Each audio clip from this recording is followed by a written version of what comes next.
Good morning, everybody. How's everybody doing? Welcome to Trial TV Live. I am the Squeegee of Justice, and we are picking up on day 8 of West Virginia versus Natalie Cochran.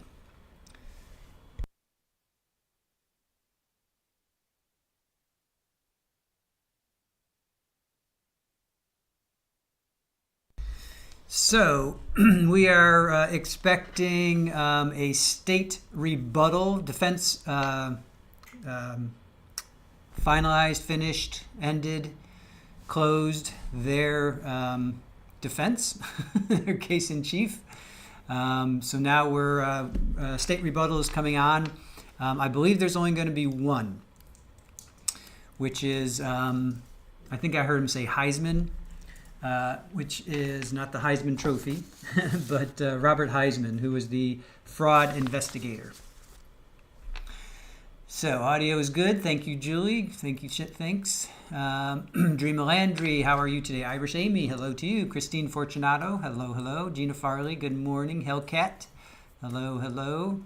Good to see everybody. Rachel B, you know me. I'll be in and out today. Brat, good morning to you. Candace Hoff, hello, hello. Thank you for joining us. Appreciate it. Therapist you know, good morning to you. Baka of 3, hello.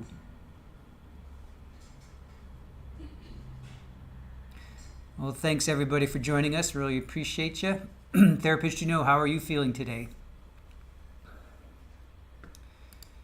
Dream Landry says, I wanted to see the state go after her with all her lies. Yes. Lily Wayne, good morning to you.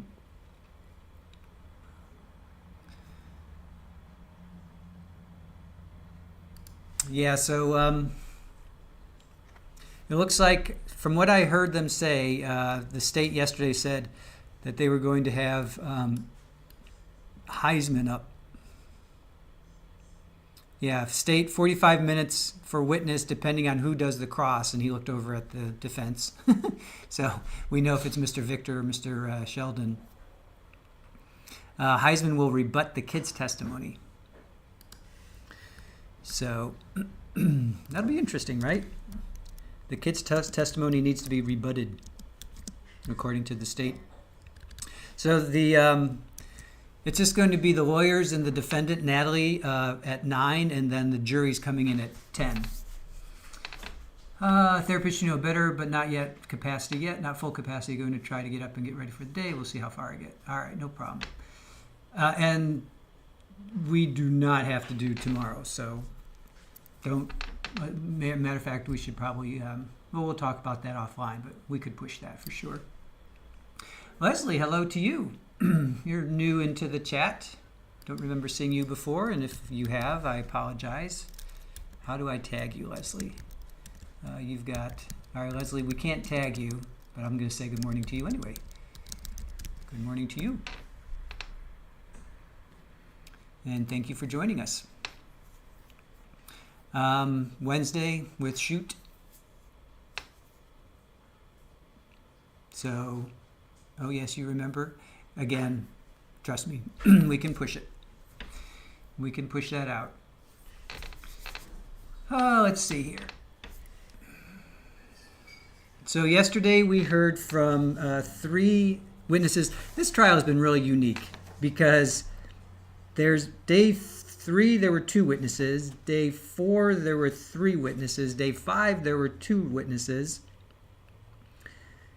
Day 7, there were 3 witnesses. It's like these are long, witnesses, if you will.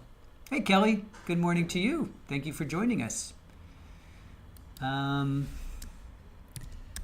These witnesses have been taking up a lot of time. You know what I'm saying? What'd you guys think of, we had Dr. Dragovich, Dr. Halsley, and Dr. Banjere, right? It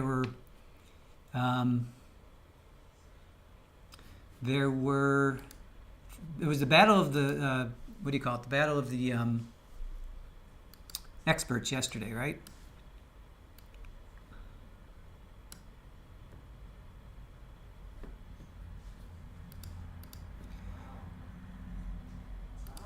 Yeah, I see. Looks like we got a feed in the court chat, so let me pull that up.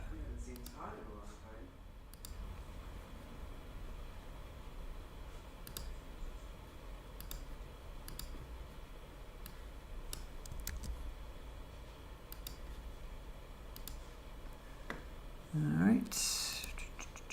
Might as well pull this up, right? So today at 9 o'clock, it's just going to be the lawyers and Natalie. I think they're probably just going over possibly jury instructions, possibly. Hey, Shamrock, Truth, Facts, Justice, good morning to you. Helena Handbasket, this trial is a whole mess. Yes, it is. Good to see you. Thanks for coming and joining us.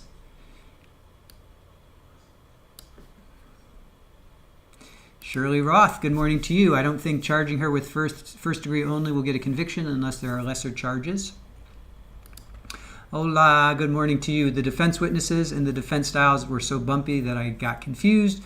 I truly don't know whether there was any good testimony.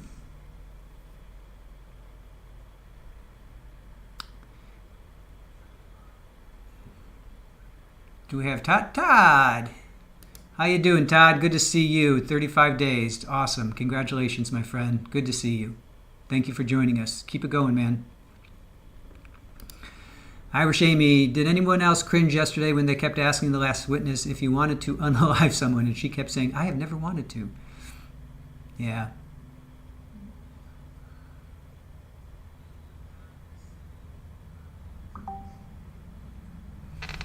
Yeah, she, Dr. Priya Banjari, I liked her, but she was also very confident in a way that could have been off-putting, I think, to people. Helena says, gossip, rumor, and innuendo calls Judge Kirkpatrick Judge Biscuit. Judge Biscuits, yeah, he's funny. Hey, Yorkie, good to see you. Good morning to you. Let me say hello to my friend Todd. Always good to see you in our chat. Yorkie, good morning to you. Can we tag you? Yes, we can tag you. Good morning to you. We'll say hello to you. Hello. Julie, you liked Dr. Banjari? Banjari? I thought she was the best. She was definitely better than Drakovich, the neuropathologist. Dr. Halsey, he was just a family, I hate to say just, he was the family physician, so he wasn't really, when I say just, he wasn't really involved with any of the autopsies or really making any kind of forensic conclusions, if you will. Julie says you did like her. Okay. So were you one of the, let's see, we had, has Dr. Banjari moved the needle for the defense? 18% said yes, 62% said no, and 18% said not sure. So did you fall into the yes category? Shirley Roth, yes, she was easier to understand. That I agree with. Hello, Will Johnson. Good to see you. Thank you for joining us.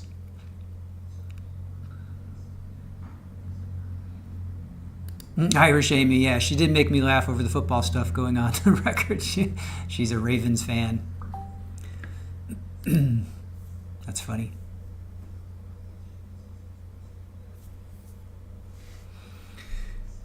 So yeah, it was a battle of the experts for sure, because the so we had Dr. Uribe, we had for the state Dr. Uribe, Dr. Kuvicek, and Dr. Krieger. Now Dr. Krieger was an endocrinologist, so Banjari basically, and Drakovich for the defense said she really wasn't qualified to talk about dead people, literally their words.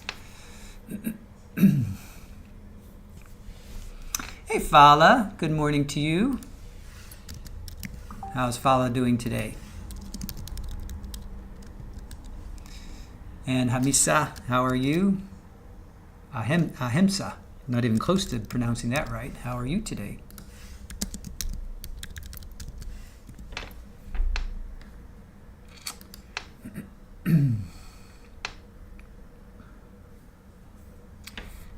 Glad that you are with us, Willow. Always good to see you. with your little ginger cat.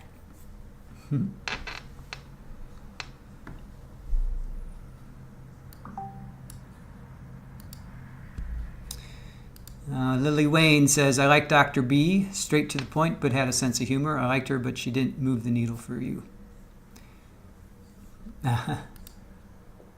Fala, much better than last week. Good, good, good. Ahimsa, you got it, cool. Brat says, repeatedly refusing to acknowledge that no tumor was found in him, even though she admitted none was found before death and none could be found after, shredded her credibility. Yeah, she was staunch in her opinions, and I don't think her needle was going to change, even after she was presented with facts that she didn't have. She was just looking from the hospital stay, then to Mike's passing. She wasn't looking at anything that led up to that, which I would think as a doctor you would want to take that into account. Brad says she should have just said none was found, though one could have been present. Would have been much better. And you know what she did say? She said nothing in medicine is 100%. So by her kind of skirting around that, yeah, nothing in medicine is 100%. So she could have very easily said it's possible. I didn't see it. Yeah, I agree. She could have handled that differently. What were some other polls we took yesterday? I know I did another poll. Oh, which expert do you believe in most? And I didn't even have Dr. Bangery on there. Dr. Diane Krieger, who's the endocrinologist. She, 23% of you thought you believed her the most. Dr. Peter Kuvasek, he was the pathologist, 17%. Dr. Paul Uribe, he was the medical examiner, 47%. And Dr. Drakovich was also an ME, only 11%. So I did not put, this was before Bangery came on. So most of you believed, by far, believed Mr. Uribe, Paul Uribe.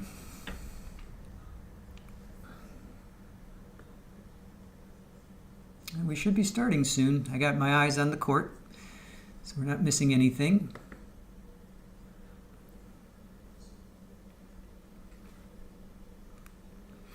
Hey, Nan, how are you? Nan R, thank you for joining us. Nan R saying good morning to Dreama Landry.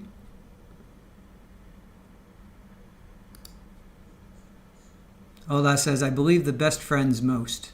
So that would have been Chris and Jennifer, right? Chris Davis, that was his best friend. Chris Davis and his wife Jennifer. Stephanie Hamilton, she was a friend and a PA.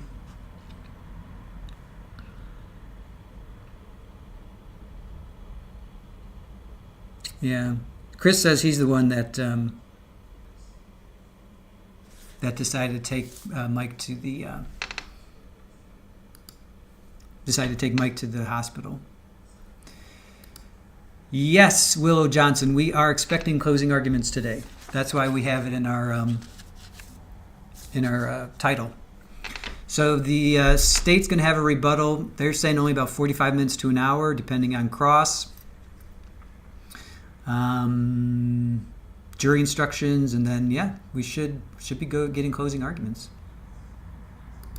Shirley Roth says the defense goes back and forth about stuff to confuse the jurors. Yeah, that's what they do, right? Baca of 3, I still can't get over how she just let him languish for hours. Guilty. Yeah.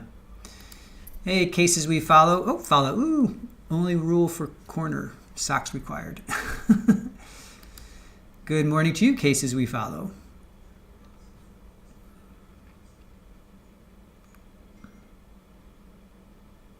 Oh, remember, Pammy will not be with us. Well, she's having some dental work today. So she said the next couple of days she'll be out. Not out and about, but she'll be out. So, Pammy, this one goes out to you. We're going to dedicate this stream to you, Pammy.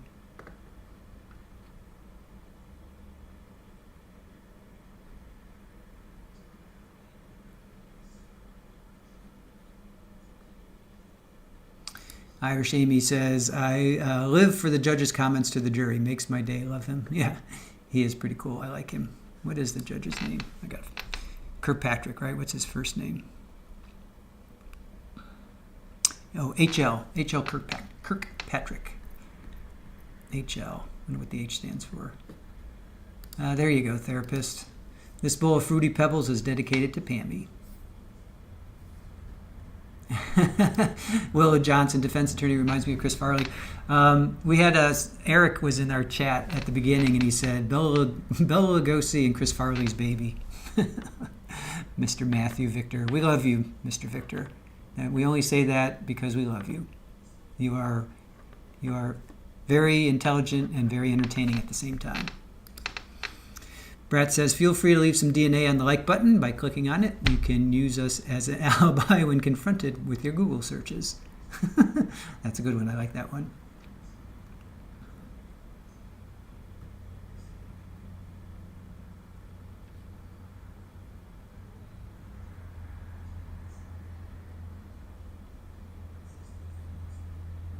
Lily Wayne, it's fun to hear what treats the judge brings for the jurors. I know, it's funny.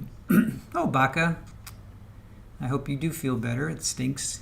A lot of people are not feeling well, not only in our chat, but we were supposed to have a utility pole replaced yesterday. That's why we were going on at noon, and they didn't show up. They were supposed to be here between 7 and 8, so by 10 o'clock, Aaron called them, and we actually got a hold of the person who was supposed to be coming to do it, which was amazing, and they said they had to cancel because one of their crew was sick. The crew member was sick. Of course, they didn't bother telling us. We would have just sat around all day waiting for them to show up. But yeah, so there's sickness going around right now. So definitely take care of yourselves, guys. Shamrock Truth Facts Justice. Defense called out how sloppy their own expert's report was when responding to the questions about his edits to the draft report. That is true. That was Sheldon. He's saying Sheldon or Sheldon? I have Sheldon, but yeah, Mr. Sheldon. Sidney Sheldon, I believe. Is that his first name? Stanley Sheldon.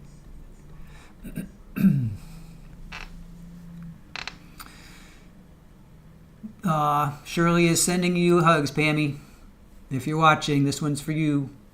We got a bowl of Fruity Pebbles and some hugs, and we're donating this, or dedicating this stream to you.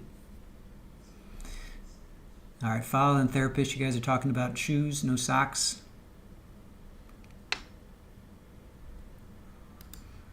Yes, we do call him Sheldon.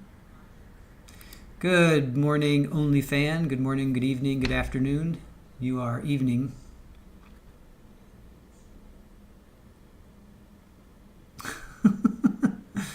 Oh, you guys are smelling little people's feet. Lily Wayne, so which defense attorney will do the closing? Sorry, Mr. Victor, I hope it's not you. Did he do the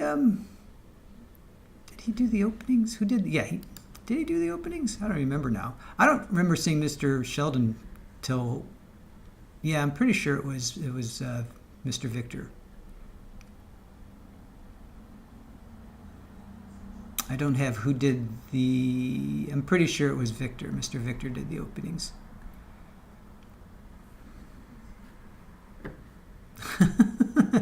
Rachel, I heard the state is calling the mosquito to the stand today.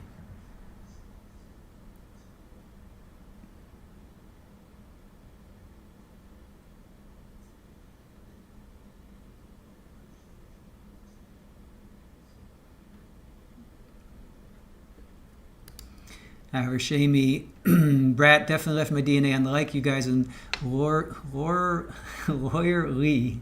I always have trouble saying her name. Lawyer Lee. Chat are basically my social life. Haha, and it's awesome. Well, thank you. I'm tickled pink that we're in the same breath as Lawyer Lee. I always want to say Lawyer Lee. I don't know why I have trouble with that. Yeah, no, she's fantastic as well. She's been there the whole time in the trial.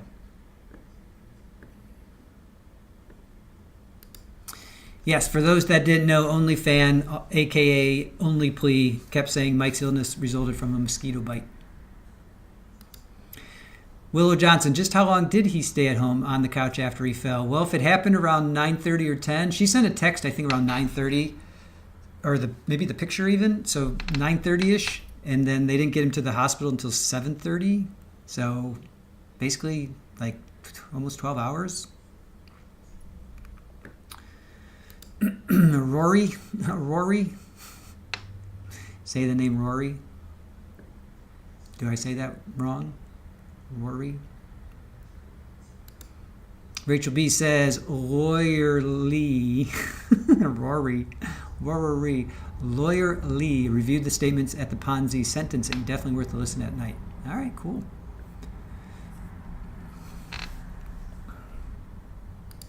Lawyer Lee, yes, Lawyer Lee. All right, that helps. Nailed it.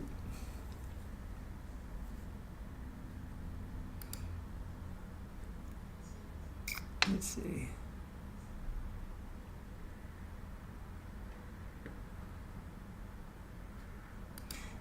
Lily Wayne, I agree with you. Sheldon is slow, but Victor is obnoxious. Yeah.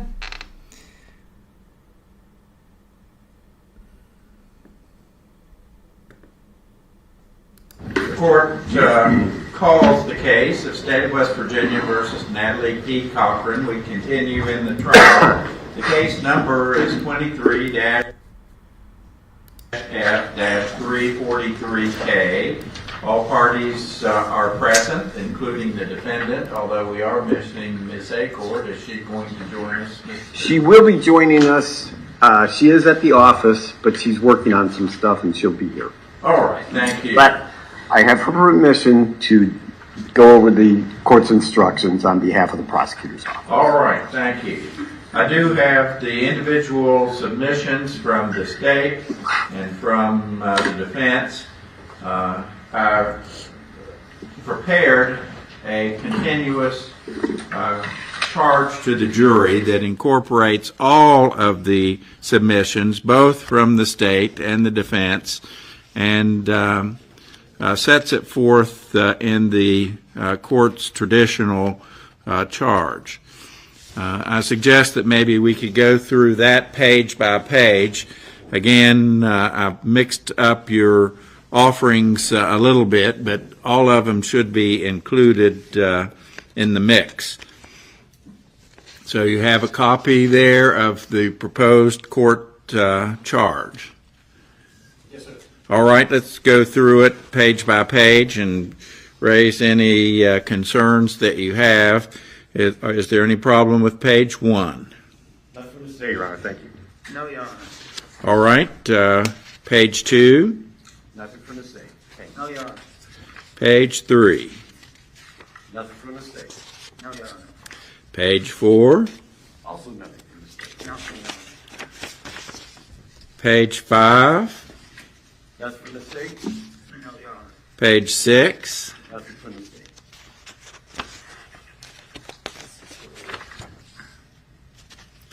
page 7, and you'll note that I put in the squib about expert testimony. Yeah, and in the paragraph after that, Your Honor, there's some gender change that needs to be made, I believe. Okay. Well, Your Honor, Yes. I believe Mr. Victor has a comment or objection. all right, let me handle this. There is no paragraph on the defendant's testimony or lack thereof, Your Honor. It has to be. Well, I do. I think I It's have in that, but it's towards the last. I can move it.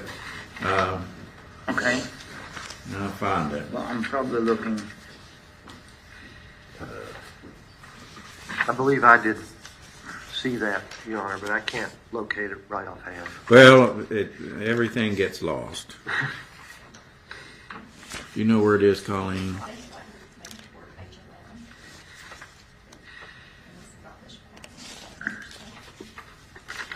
Oh, it's page 12, and it's the second paragraph that starts with, as a defendant is presumed innocent of the charges brought against her.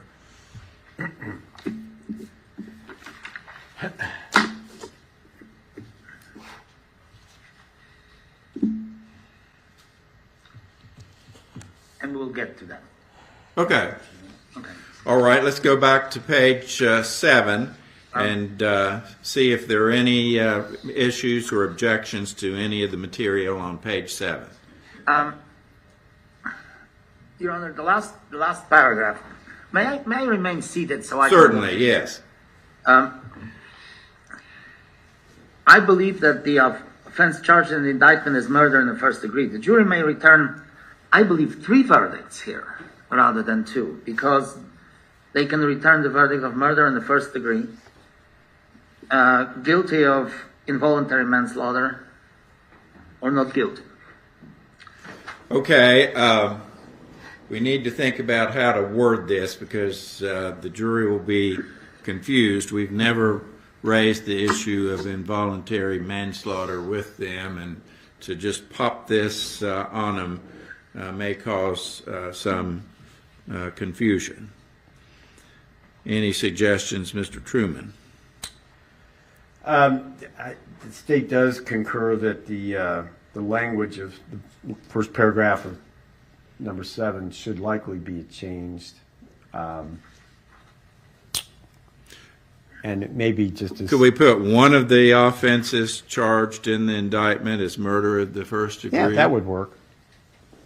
How's that, Mr. Victor? But what is charged in the indictment is really murder. Well, that's true. Your Honor, may I suggest? Yeah. As number 3, or the lesser included offense of involuntary manslaughter.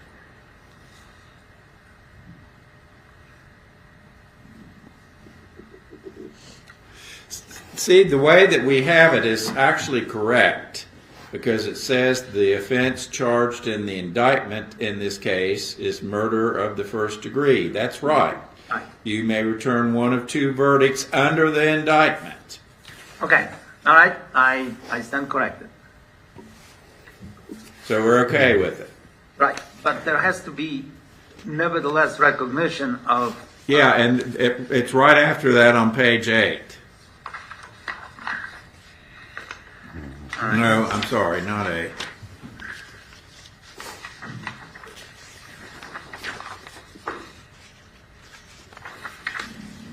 Page 10. And Your Honor, I'm sure Mr. Victor will volunteer some information. At the bottom of page 10, you say, you're talking about a distinguishing feature between voluntary and involuntary manslaughter. Voluntary manslaughter is not a consideration. Right. I think we need to remove that. That somebody submitted that, and I guess it was either you or Mr. Victor. No, I don't think we're there yet, Judge. I'm looking at page 8, and page 8 starts with murder of the first degree. And by the way, I don't know, this is a very, very minor thing, but I think we should be consistent with capitalizing certain things. Okay. I think that's a big deal. That's just, Okay. suggestion. But before, murder in the first degree is any felonious, willful, malicious, deliberate, unlawful. It has to be unpremeditated. The premeditation is the most important factor of the murder in the first degree. So it has to be there. Okay.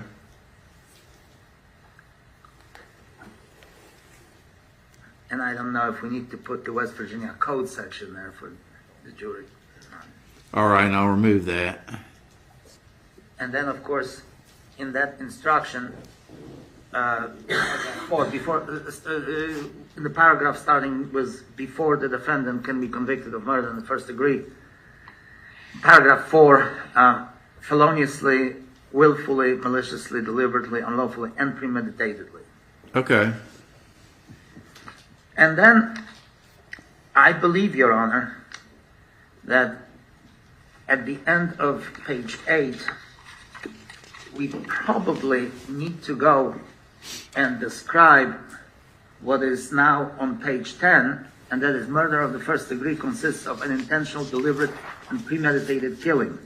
And that definition is the definition of premeditation.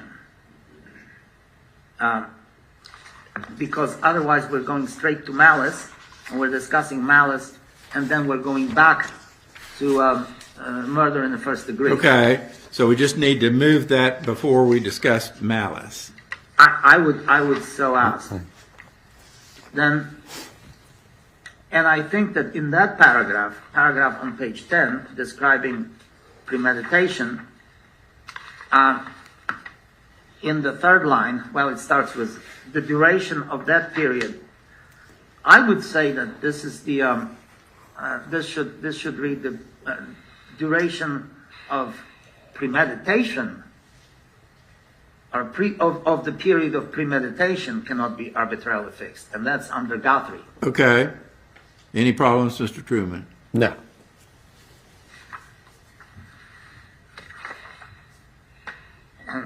Now, this is what I have.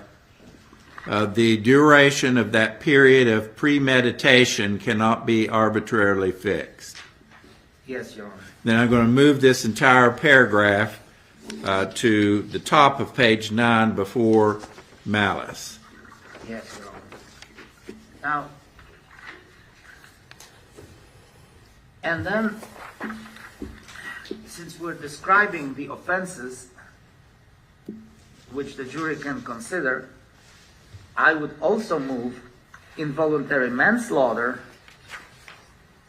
definition prior to the definition of malice, because we've already talked about the definition of the first-degree murder. So now I think the next logical thing is to discuss the involuntary manslaughter, and then discuss the definitions of malice, and just about it.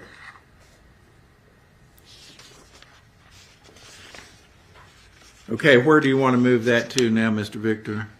Before the top of page 9, before malice. Okay. Involuntary manslaughter is committed when a person caused the unintentional death of another person. Now, in that paragraph, I think we have to modify this paragraph because, as Mr. Selden astutely noticed, this paragraph deals also with voluntary manslaughter, and we don't have any voluntary manslaughter anywhere. So I would propose the court instructs the jury that the absence of an intention to kill or to commit any unlawful act which might reasonably produce death or great bodily harm is either the main characteristic or the main feature of involuntary manslaughter. Okay, if you can write that down, you talk a lot faster than I can. Oh, I'm write. sorry, Your Honor. That's okay. I'm sorry. I mean, I'll work it out the way you want it, but you'll need to write it down. I think that the okay, I have it. Matthew.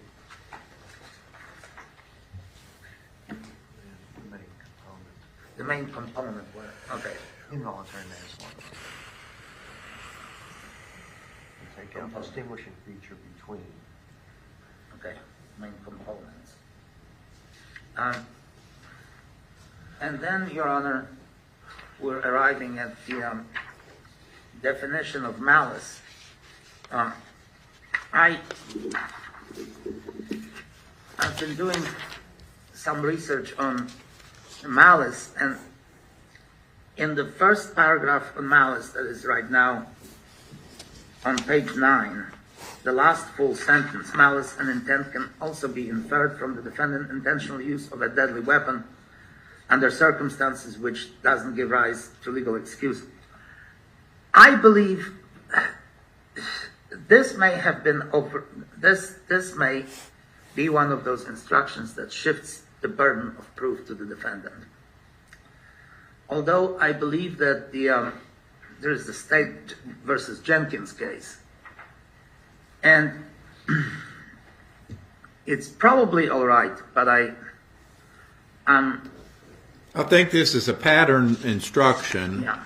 I've seen it many times. I don't know where Mr. Truman dug it up, but maybe right out of a form book. I think it's just one of those stock instructions that the state keeps, and it's been offered as long as I can remember.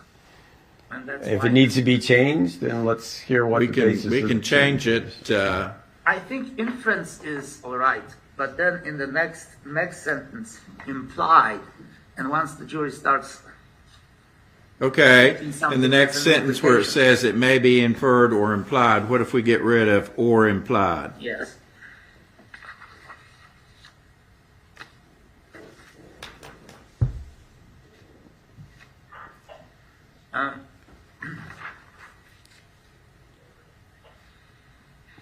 That's in there twice, so in the next Okay. sentence, get rid of it.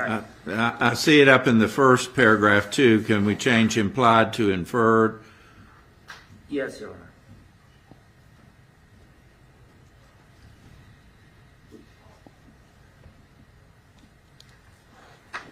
Okay, Now, when we talk about involuntary manslaughter,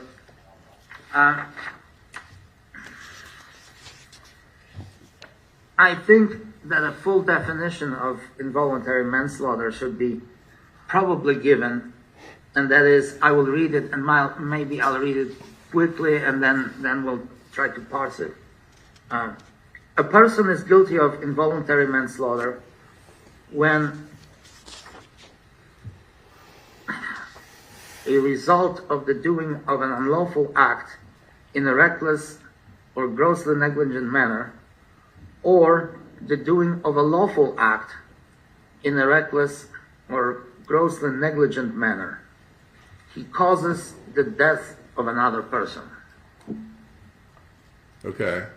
Was that in an instruction the defense That wasn't submitted? an No, instruction. that's Oh, you're adding this. right. I think that would be the appropriate definition of involuntary manslaughter. Well, do we have that in writing? Can you submit that? I can write it in here and present it to you. Okay. Does that sound all right with you, Mr. Truman? Yeah, I'd like to see what it. Okay. Okay, What it let's says write- before I comment on Normally, it. there are written submissions that the court considers.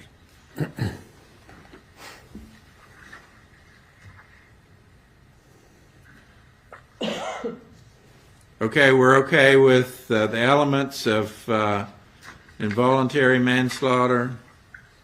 Yes, Your Honor. I'll write it down and submit it Okay. to Mr. Truman. Now,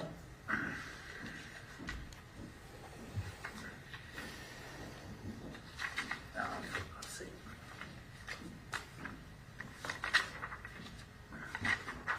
Are we down to page 12? Can we go back to page 10? And the Sure. only reason the state is always paranoid about submitting the Wyatt instruction about knowingly, Yeah. which is one of the dumber opinions to ever come out of Charleston. But aside from editorializing, I don't know if we need that paragraph. It's really not an element of first-degree murder. That's fine.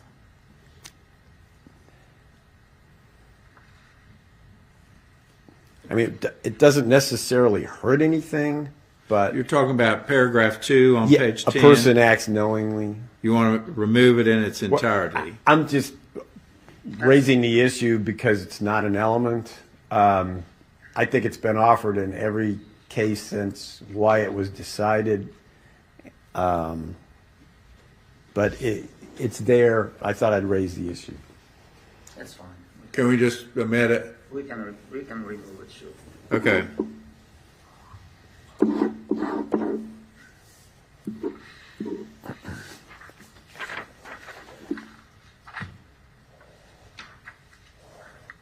Now, on page 12, the first paragraph, that instruction is always questionable to me because this one, I believe, shifts the burden of proof to the defense. That you may Okay, infer- I don't know that we need it. If we take this out, Mr. Truman, will it be a strong objection? A vociferous, okay, go ahead and take it out. Okay, I'm going to remove it. although we do not accept the argument that it shifts the burden. I don't think it does. Well, I've put it in virtually I know. every charge that I've given, but I don't know that we absolutely That's need fine. it. Okay. And once, since I stand corrected about the defendant testifying or not testifying instruction, which is on page 12, I always insisted on the word must, and that is 1, 2, 3, 4, 5, 6. Seventh line in the first, well, in the paragraph that starts with, as a defendant is presumed innocent. It says that you should disregard it, no, not is, it, Yeah. and not discuss it. Okay. I think it should read you must entirely disregard Okay. it, because it's, Any problems, Mr. Truman? None. You must entirely disregard it and not discuss it. that's right. How's that? That's fine, Your Honor. Anything else on page 12? I think there might be in the next paragraph, second line. I think that wither is supposed to be weather. Well, it was whether it just.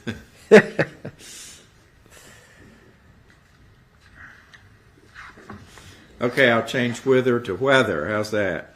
That sounds like a plan. And I don't have any other objections to the end of the document. Okay. Page 13. No, Your Honor. Any problems, Mr. Truman?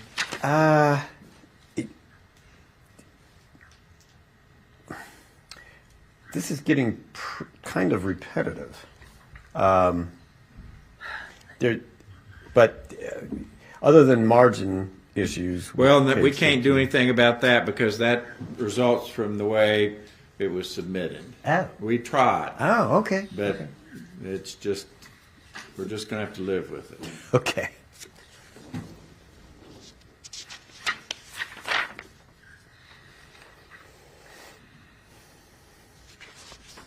Anything on 14? Second full paragraph is a gender issue, second line. Are we on 14? Yes. Second paragraph? Second full paragraph. You have to believe that the defendant.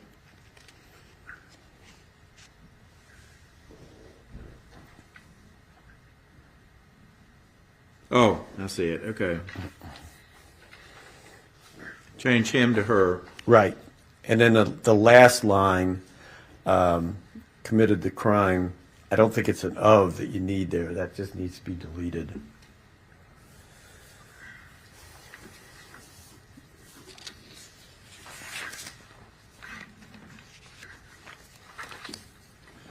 Run that by me again. Yes, sir. The last line on page 14. Yeah. To establish the defendant committed the crime, I don't think of needs to be in there. Right. Oh. Got it. Okay. Page 15. Nothing from the defendant. Nothing from the state, Your Honor. Okay. Page 16.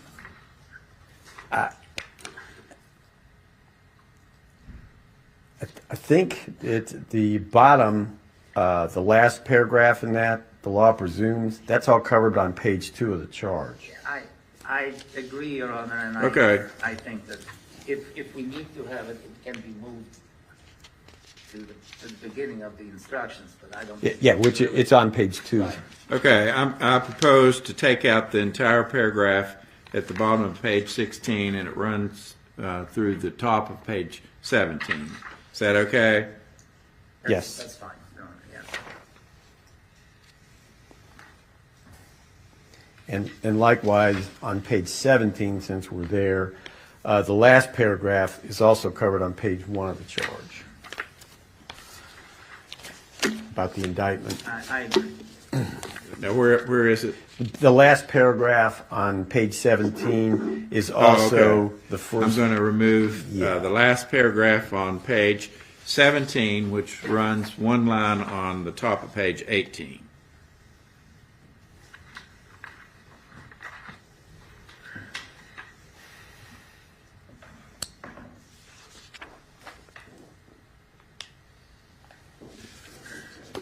Okay, now page 18.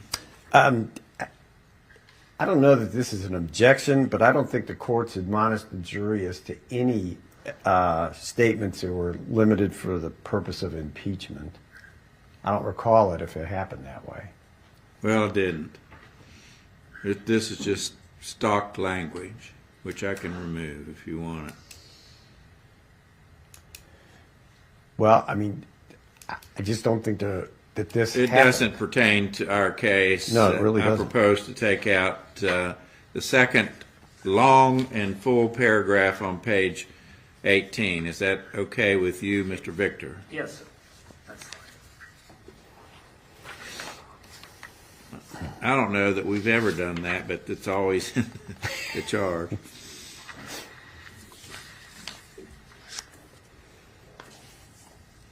A lot of this came from Judge Ashworth. Yes, it did. Okay, page 19.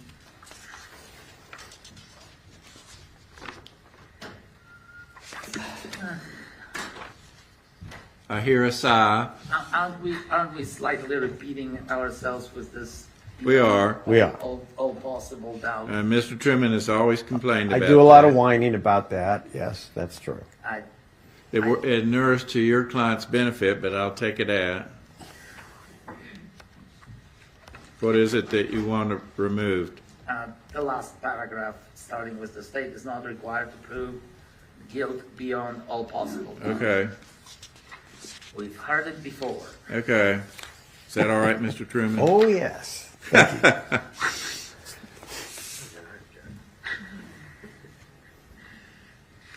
Repeat it as many times as possible. And I'll defer to Mr. Victor. Okay, now page 20. The only thing in this is when it's a murder case, you must not discuss or consider punishment. And the court has, a few pages before that, has discussed punishment in terms of what happens if the jury finds the defendant guilty of the indictment. I don't really know how to reconcile those two things. It's a proper statement of the law. Well, I can But- just remove that squib altogether. I don't know that we have to have it.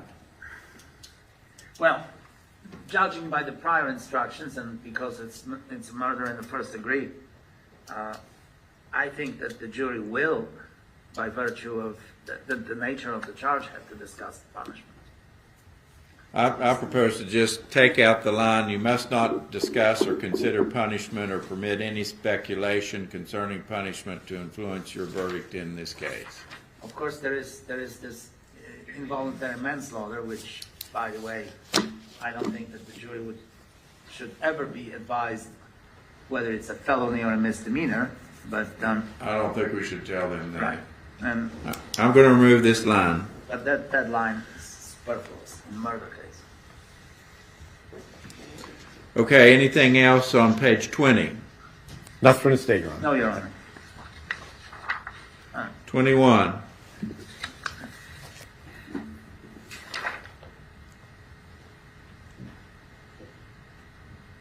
No? No, Nothing Your from the Honor. state. Will the court advise the jury on the selection of the foreperson? Oh, or yeah. it's done later? Sure. Okay. Now I'm going to have my trustee law clerk Colleen redo this, and I need some help, especially from you, Mr. Victor, because some of the instructions you read into the record from a book or from rote, and she will ask me what I want in there, and I wasn't able to write down everything that was pertinent. I'm at the court's disposal. Okay. All right, I'm going to revamp this, and we'll get ready for the jury. Hopefully they'll arrive at 10 o'clock as instructed, and we can go forward. Okay. In terms of the schedule, and again, I don't want anybody to necessarily tip their hand, but I anticipate that the state or that the defense will rest. Is that right, Mr. Victor? It is correct, Your Honor, yes. And then the state may have one rebuttal witness. Yes, sir. Okay. All right, let's get to work, and I'll need at least Mr. Victor, if not all of you, to help us straighten out some of the elements and some of the charges for the jury to consider. We'll take a brief recess.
All right, so they're taking a brief recess.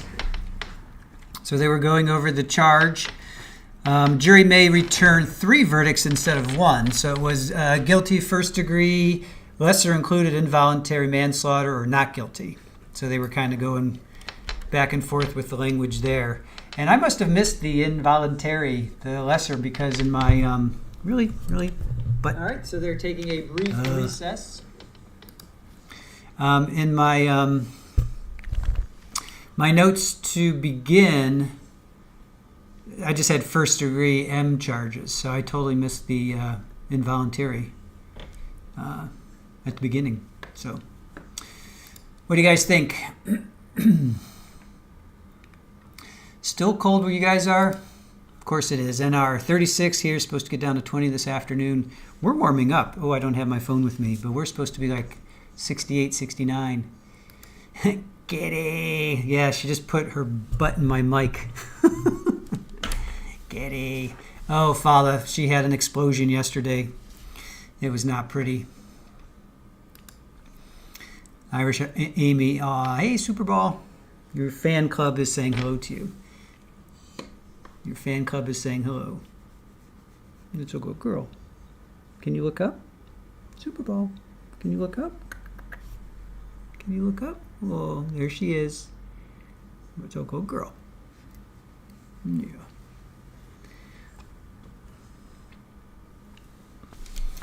Kitty.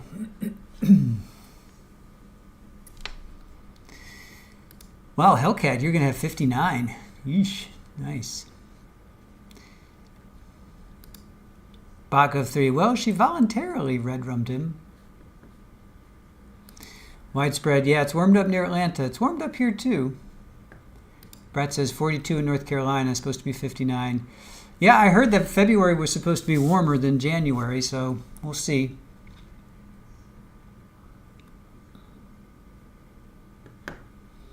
Oh, geez, Nayanar, I have this huge truck in the front of my house. Someone rang my doorbell, but I can't get to the door right now. I hear lots of work going on close by, but no idea what they're doing. Yeesh. I hope that's like road work and not something different. I don't know. Oh, widespread panic. I love Super Bowl. Your fan club, Super Bowl. You've got a fan club. You gonna get comfortable? Get yourself comfortable. All right. Super Bowl is comfortable. Judy V, hello to you. Oh, you've got little kitties in your profile picture. Oh, she's beautiful. The other morning, my cat woke me up at 3:30 to throw up on my slippers.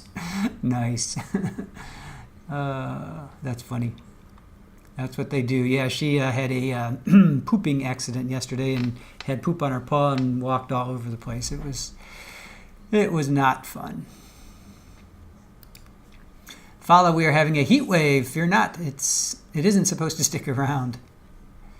Yeah. It comes and goes. I mean, it is January, right? And it'd be like in July when it's 95, 100 degrees out. Brenda Meyer says, beautiful kitty. And are dang jealous of all those warm temps. It's a long, cold winter in Boston. Ah, you're in Boston, eh? Oh, there's a Karen Reed pretrial again Friday. I don't know if you guys are going to be joining us, but we'll be covering that. It's going to be with the Crash Daddies. They're going to try and that and the 6th. So 31st and the 6th, there's going to be Karen Reed hearings, pretrial. So we're going to be covering those.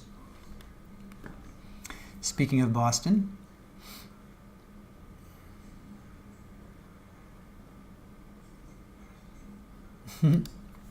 Irish Amy. 5 a.m. is prime kitty mischief time. My 3 were charging around with a toy mouse and sassy howls until I tell her how clever she is for presenting me with a toy mouse. Nice. Yes, the Crash Daddies. I don't know if they're going to be on Friday like Dr. Russell was, but they're coming back December 6th, so we may see them at some point. I certainly hope so. Theodore is great. Hellcat. Theodore. Cute. Capri Law says she loves the Red Sox.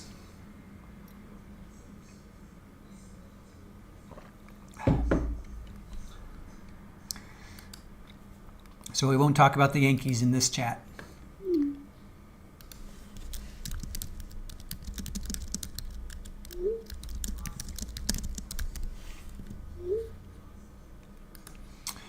Mandy, who had the explosion yesterday? Superball did. She went to the bathroom and then tracked it all over the house.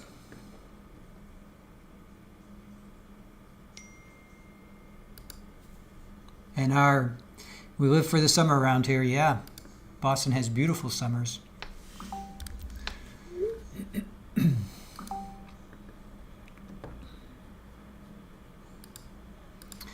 And R says, Boston is great, Capri, no place like home. Best small little big city.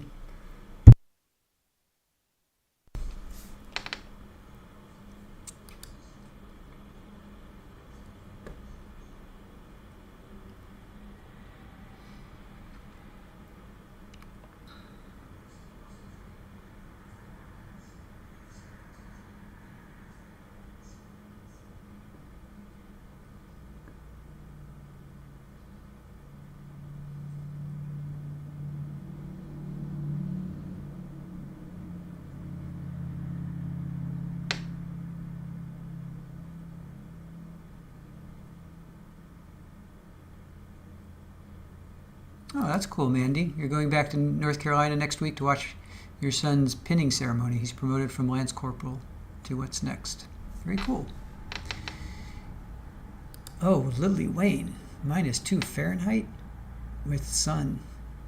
Yeah, at least the sun makes it kind of feel maybe a little bit warmer.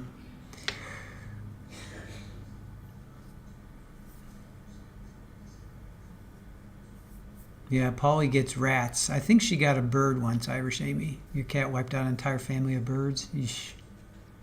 That is terrible. Polly gets rats and mice and the moles. I think she got a bird once.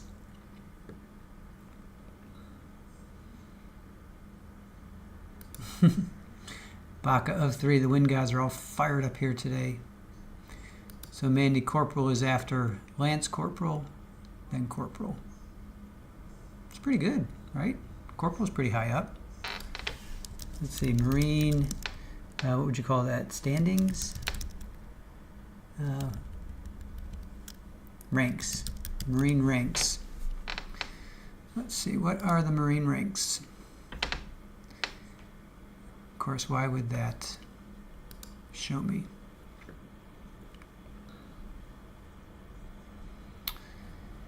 So private first class, Lance Corporal, then Corporal. Pay grade is E4. And then Sergeant after that. So he's E4 pay grade. Good for him.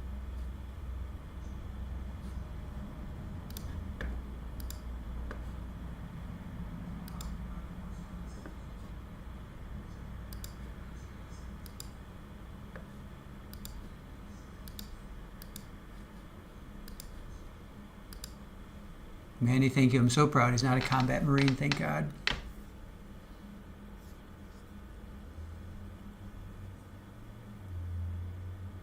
Yeah, widespread panic. Well, she brought dinner.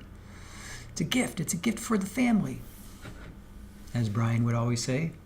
For those that know, know.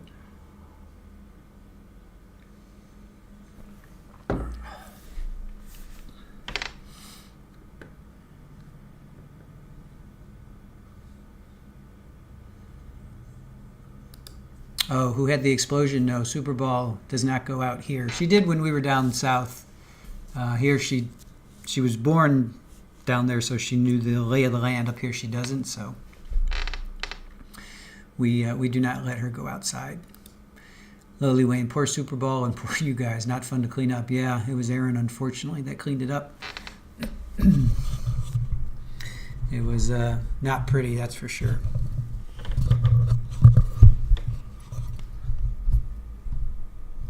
But she's all settled in right now.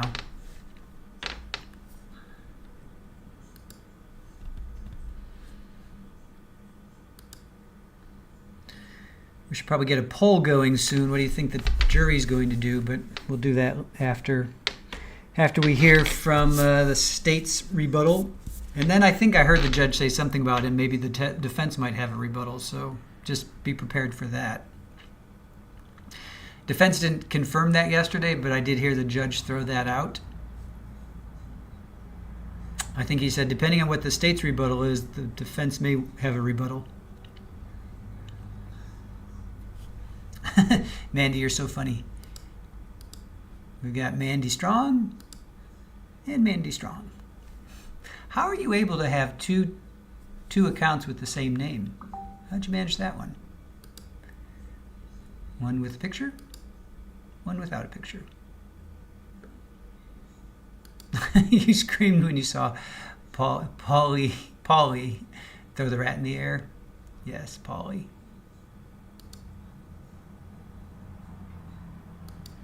Widespread panic. The defense gets a rebuttal in West Virginia, and Fowler says he did say that. So I heard it. I heard it. Thank you for the confirmation, and I guess so. Widespread panic.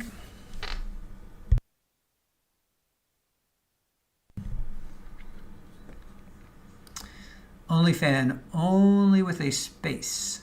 Only with a space. I don't quite understand that.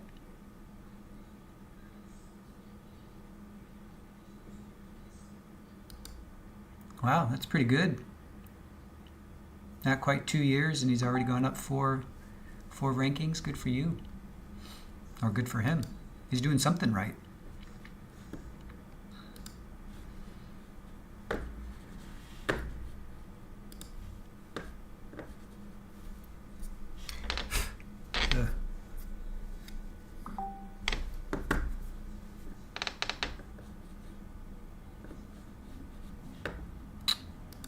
When your mouse gets filled with fuzz and then it doesn't track. All right. Oh, I see. Thank you. Mandy Strong or Man. Okay, is that the difference?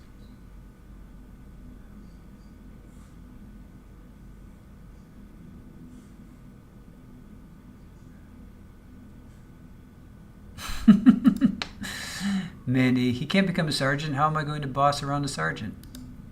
It's called birth. That's how you gave birth. Mom outranks sergeant. And everything else, right?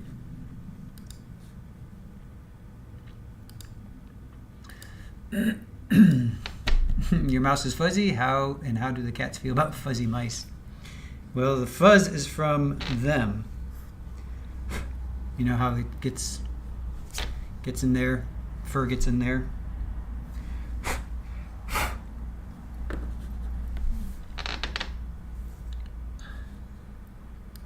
There. Now my mouse is working a little bit better. So we have some pretty good upcoming trials. We got that Colin Griffith. We thought was going to start yesterday, but that got kicked to next week. But we're going to pick up on Monica Sementili. I'm totally butchering her name right now. That's one that's going out. It's in California. We're going to pick up on that one. That started yesterday. That's going to be a really good one, I think. Monica Sementili. Monica Sementili. So that's going to be coming up after this, after we finish up Natalie. Mom outranks Colonel and General. Hey, Kerviel, how are you? They went over the jury instructions, and we found out that there's a lesser included of involuntary manslaughter. Poll for who wants which lawyers to do closing? Yes, Fabio's wife. That is true. Shirley, you're on top of it. All right, let's do a poll. Start a poll. Which lawyer?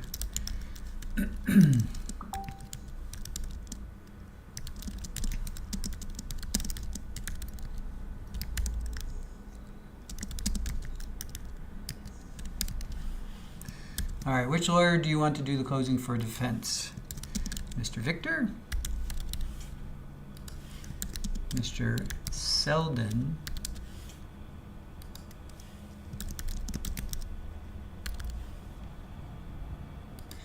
All right. New poll in the chat. Go ahead and answer it. Mandy says, I thought yesterday was really bad for the defense. Am I the only one who thinks that?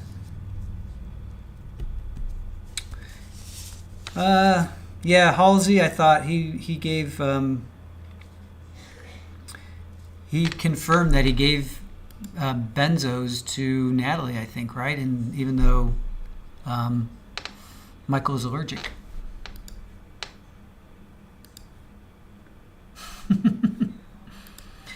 New poll in the chat. New poll in the chat. Brenda Meyer says, Mandy Strong, I agree with you. Brad also agrees with you.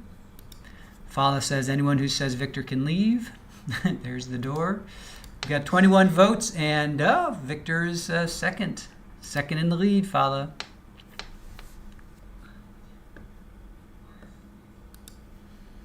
Widespread panic has been out with the flu. Can you give me a brief rundown, or should I go back and watch? Let's see. We had three. We had Dr. Drakovich, he's a neuropathologist, and he basically was refuting what the MEs said, which was Dr. Uribe and Dr. Dr. Uribe was the ME. Dr. Kuvasek was a pathologist, and Dr. Krieger was an endocrinologist. So Dr. Drakovich was basically saying that, after decomposition, things, start to decompose. And Michael's heart was still so enlarged that it shows even after, 7 months, he still had an enlarged heart. And then Dr. Halsey came on. He was a family physician at Access Health. He treated Natalie those 2 days that she came in, and she wasn't feeling well.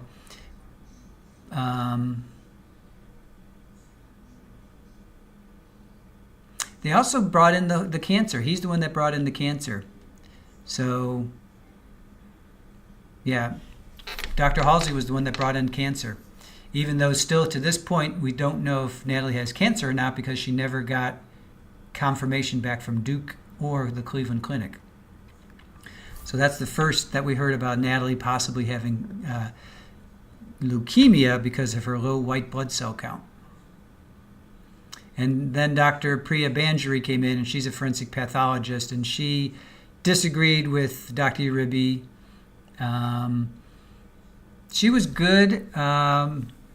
She talked about the drugs. Humalog actually came from Lilly Pharmaceutical, and she talked about the sheet shows that it only lasts 4 to 6 hours. It's fast acting, 10 to 15 minutes to kick in, but it only lasts from 4 to 6 hours. So we're trying to figure out how and when did Natalie give Mike, the dosage. She got him in the morning, But then she was in the back of the truck when he was on his way to the hospital. She could have jabbed him then, because it's about a 20-minute drive, 15-minute drive. It's 7 miles.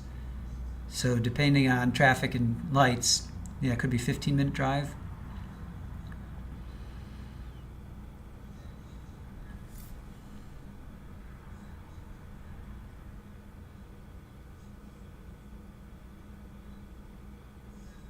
I think one of her best statements was, even as a medical student, I was aware of how insulin works. She didn't know that Natalie was a trained diabetes specialist. She didn't know that Natalie was in the back with Mike and they left around 7:30. She says, my opinion may change if other information comes to light. And then the state gave her all kinds of new information and her opinion still did not change.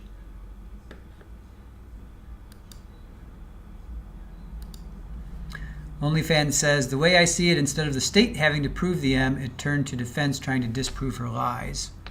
Yeah, that's true.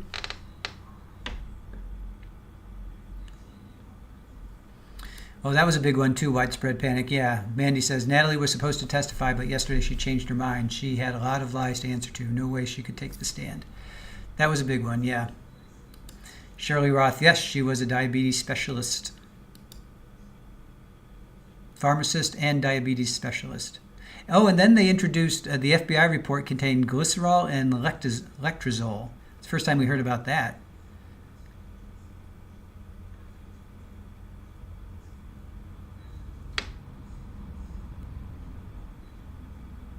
And there were no external notes of Mike hitting his head. That was another big moment. He hit his head so hard that he chipped this faux granite countertop, and yet there was no visible mark on him. Because when you pass out, you're either going to go, well, you're going to go forward, to the side, or back. And they showed the sink was here, and then the side here was cabinets. So, and he was hurt. I guess he could have gone that way too. But if you hit your head so hard that you're going to chip the countertop, you would think there'd be something on your head, something. Mandy Strong says, the jury heard from both children about mom having cancer. Natalie was never diagnosed with cancer. She was trying. We have to give her that. She was trying, because there are notes that she went to Duke and to the Cleveland Clinic. There are those notes. They just never came back with a definitive. So she was trying to be diagnosed. I'm not going to say cementili. Cementili. It's pronounced with a smooth flowing emphasis on the second to last syllable. Cementili. So yeah, that's who we're going to be picking up after this trial. Cementili. OnlyFan, the cancer proof was her phone messages, which was insane. No, Dr. Halsey confirmed it, I thought.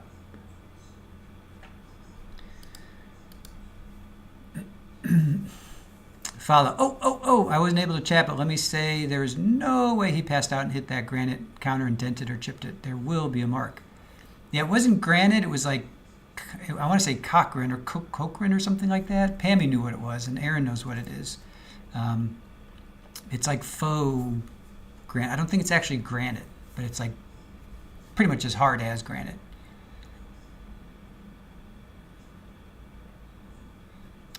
OnlyFans says, the only thing bugging me is if she's a diabetes specialist, why do it with insulin? I know, right? Because it's still almost, it's undetectable. Undetectable.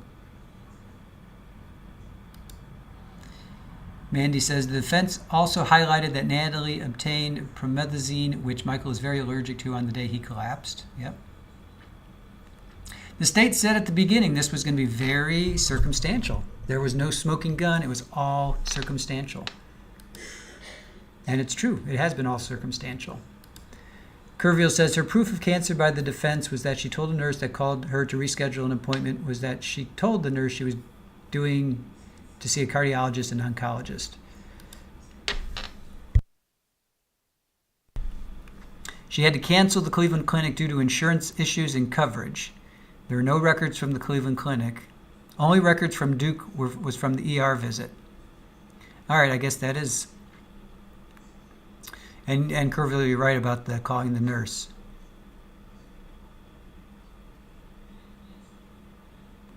So Dr. Halsey was told she did have cancer and they were going to proceed. Didn't know who or what entity told her about the cancer.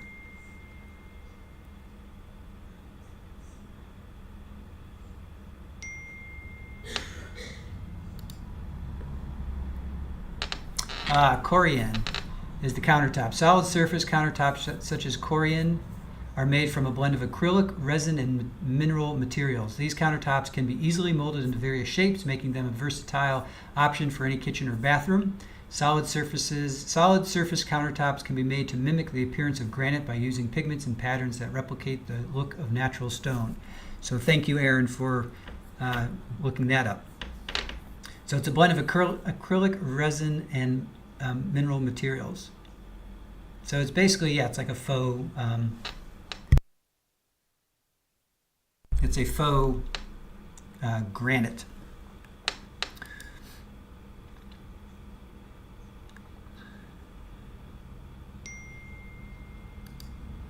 Word. Kerrville says, nearly undetectable. She probably didn't expect Chris Davis to come take him. If she had kept him home longer, we never would have seen the 21 blood sugar. Yeah, I agree. Kerrville, man-made versus granite. Still super tough. It's a countertop. It's a kitchen countertop. Of course, it's not going to be porous. It's not going to be soft. It's going to be... One of the standard features of solid surface faux granite countertops is their seamless appearance, as the material can be joined without visible seams. They are also highly resistant to stains, scratches, and bacteria, making them a practical choice for kitchens and bathroom surfaces. I totally believe that. Yeah, it's hard. And then he chipped that with his head? I mean, come on. Yeah, millionaires use faux granite. Brad says, and all the state experts got only a selected subset of the info and assumed a single normal dose in their analysis. I agree. Yeah, and they still didn't change their thought. Durability. Real granite is durable, but faux options like quartz and solid surface countertops are also highly resilient. Quartz resists stains, scratches, and heat, making it ideal for high traffic areas. Laminate, while less durable, still offers good resistance to everyday wear. You know what, Brad? I read right over that, but I knew what you meant. All the defense. Yes, I knew what you meant. And millionaires use faux. Yeah. And she also didn't have, she couldn't pay for her health insurance, yet she's a millionaire? What? Yeah. Ding, fries are done. Lily Wayne, is that pickup of a new case tomorrow? Yeah, it started yesterday. It's in California. It started yesterday. So as soon as we're finished with this trial, we're going to go over to Cementili. We're going to go over there.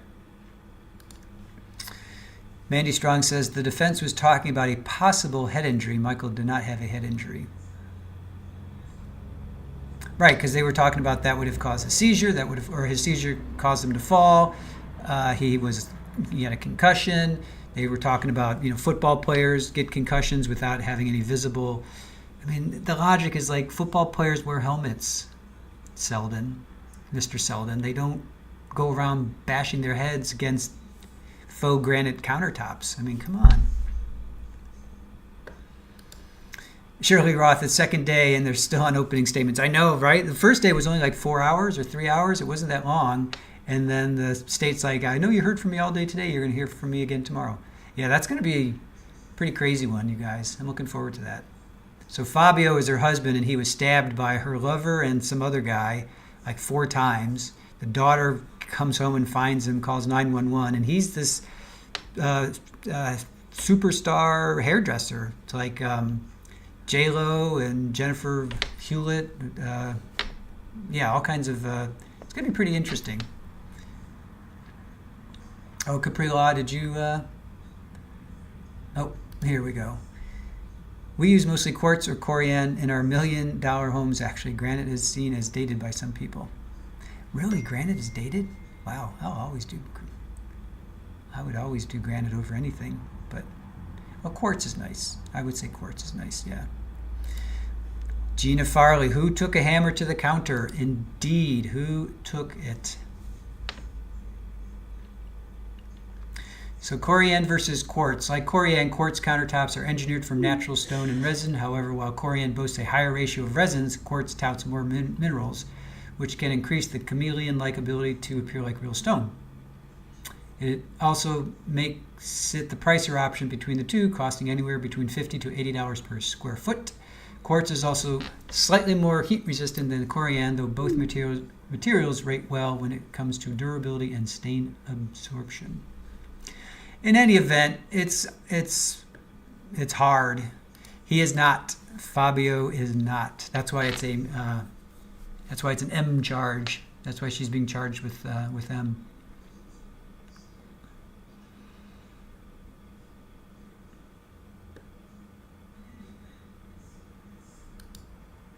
Lily Wayne, Shirley Roth, thanks so much. You have a lot of info on this case. I appreciate hearing about what's coming up. Yeah, as soon as this trial is over, hey, we may have a verdict today. I'm actually kind of hoping we do. I hope that they can get us a verdict and we can go bounce on to another trial.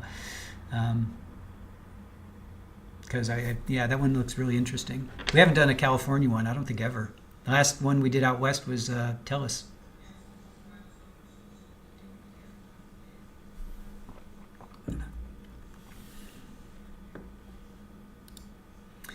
Mandy Strong says, it's quite bizarre Natalie was texting normal glucose sugar levels for Mike, yet he arrives at hospital with a deadly level of 21. Exactly. Ken Rosenberg, give me the polished marble for my countertops. Also, Corian takes less care. I use a granite polish on mine every couple months and a granite cleaner often. Widespread panic. Just looked up some pics of Fabio. He looked like a pleasant guy. Makes me sad. Yeah. Yeah, it's going to be a good one, I think. And they the motive is that they got $1.6 million of his life insurance. So it's going to be a good one.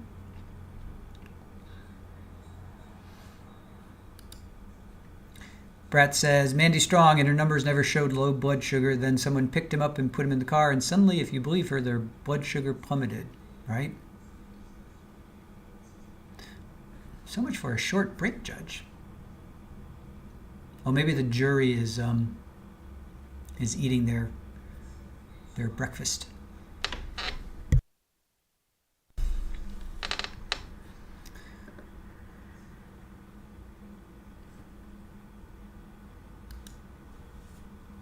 Shirley Roth, he was a jolly guy. She had a great life. She never had to work. They were married, like, it was their 20th anniversary, I think. It was the day of or the day before their 20th anniversary, and he gets deleted. Right? It's kind of sad.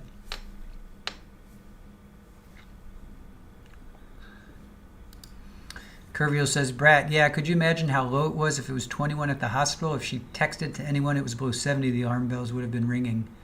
For sure. Yeah, they would have gotten him to the hospital a lot sooner. Well, it's interesting. I think the involuntaries, I think they're going to find her guilty for that for sure. Surely. I got to pull that one up. Jury is eating donuts to bring up their sugar levels. Totally.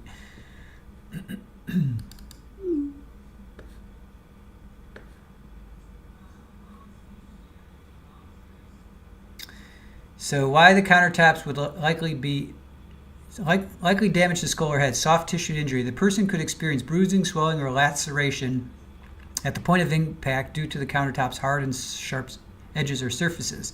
Skull fracture, depending on the height of the fall and the force of impact, a severe hit could lead to a skull fracture, particularly at the point of contact. Common fracture types could include linear or depressed fractions. Concussion, if the impact transfers sufficient force to the brain, it could result in concussion, causing symptoms like dizziness, nausea, and confusion.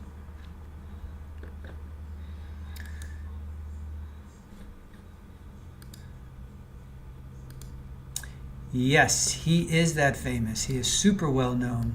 Well, let me read you some of the people he's treated. He's Jennifer Lopez, Russell Crowe, Jackie Chan, and Jennifer Love Hewitt. He's a renowned hairstylist who worked with several high-profile clients: Jennifer Lopez, Russell Crowe, Jackie Chan, and Jennifer Love Hewitt.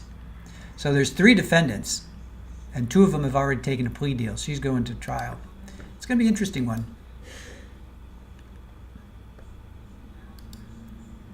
He was always on the cover of my mom's romance novels. That's Fabio. Yes. No, we're not. No, we're not talking about the actual Fabio. No. No, not that one. Not the long hair. No. So this case is really about that Fabio? No. No. It's another Fabio.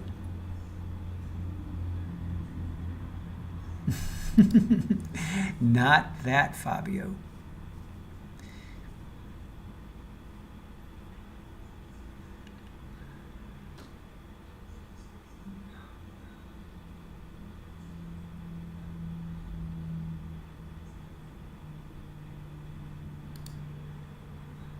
Muted? Who's muted? Are you muted? Am I muted? I believe one of his sisters also went to Hollywood with them from Toronto. Lily Wayne, we could bounce before a verdict instead of just sitting, wait for it, start new one, and pause when the verdict comes in. We can multi-trial. Yeah, good idea, but no. Not muted. Headphone fell out. I'm fired.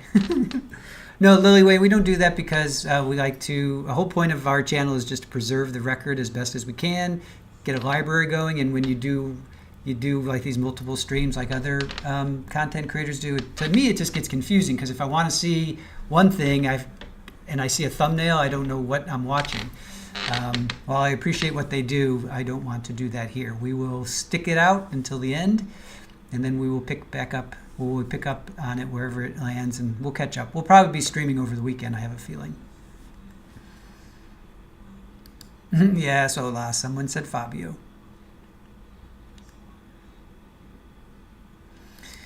All right, back to this trial. Mandy Strong. She's lying about the normal glucose levels, or she gave him insulin. I think it's safe to assume both.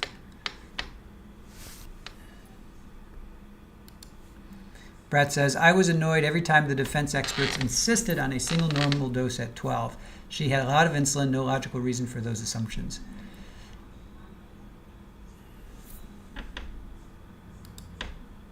I'm sorry, Fala. No, weekend streams are so hard for me to do. I know, but if we need to get caught up, I'm sorry, Fala. Maybe, we'll see. We'll see what we can do. In the meantime, depends on how long this trial goes. If this trial is done today, then we're only 1 day behind. If this trial goes 2 or 3 more days, that's going to stink. Mandy Strong, did I miss evidence of Michael ordering Mexican steroids online? Wouldn't that be easier to show receipt? Yes, there was no evidence other than the state just saying it. They never actually showed a receipt. Yep, no receipts, of course. So that stinks because the state's just saying it and yet there's no receipt of it.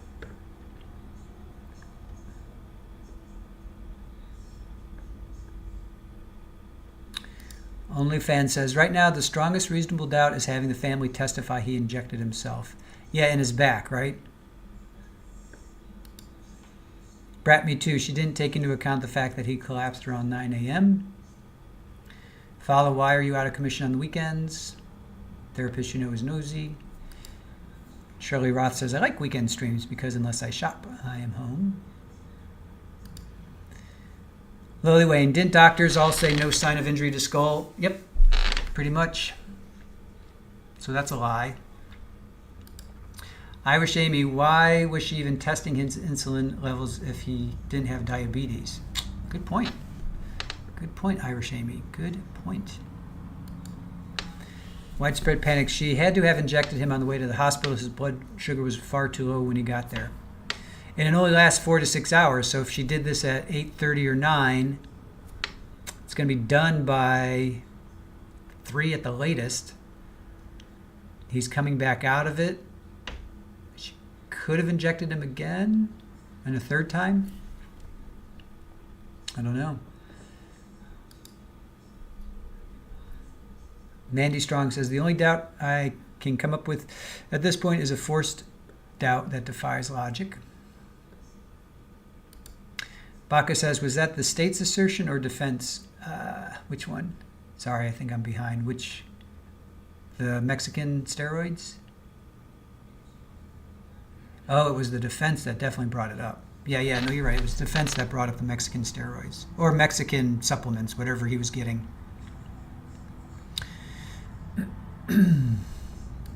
Yeah, band name Mexican steroids or steroids? Steroids? The Mexican steroids sounds like a bad name. Nope, steroids. Mexican steroids. I know, I gotcha. You're on medication, I get you, right? Or you're not feeling well. We'll put it that way. Rachel B., a lot of these things can be answered by premeditation. She was laying out what she thought would be good evidence for her innocence. That's true.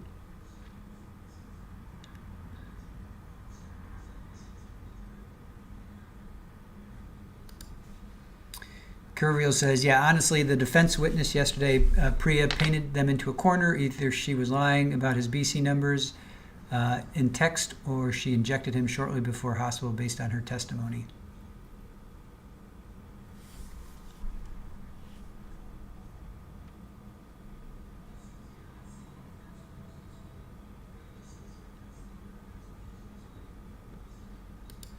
Drew Melandri, all the information came from Natalie, and she is a liar. That is true. Everything came from Natalie. Everything. Other than at the hospital. Brat says, car had 3 people, a driver who was driving in the dark, a passenger who was unconscious, and a passenger who had just borrowed insulin. 30 minutes later, he has a blood sugar of 21. Just saying. Wasn't there was the driver who was... the graphic designer, Thomas Treadway. Did he actually drive? I thought there was, okay.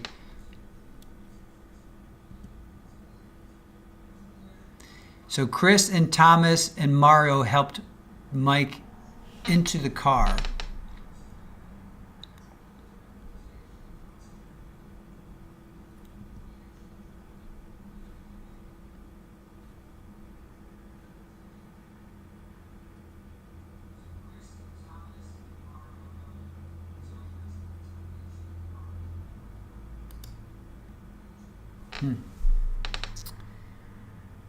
Trying to find out. He doesn't actually say on his direct, he doesn't say that he helped him into the car, and yet Penny said that he helped him into the car.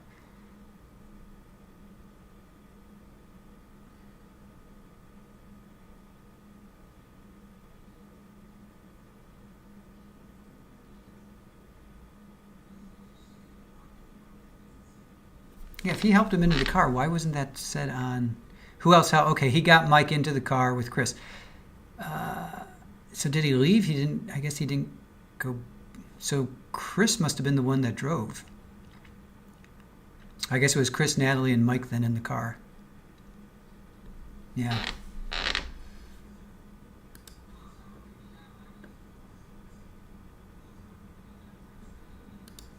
Brett says, state asserted just those 3 in the vehicle when they drove.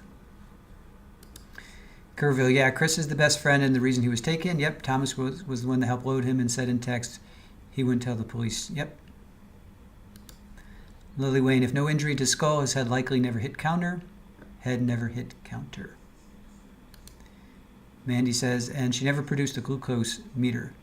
Glucose meters store readings in memory. Capri Law, and I felt like their best friends blame her, which says a lot. Yeah. I agree with you. I agree with you. Yep. Chris, for sure. Jennifer, the Davises. And then Stephanie, who is also her friend. I think just ultimately they should have gotten him to the hospital sooner. I think that's probably where the resentment comes in. Why didn't you just get him to the hospital like at noon? Why didn't you just take him to the hospital? I mean, no harm, no foul. If he wakes up and he's pissed off at you, all right, big deal. Sorry, husband. Sorry you're mad at me, but I don't know. I think relying on the fact that Michael didn't like hospitals, he hated them, he loathed them, thought they were a waste of time, yada, yada, yada. I don't know. I would take that hit You know, if my spouse felt that way, I would take that hit and be like, well, I'm sorry. I was concerned. You hit your head. You passed out. You know.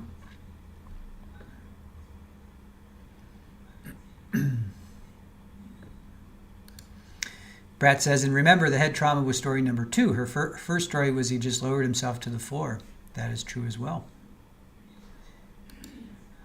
Yep, changing stories, it gets me. She changed her story 3 times, too. First, she said something about it happened in the bedroom, then it happened in the couch, then they separated, then it happened in the kitchen. Yeah, she had 3 different stories. She told the officers three times. Therapist, you told me to take you to the hospital.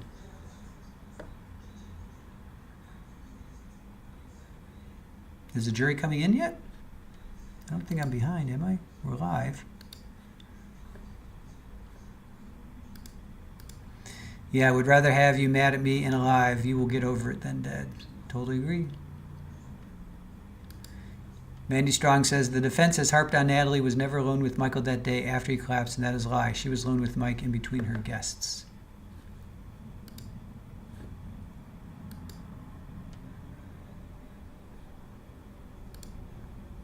Paula says, why can't I tag the squeegee? I don't know.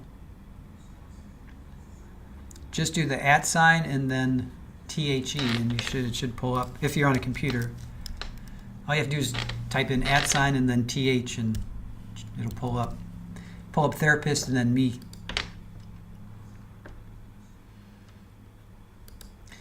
Ken Rosenberg, the supplements thing interests me because a lot of people are interested in fitness and take a handful of supplements, and a lot of folks would be like, whoa, you've got a pharmacy, bro. Yeah, remember he would just take handfuls, take his energy drink, handfuls, take his energy drink. Oh, Jenny, are you with us? Yay. Glad you made it in time. There you are. How are you feeling? Hopefully you and yours are feeling a little bit better. Making copy of charging documents, maybe. They had to fix those typos and they had to capitalize everything. Remember, Mr. Victor said, can we initial capitalize? Just pulls up therapist? Huh. I do not know. That's really weird. Follow. And I just tagged you. Yeah, so I usually, if I just do @ when I'm typing in therapist, I just do @ TH. And once I put myself in. I was trying to reply to therapist and I put myself in instead. Widespread panic. And who invites people over when their spouse is passed out and is unresponsive? Yeah. Who wouldn't call 911 immediately? Exactly. Justice said the state should have called a better medical expert to assert their claims. Irish Amy, my nan used to tell us we didn't love her if we took her to the hospital, but when she was having trouble breathing, best believe we phoned that ambulance and faced her wrath. I know. Yeah, who takes pictures? Oh, they're back. Sarah Boone. All right, they're back. I'll see you on the other side.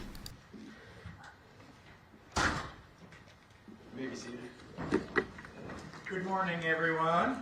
Morning, Your Honor. And we are continuing in the trial of State versus Cochran. We have been working busily on instructions, and I have a draft that I have handed out. Hopefully, Mr. Truman, you've got a copy there. Okay, Yes, sir. I'm not rushing you. We'll have some time to discuss it. I just want to make sure you got your copy. I did. Yes, sir. All right. Any matters to take up at this time before we bring out the jury and continue? The staff Your will need Honor. the equipment for the next witness. Okay. We'll fire that up. I will carry it. You go with. Yeah, and I will carry it.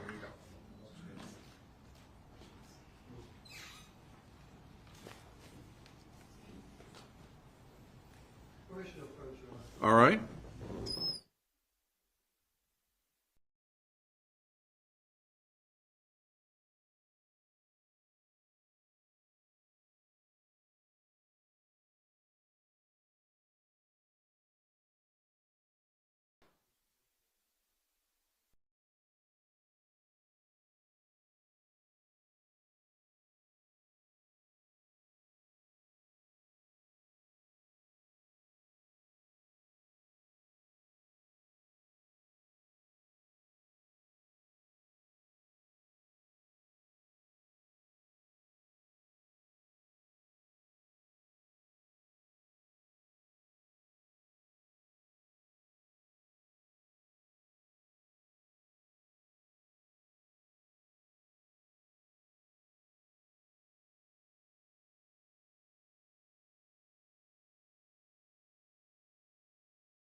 All right, now, Mr. Truman, if you'd take some time to select the documents that you wish to present. Handing them to defense counsel as we speak. I'll take these back.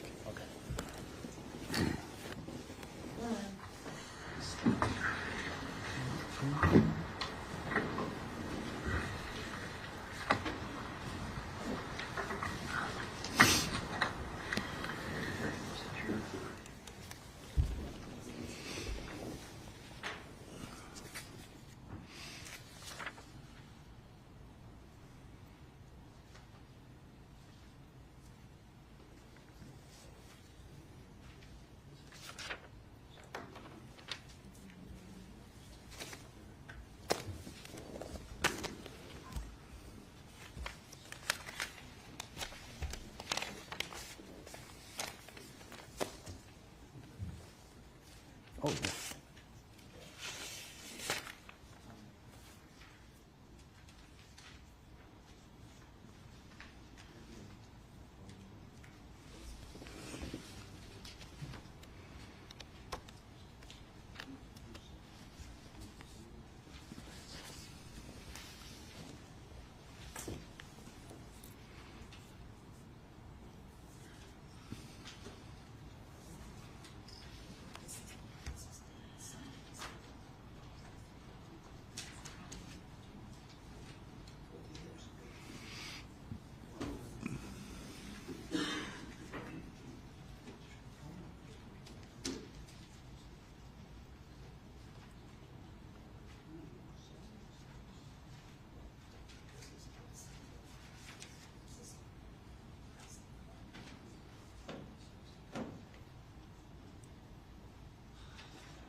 Sure.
All right.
I have no idea what's going on there. clearly something's happening, right? And even the judge didn't say, we're going to take another little bit of a break. Yeah, Shamrock, I don't know. I don't know what they're discussing. Brat, someone should do a bad lip reading version of the sidebars. I always say they're like ordering lunch. So guys, yeah, Comcast, our internet connection's just acting up again right now. So if you do get kicked out, just come back. Hopefully my audio is still okay. I know my video is janky, but hopefully the audio is still okay. Shamrock, no, she wants to testify. Oh, therapist, she beat you, OnlyFan. What if she's taking a plea? She beat you to it. Child Junkies United, they are making a quick dash for donuts.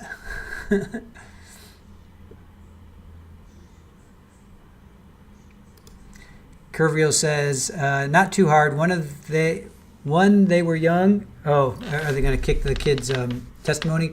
When they were young and the siblings already conflicted their stories. One said he downed them with water. The other told this whole elaborate story about his protein shakes. Yeah. Nicole, who is the daughter, said he would take them and he would get drinks of water from the tap. And the son, Mac, M-A-C, said he would take a handful, scoop it, milk, protein shake, the other handful. Brenda Meyer, must be something good that the defense is arguing. Maybe. Momo Shark, was she offered a plea? I don't think so. Yorkie says, my first thought was plea. OnlyFan, involuntary MS plea? Maybe.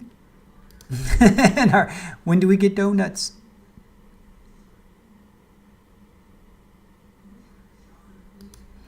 Ken says, I don't get anything done when I have y'all in my ear.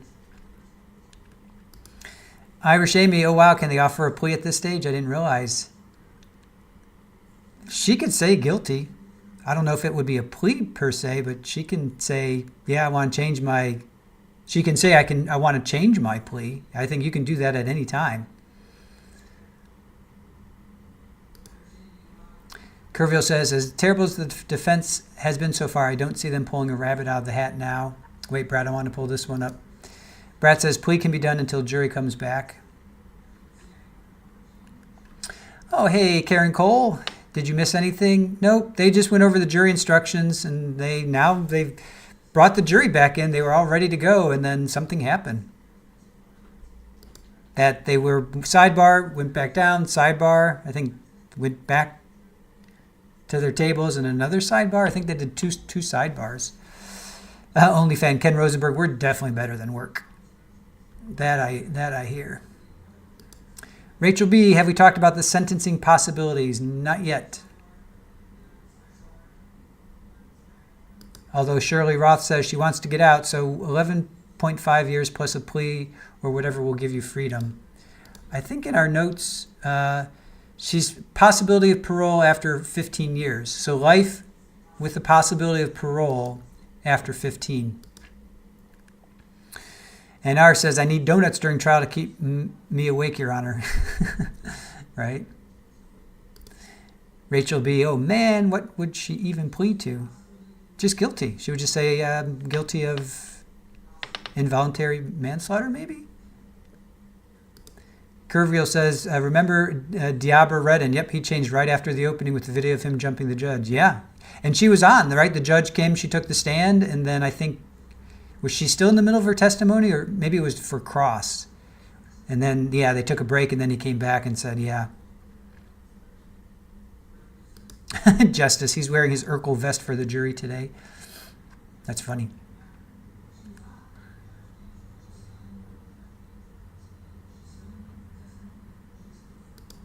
Yeah, we're not sure, Karen.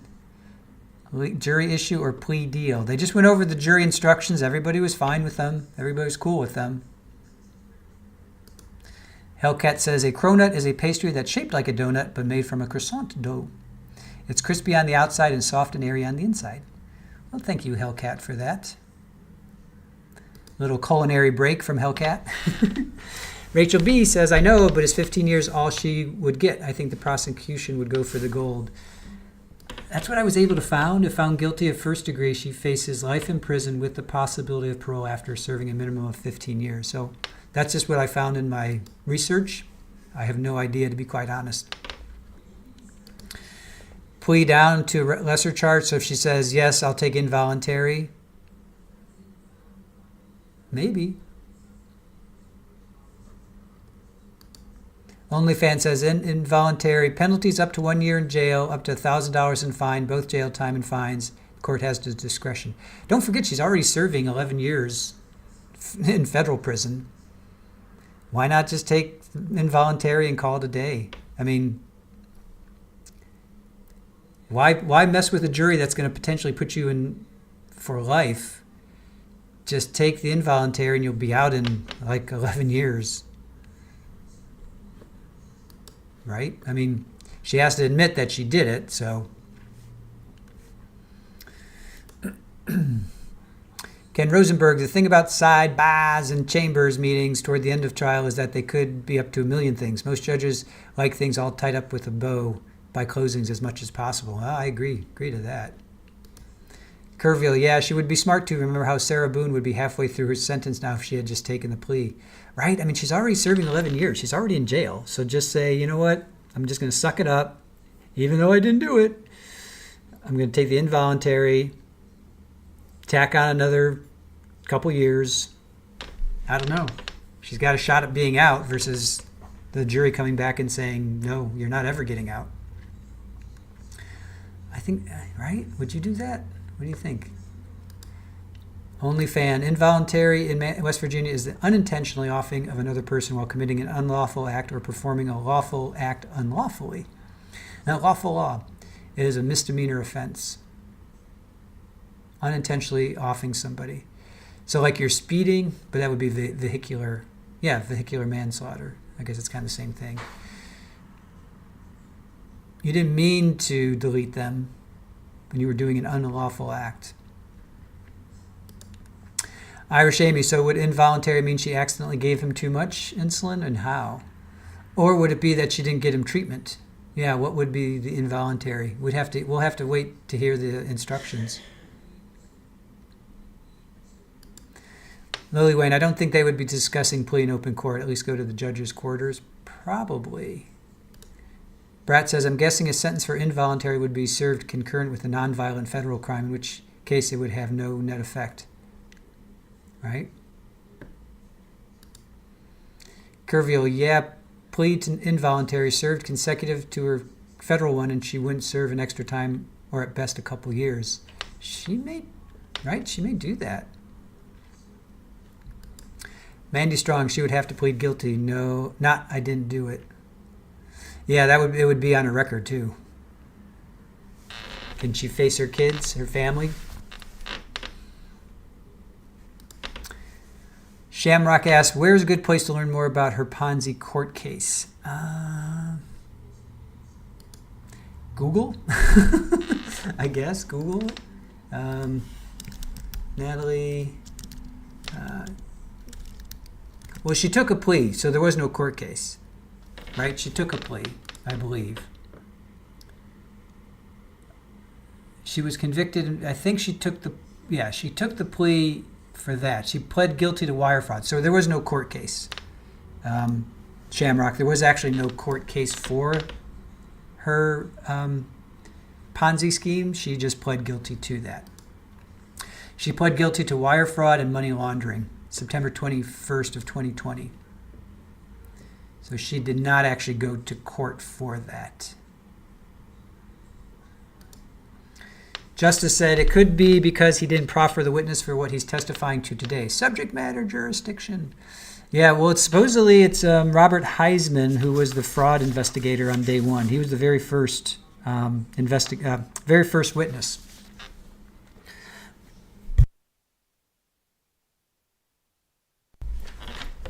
Hi, do you want to go out? You want to go out? Go out and enjoy the day, my son.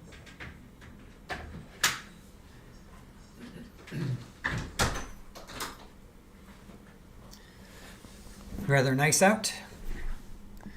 Let the little man go out. Ooh, it's 62. And we're supposed to be 68 today. Whoop, whoop.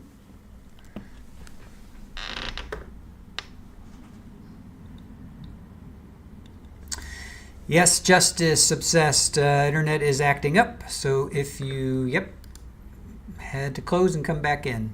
That's exactly what you have to do. When our Comcast internet is acting up, that's what you have to do. Sorry. It's just the life that we live right now. We're trying to work it out with Comcast, and we've been talking to them since July of last year. So you feel our pain. Trust me.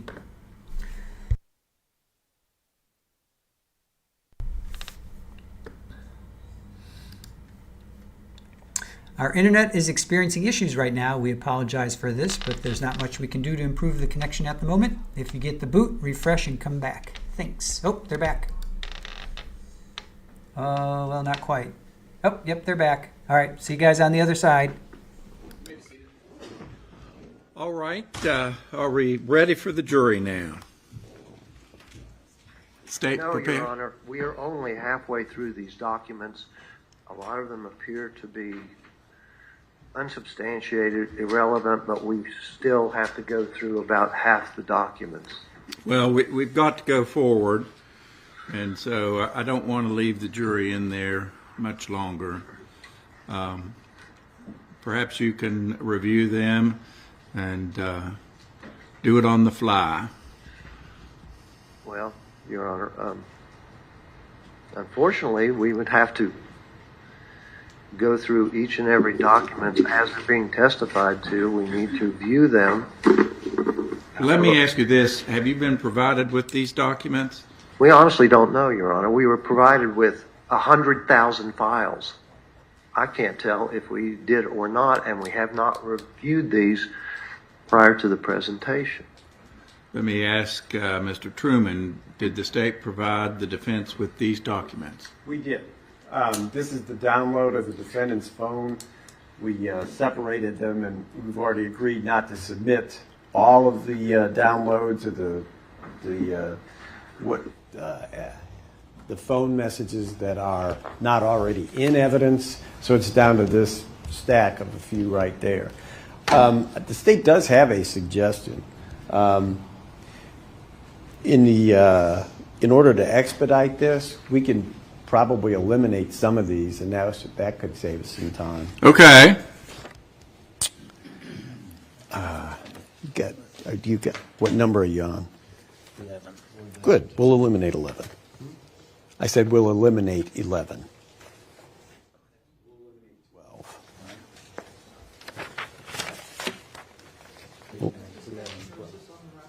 No, this isn't on record. They're engaging in another powwow. Yes. 15. 17. No, keep going. 18. So 11, 12, 15, 17, and 18. We'll withdraw. Okay. So now, do you want to withdraw any of these? No, I told you the ones I was willing to withdraw. Do you want to have another 5 minutes?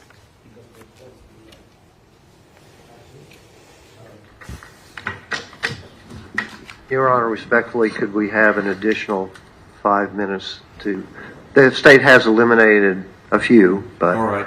I'm going to hold you to that, Mr. Selden. I'm going to time 5 minutes. Okay. Always hurriedly go through.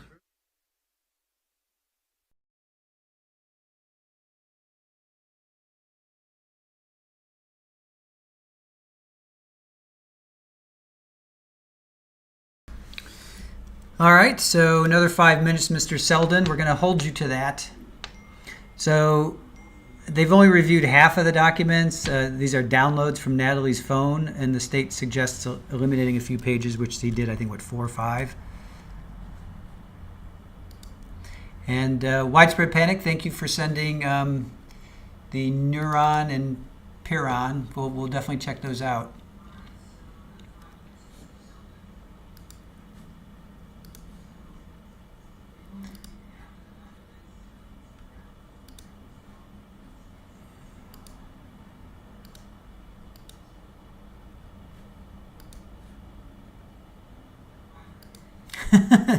Well, ouch. Bet he wishes he asked for 10.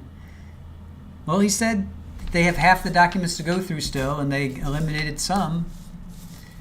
I have no idea.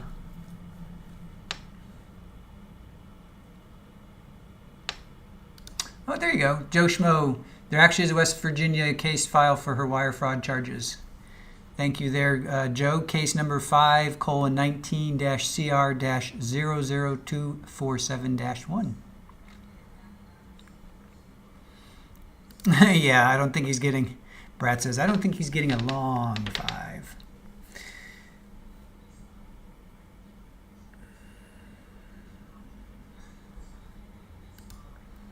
Brad says, sounds to me like the defense introduced stuff that is contradictory in her phone dump. Well, they're going to bring up something, that's for sure. They're definitely going to bring up something from her phone.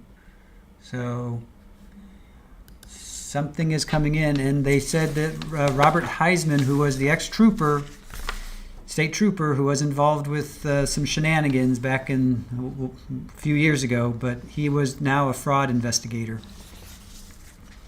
So how that can tie into her phone, we'll see. Legal-minded friends, Karen Cole, is this another Boone surprise phone evidence for closing? God, we hope so. I was so disappointed in Mr. J, and then, boy, he brought it home with his closing. I'm sorry, his rebuttal. Let's hope this rebuttal leaves no doubt. Baca of 3, but who's counting? 3 more minutes. And Kerviel says, yeah, they should have had this a long time ago, which the state said, but he said there's 100,000. They should have had this long ago, so they should know and have been prepared and think the judge knows it. Yep. Karen Cole, I have Gomer Pyle in my ear. Surprise, surprise, surprise. Shamrock, Truth, Facts, Justice. This seems so odd since both sides have rested and all evidence should be in right. Actually, no, the state has rebuttal. So the state is still going to rebut. As far as we know, they're still going to have rebuttal. So not quite yet rested. And then the judge said the defense may have a rebuttal. That's what he said yesterday. God help us if they do. Brad says, if it's her phone dump, then defense claims that they're being ambushed with a document dump are meaningless. Well, the documents are from her phone. I guess that's what they're saying. They're only halfway through. It must be her text messages, I would assume, right? OnlyFan says she looks like she did something to her pants. Dream Landry, yeah, that sounds like a you problem, defense. Baca of 3, guess they maybe should have gone through LOL the evidence then. Yes, you are welcome. Oh, and they're back. Oh, 1 minute left. All right, see you on the other side. All right, are we ready for the jury now? Your Honor, we only have one exhibit to review. If we could have 1 minute. All right, 1 minute.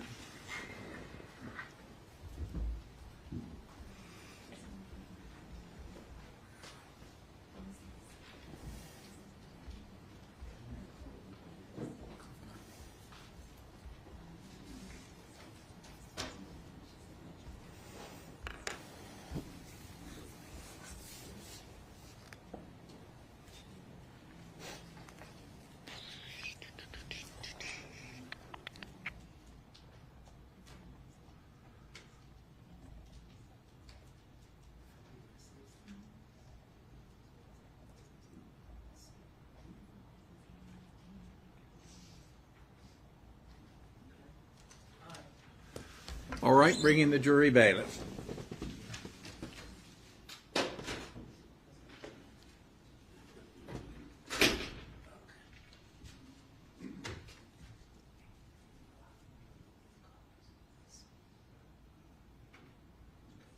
I'll ask the defense to call their next witness, and presumably you'll rest.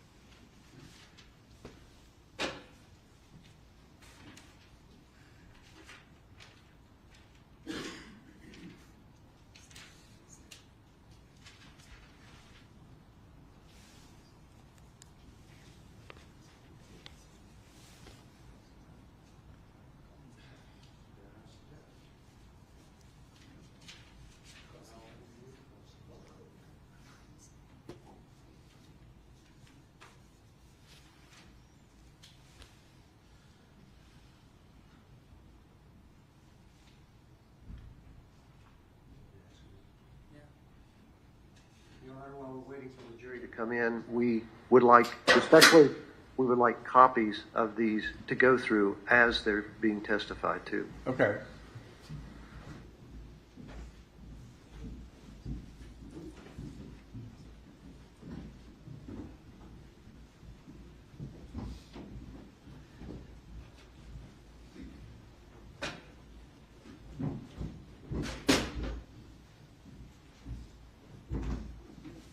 Good morning, ladies and gentlemen of the jury. Good morning. I'm glad to see that you're still smiling. I apologize for the extreme delays. We have not been sitting around talking about West Virginia basketball or Marshall football or even politics. The attorneys and I have been working diligently since 8:30 this morning to try to streamline this trial and get it in a posture for your consideration. I appreciate your patience so much. We are now in a position to go forward. If you will recall, we are still on the defense case in chief, so I will ask Mr. Selden to please call the defendant's next witness.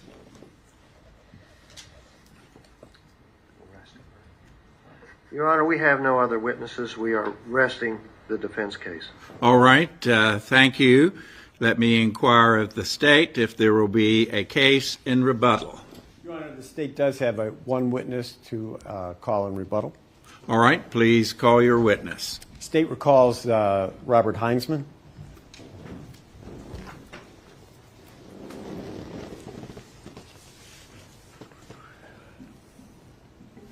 Mr. Heinzman, I remind you, you are still under oath. You may have a seat.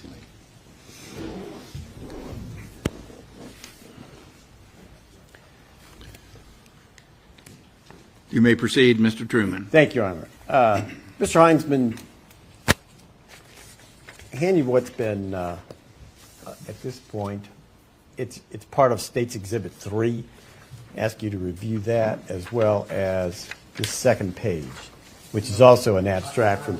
You might request that we get copies so we can look at them while they're being testified to. If we could simply copy them very quickly. Does the state have copies available? We do not. I mean, we can make them, but... Okay. I'll ask Ms. Brown Bailey or the deputy to make the copies real quick. How many do we need? He's the only one that wants one, I guess. One. Yes, Your Honor, one copy. Okay.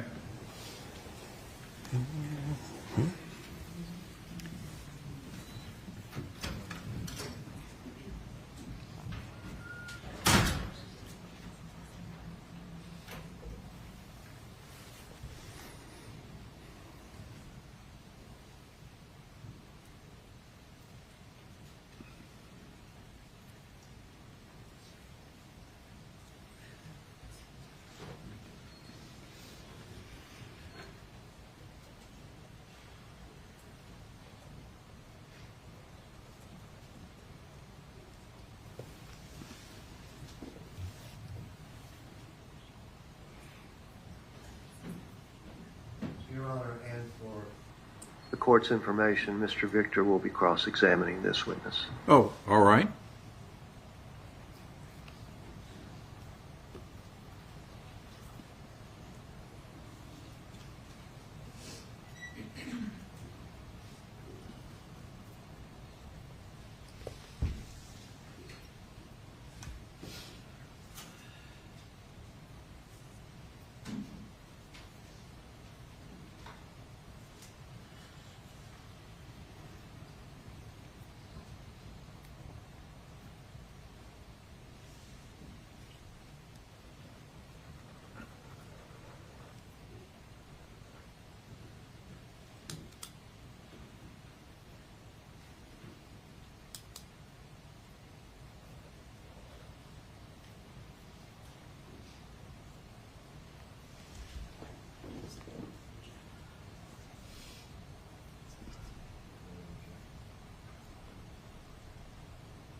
With our luck, the copier may have run out of paper. That's right.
Go ahead and ask some preliminary questions. Okay, go ahead.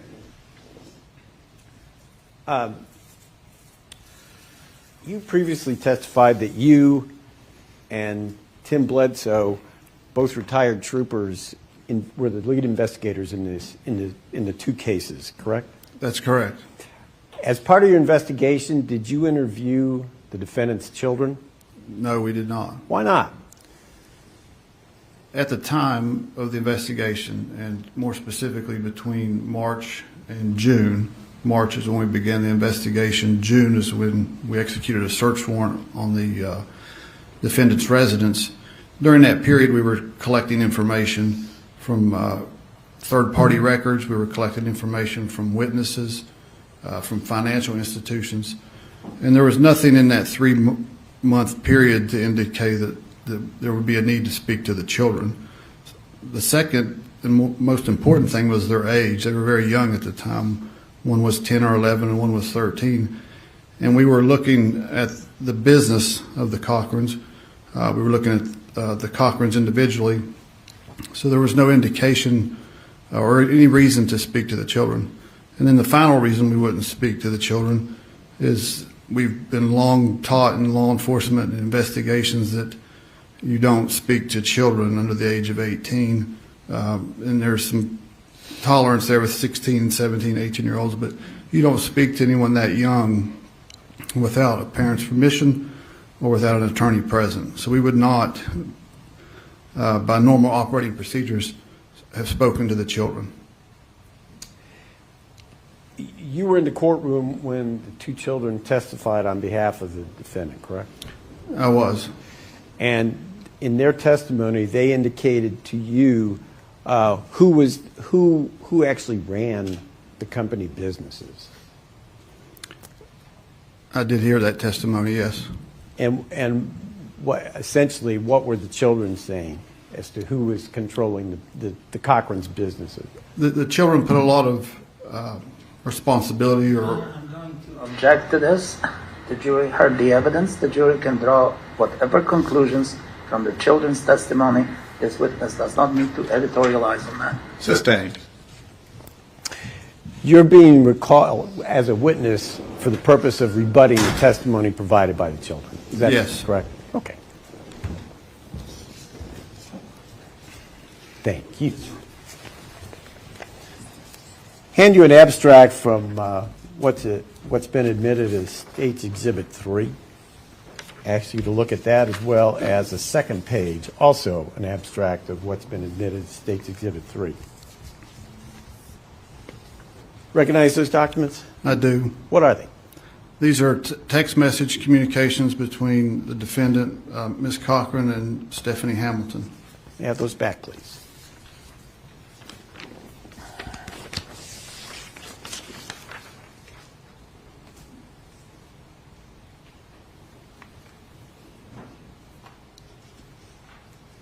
At 10:15, the defendant sends a text to Stephanie Hamilton. Can you put that in some kind of context as what's going on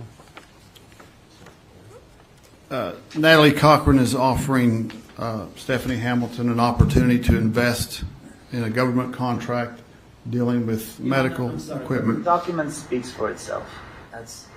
Again, we don't need any editorialization as to what these documents are and what they speak of.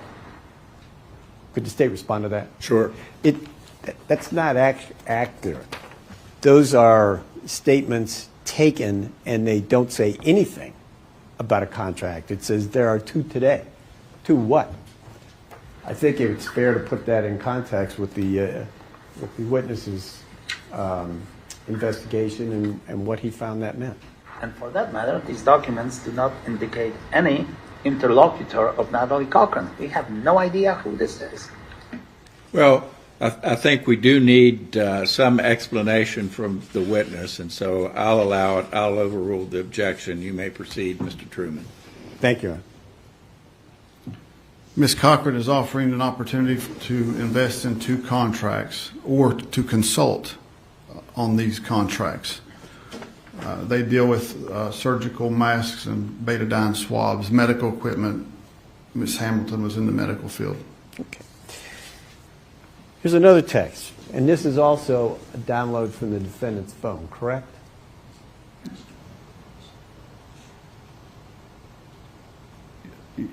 Yes, And from Ms. Hamilton's phone. correct. And this is April 26th of 2019. Yes. And the defendant responds, that means next Friday is payday. I'm going to object to this, Your Honor. This is way out past Michael Cochran's death. This document is irrelevant.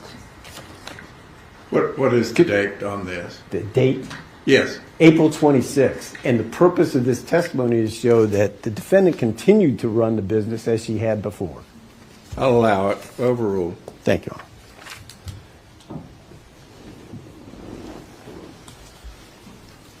Trying to next hand you an abstract from State's Exhibit 2. Could you identify that?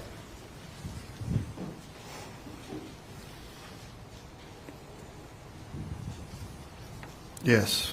What is it? This is a text message between Natalie Cochran and Chris Davis on February the 6th, 2019. Judge, I think we really need to approach the bench at this point. All right.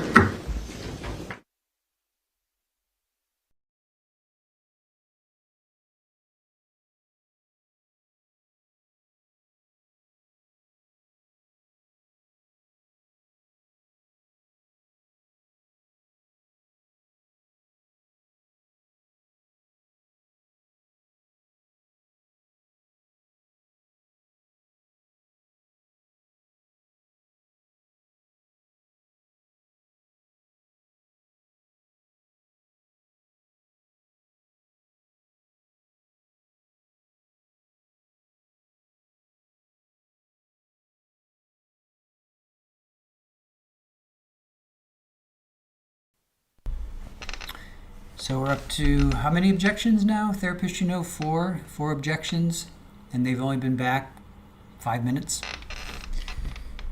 State has asked 2 questions. I'm just going to sit on Super Ball, lay my head on Super Ball.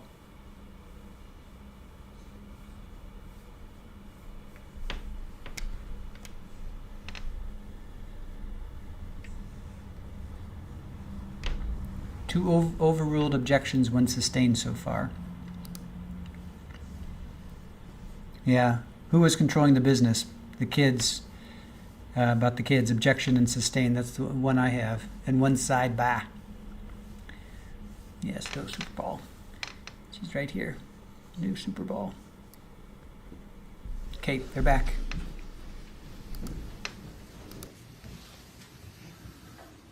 Continue, Mr. Truman. Thank you, Your Honor.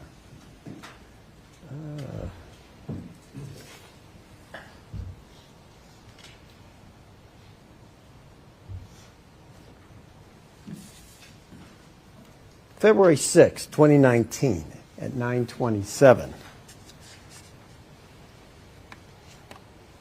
That's a text from the defendant to whom? Chris Davis.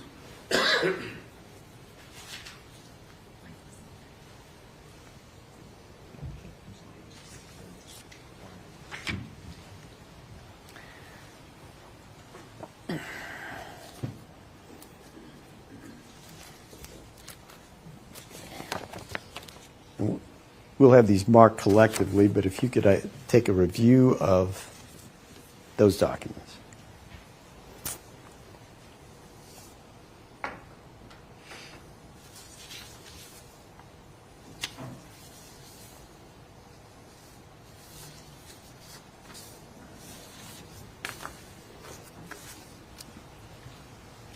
And if I could have this marked as States 34, please. All right. No, this will be State's Well, we Exhibit didn't- number 37. We're not going to, those weren't allowed. These aren't allowed? No, These right here, right. number 35. What's the 30 number? 34 and 35, I think. Or 35 and 30, 35 and 36. So those are not going to be admitted? These, well, the ones that you marked previously are not. It's this one in its stead. Okay, well, it's going to be 37, because I can't. That's fine, sure. Okay. This is Defendant's Exhibit number 37, Your Honor. States. Thank I you. mean, States, I'm sorry.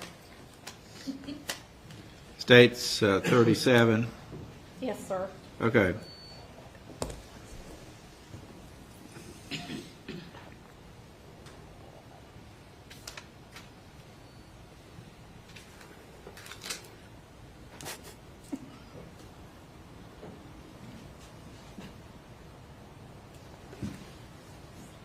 Thank you. States 37, marked for identification. Can you tell us what that is? These are text messages between Natalie Cochran and Wendy Poteet. Who's Wendy Poteet? Wendy Poteet would be the sister of Natalie Cochran. And how did you acquire those documents? These documents, they're cell phone text message documents.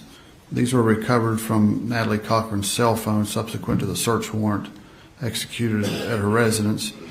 The cell phone is given to a forensic examiner, and they do an electronic download of all the data on the cell phone. And these are pages from that extract. And that was from a search warrant? Yes, sir. Now, we don't necessarily have to go through all of these. Let's just put a few up here to show where this is going.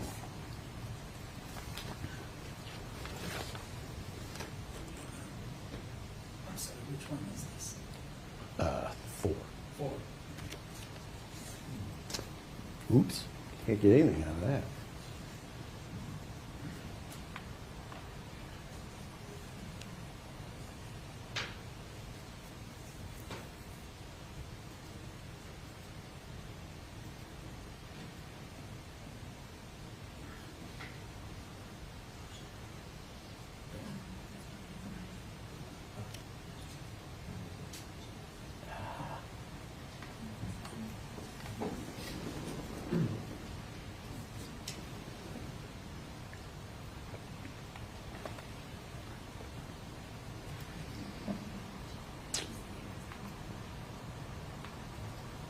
Once again, these are text messages between the defendant and her sister, Yes. and she's offering a contract.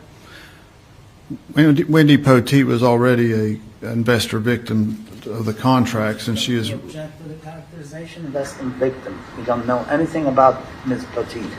All right, that's a fair objection if you'll refrain from speaking of her as a victim, yes, please. Your Honor.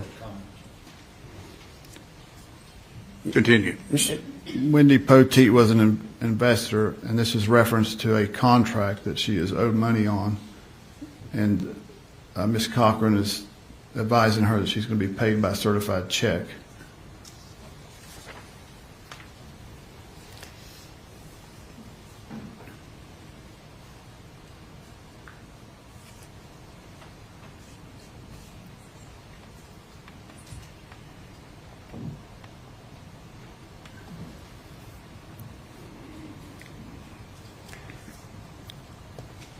Once again, This is a text message. Your Honor, can we please have this identified? Which document? number 5. Text message, again, between Natalie Cochran and Wendy Poteet, where Natalie is offering additional contracts for Wendy to invest in on February 18th of 2019.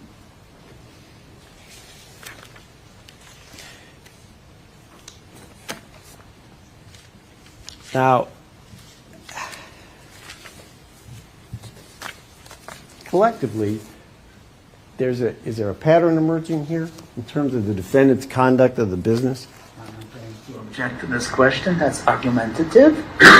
Or we could just go through slide by slide. Overruled. Continue. Is there?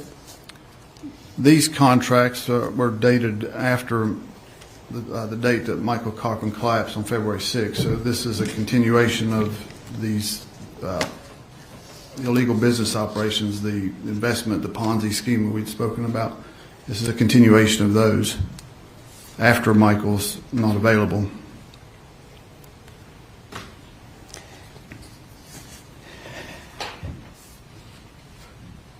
This time for sure. Please. This will be State's Exhibit number 38, Your Honor. Very well. Before I go south with these.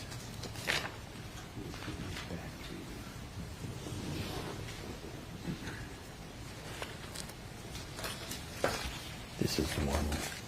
Let me give that back. Take this.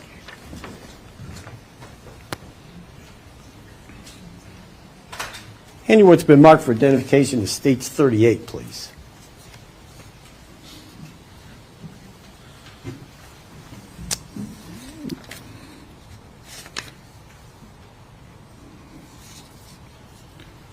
You recognize that? I do. I do. What is it? Which number is it? Oh, I'm sorry. For the, Yes. Yeah. 22, 23, 10, 10. 13, 14, Okay. 16, 19, 20, 21, Okay, 22, so now we're 23. looking at 10. Collectively at the moment. But Okay, all right.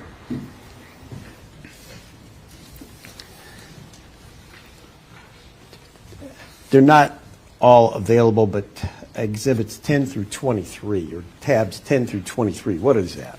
These are all text messages specifically between Natalie Cochran and Michael Cochran, ranging from August of 2018 to February 5th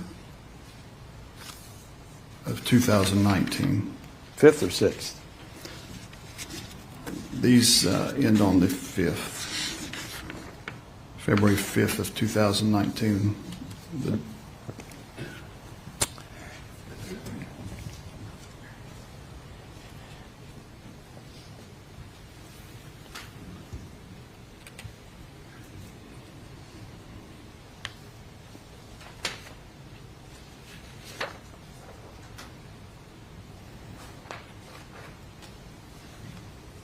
This is page 2 of number 11.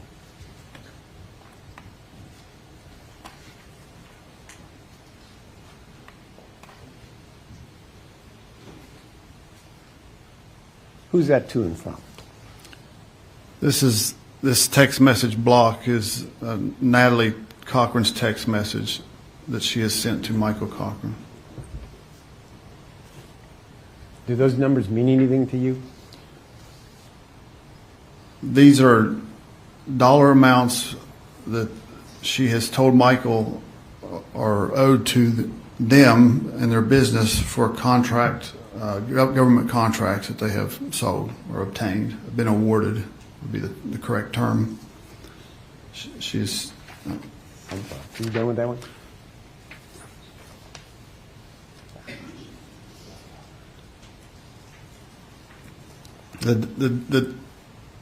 You want me to finish, Mr. Truman? Please, yes. The date of this text was on August 27th, and with these dollar amounts, she's provided other dates in which these dollar amounts will be posting. The very first entry, 3.45 million, should post tonight at midnight. That would be on August 27th, and then there's timestamps applied to the other amounts in those texts. 13.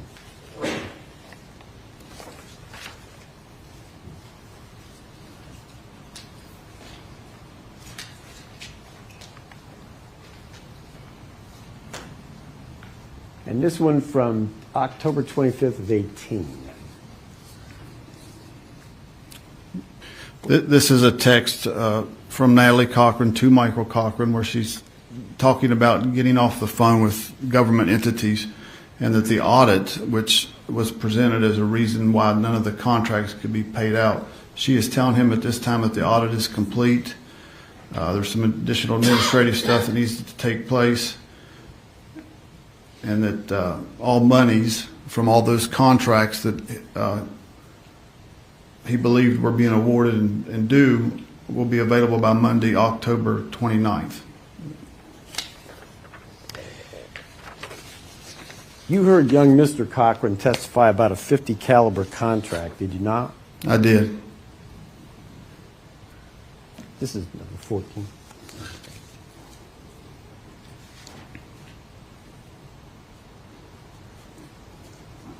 And this is, again, a text. You recognize the phone number as to where that text is coming from? Yes, that's Natalie Cochran's phone number. And is that the only .50 caliber order in your investigation that you saw, or were there others? That is the only one. This is a reference to a text again to Michael about that .50 caliber government contract order, where she is telling Michael that they, being whatever entity the contract was fulfilled with, want to double that .50 caliber order, and it would cost them $244 million and yield a return of $378 million.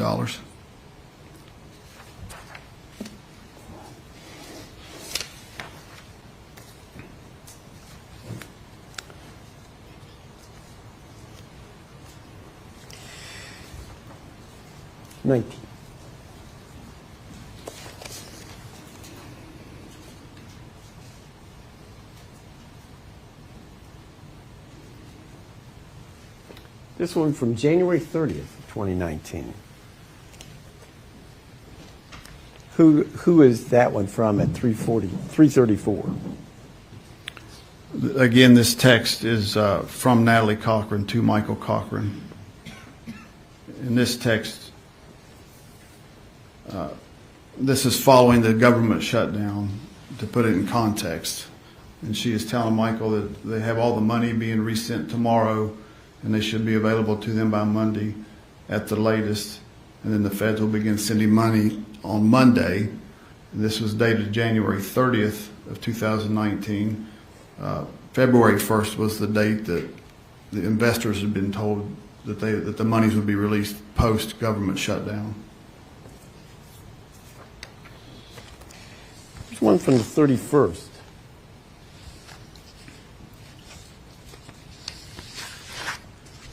This is, again, a text from Natalie Cochran to Michael Cochran, where she is telling him that she is on the phone with Bank of America, and this is in reference to the monies that were supposedly inbound, and that's why she's talking to, or talking with Bank of America. I'm going to object on lack of personal knowledge.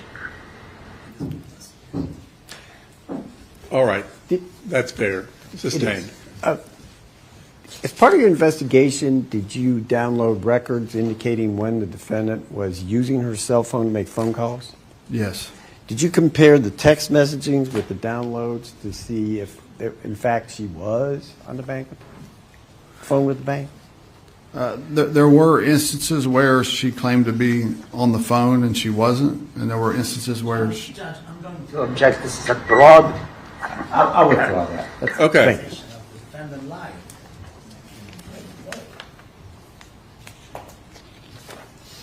21. What's DFAS? DFAS is the Defense Finance Accounting Service. It's a federal government entity that deals with defense finance. And 2 days before Michael collapsed, there's a reference to the organization you just mentioned.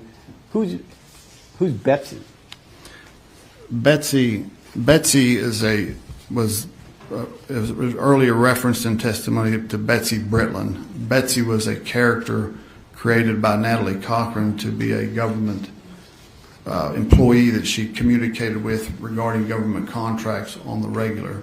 She would ask, or when asked about contracts, she had told Michael that her point of contact was Betsy Britland with DFAS or the U.S. Treasury.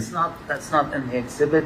The witness is testifying from some other unidentified documents. I object to. Overruled. Go ahead.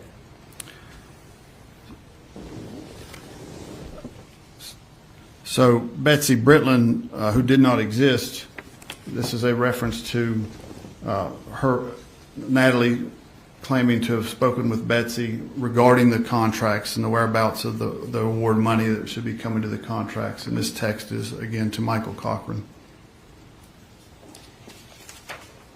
22.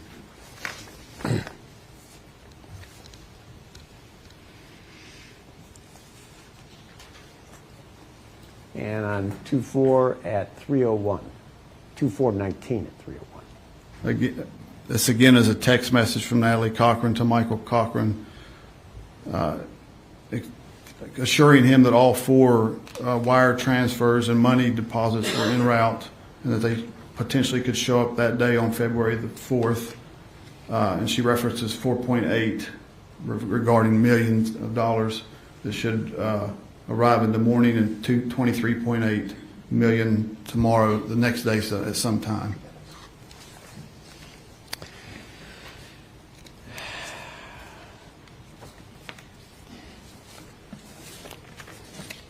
From your review of the text messages between the defendant and Michael Cochran, the defendant and Wendy Poteet, the defendant and the Davises, the defendant and Stephanie Hamilton, was there a pattern emerging there? Yes, there was. And was always deception to all of those parties, was it not? Judge, now the prosecutor is testifying. I object. Fair point. Sustained. The text messages that we've reviewed in summary fashion, did they indicate a pattern to you? They did. What is that pattern? That Michael Cochran was being told the exact same information that the investors were being told. Those who were relying on money to be paid back to them, the information that was given to them is the exact information that was being given to Michael Cochran. And that all derived from the defendant, correct? Yes. Could I have just a moment, please? Sure. Yes, Tim.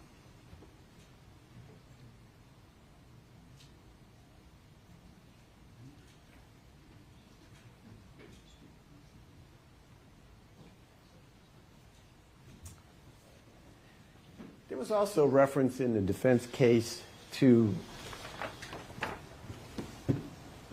Michael utilizing the defendant's phone and sending messages as a guise that it was her sending them. Do you remember that? Yes. Oops, I need another marker. This is State's Exhibit number 39, Your Honor. All right.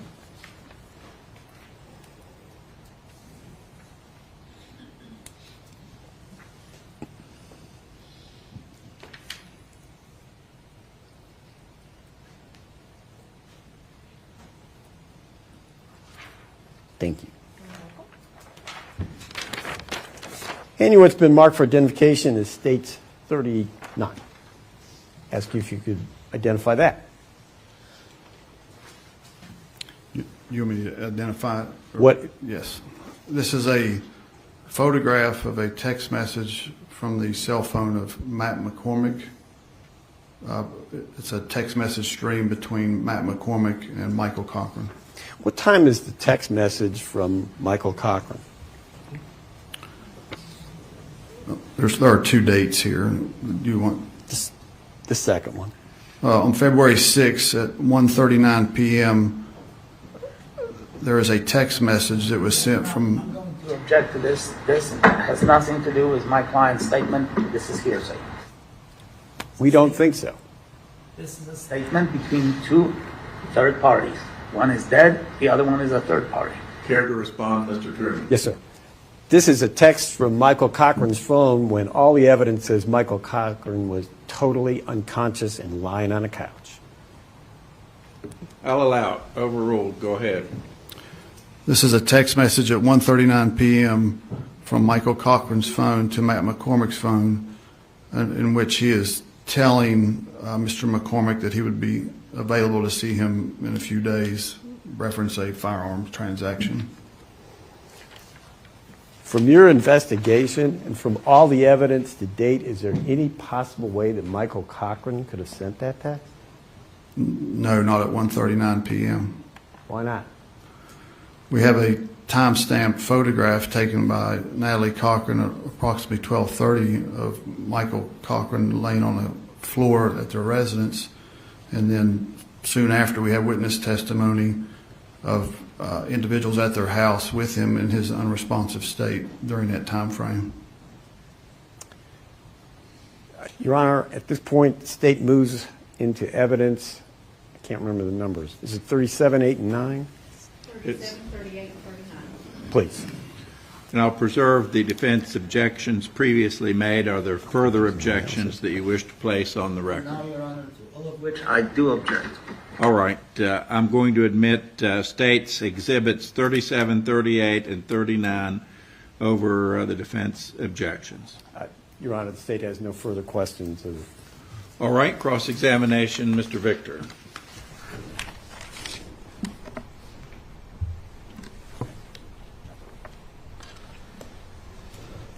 Mr. Heinzman, the purpose of your testimony here today is to demonstrate that Michael Cochran, and this is an old story, was duped by my client, Natalie Cochran, and didn't know anything about these contracts, right? Yes. Now, and for that matter, the other message there that you are telling the jury about is that Natalie Cochran was involved in the illicit business of contracts. Is that right? Yes, that's correct. Would you agree with me, sir, that throughout this trial, as you were sitting here, we have conceded that Natalie Cochran was a bad girl and she was dealing in those federal contracts? Did we concede it or not? Did you concede to it? I don't know who we is. Listen carefully. Is it true that Natalie Cochran has conceded that she was involved in the fraudulent scheme? Yes, she did. So that shouldn't be any surprise for you when you look at all these documents. That she is involved in these transactions. The purpose of my testimony was to illustrate that Michael Cochran was not involved in the illicit transactions. Michael Cochran wasn't involved in it. All right. I'm going to ask you, if I can do this. Looking at one of the examples.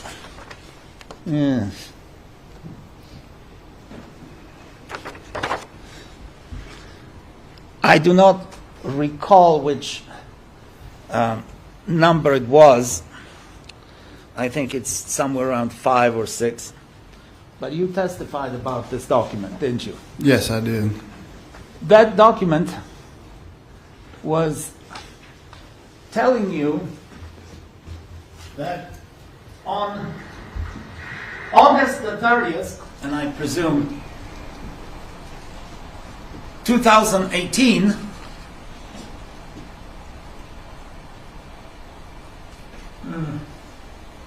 $1.2 million was going to be posted, right? See it there? On August 30th, yes. Yeah. Posted in the account of Mr. and Mrs. Cochran, right? Yes. Then on September the 4th, I'm sorry, the 3rd, $724,000 was going to be posted. May not be the 3rd because it's going to be a holiday, but it was going to be posted in the Cochran's account, right? Yes. And then $2.56 million next Friday was going to be posted in their account, right? Yes. Well, comes August 28th, no money in the account, right? Correct. Comes August 29th, no money in the account. Correct. Comes the end of September, no money in the account, right? Right? Yes. Yes. Well, come about that $2.6 million next Friday, so that's probably sometime, I don't know, sometime at the beginning of September, right? No $2.6 million coming. Correct. And Mr. Cochran doesn't know that? He is waiting for about $4 million, right? Right? The last date put out on these is December, so between August 27th and December, it was over $300 million that he was I told asked was you due. about these numbers. $300,000, $1.2 million, $724,000, $2.6 million. There's nothing about December there, is there? December 21st on the next one down. 12/21, $131 million on 12/21. I didn't ask you about that, sir. I asked you about the top of the Okay. exhibit. There's about $4 million coming to Michael Cochran, to his account, right? To the business. Yes. To the business where Michael Cochran is a minority owner, right? No. No? To the business where he has a joint account, right? Yes, sir? Yes or no? Yes. Yes. $4 million coming to my account, and I don't know anything about it? That is correct. And- Well, he knows what's been told to him here Okay. about the Well, $4 million. Fine. Then let me ask you this. We are now at the beginning of October. That $4 million didn't materialize itself. He is not asking questions, is he? He absolutely is. The defendant had is? produced an audit Show me ruse. in any of these documents, sir. An audit ruse. Show me any of these documents, these exhibits, when he is asking any questions about where is that $4 million? We have. Where is that $4 million? Show me any of these documents here that were admitted into the evidence. Not some stuff about we did our investigation. Show me in any of these documents. If you'll hand the documents back, I'll review them to see if I can find that. You can review them all you want. But I know that throughout the text messages that were reviewed, 1,224 pages of text messages are I don't care about this. numerous times that Mr. Cochran Show the asked jury. where the Mr. money Heinzman, was at. Mr. Heinzman, there's no question pending. I'm asking you to show this jury from these documents that Michael doesn't know, that Michael somehow is not surprised that the $4 million that was supposed to come to him at the beginning of September is not there. Show me. He had been Show told the it jury. wasn't coming because of an No, audit. No, sir. You look at these documents, show me if there is anything in these documents that indicate that Michael Cochran is or is not surprised by not getting $4 million. Your Honor, do me take the time to review all these documents? And Well, if you can. Go ahead, Mr. Heinzman. I'll move quickly. All right. And I'm looking specifically for where is that $4 million that was supposed to come in September?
Would you restate your question? Well, show me in any of these documents when Michael Cochran is asking Natalie, or anybody for that matter, where is that $4 million, or, well, 300,000, 3.4, well, there's more than that. 300,000, $1.2 million, $724,000, and $2.56 million. Where is it? It was supposed to be deposited. Now it's September, it's October, it's November. Where on earth is that money? Show me any of these documents indicating his inquiry about that. Okay. On page 19, he's referencing the 1.6 million, having to wait for that.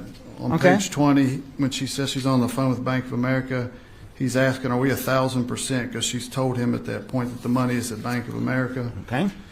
On page 21, he says, this is February 4th, the day that 3 days after he expected the money, he tells her that the money isn't there. She provides additional excuses for that. And then on page 22, dated February 4th again, she's telling him that the 88 million and 297 million will possibly show up today. Not she's telling him. 4.8 million in the morning and 23.8 tomorrow. Again, another delay, and his response is shit. All right. Okay. Show me. You want me to go through the rest of the documents? Hold on. Show me when there is going to be $108 million to be deposited in the account on October the 12th. It's right there on August 27th on the text that's being provided. And $131 million to be deposited in November and in December. Yes, it's And- right there on the text. And he doesn't know that this money ain't there? No, he believes this money is coming. What's significant about August 27th? Now, I didn't ask you. Do you seriously? I can explain. Hold on, sir. Okay. Are you seriously contending before this jury that he doesn't know that that $239 million is not there? I'm telling Yes or this no, jury sir? that Yes or Michael no? Cochran does not know. Yes or because no, he Your believes Honor? that money is coming. Your Honor, I'm sorry. It's a yes or no. Well, he's trying to explain, and I think we should let the witness explain his answer. Go ahead, Mr. Heinzman. Michael Cochran has been led to believe that all this money is coming to their accounts for government contracts, and it never comes. And I presume that in September, October, November, December, and January, he lives in the same household as Natalie Cochran, right? He does, yes. He certainly doesn't live on another planet. He can talk to Natalie Cochran about these contracts on a daily basis. He can talk to her, can he not? Yeah, he does. And he does. And he, on August 20, whenever, September, honey, where is that $8 million or $4 million? And she's lying to him, right? Is that your testimony? And she says, we're getting hit with an audit. Can you believe it? On September 5th, she's telling him, oh, no, that money is coming, right? On September 6th, 7th, 8th, 30th, October, he is somehow duped by it, and he's so blind to it that he will not ask his wife, where is $238 million? And he naively and blindly believes that this money is going to be there and it ain't there? Is that what you're testifying to, Detective? Absolutely. All right. Show me. There is nothing in these documents that talks about Michael's computer. Is there? Michael not in these documents. Arranging for these contracts on his computer as he's sitting in the bedroom while Natalie is watching TV and the kid is between them. Those documents don't deal with any computer operations of Michael Cochran, right? No, they do not. Okay. Those documents did not deal with any personal contacts that Michael Cochran had with the investors, including his own mother. Correct? These documents do not. These documents do not deal with any checks that he wrote, as we saw in some of the exhibits here, on behalf of the companies. Correct? Correct. For either services rendered or for consulting services, etc., right? These Correct. documents don't show that. These documents don't, these documents do not address any issues that, the detectives are coming and, maybe they should talk to the kids. Is there anything about that anywhere? No, there wouldn't be anything like that. All right.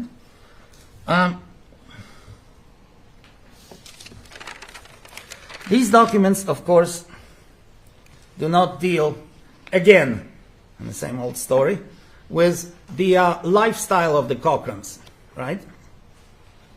These documents do not. Honey, I'm taking you to Paris and I'm going to get you a Louis Vuitton bag for God only knows how many thousands of dollars, because we have somebody else's money to live high on a hog, right? These documents don't deal with this, do they? Not that depiction, no. No, not that depiction. Well, they don't talk about any of the wealth that the Cochrans, plural, have acquired through the illegal schemes and enjoyed for a long time, right? These documents do not. These documents don't deal with anything about Michael Cochran's health. Honey, I feel bad today, I'm declining, or anything of that nature. There are references to him being stressed because of the lack of money. He is stressed because he doesn't know. In these documents I'm referring to. He's like in a National Enquirer. We want to know, right? He wants to know, right?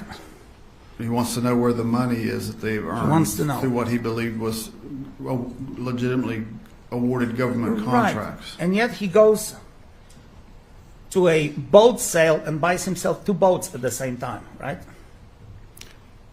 I don't know if he went to a boat sale. I know that he did purchase ATVs, boats, vehicles, Right. things of that nature that both he and his wife picked out based on text messages we read, or by her encouragement to make purchases because she had led him to believe that they had all Sure, this she let him wealth. believe. And you truly believe it. Absolutely. All right. These documents do not show, these documents that deal with Natalie only, not Michael, whether he was copied on them. Do they? So would you ask that again? No, you look at any of these documents where Natalie is talking to Ms. Petite or Chris Davis, where Mr. Cochran is not involved. Is there any indication that he is copied on those conversations? Some of them, yes. Yeah. So some of this he knows, right? Some of it, but Yeah. not in this context that you're framing it. Not in this context, of course. Okay. Now, when he talks on some of those messages, the jury will probably see that those conversations take place after Michael's death, right? Yes. So he cannot contract anything, Mr. Heinzman, because unfortunately he's passed away, right? Right? Yes. And Natalie Cochran is continuing the scheme that she was involved in, but it has nothing to do with what Michael knew and what he didn't know because he's dead. Right? No, it supports the fact that it was her scheme because she continued it on. It support. Well,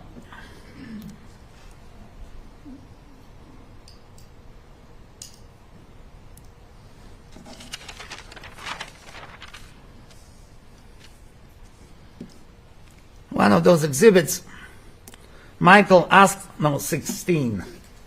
Michael asked directly to pull out $9,500. From where? From their personal account To do what with it? to have some cash on hand. And that $9,500 came from where? They didn't have any income, independent income. That must have come from the investors, right? That or rescue loans. Well, is it possible that since they have no income, independent income, you testified that Natalie wasn't working as a pharmacist anymore, and Michael's job was an IT man, not really defined, that he's pulling $9,500 in cash that must have come from the investors, right? Yes. So he pulls $9,500 that he considers money earned, right? From previous contracts. If he Yes. believes that, if he's so scrupulously honest, well, he must believe that this is the money that they've already earned on those contracts, right? Right. He's not aware that there are illicit proceeds. He thinks they're legitimate proceeds. Right. Right.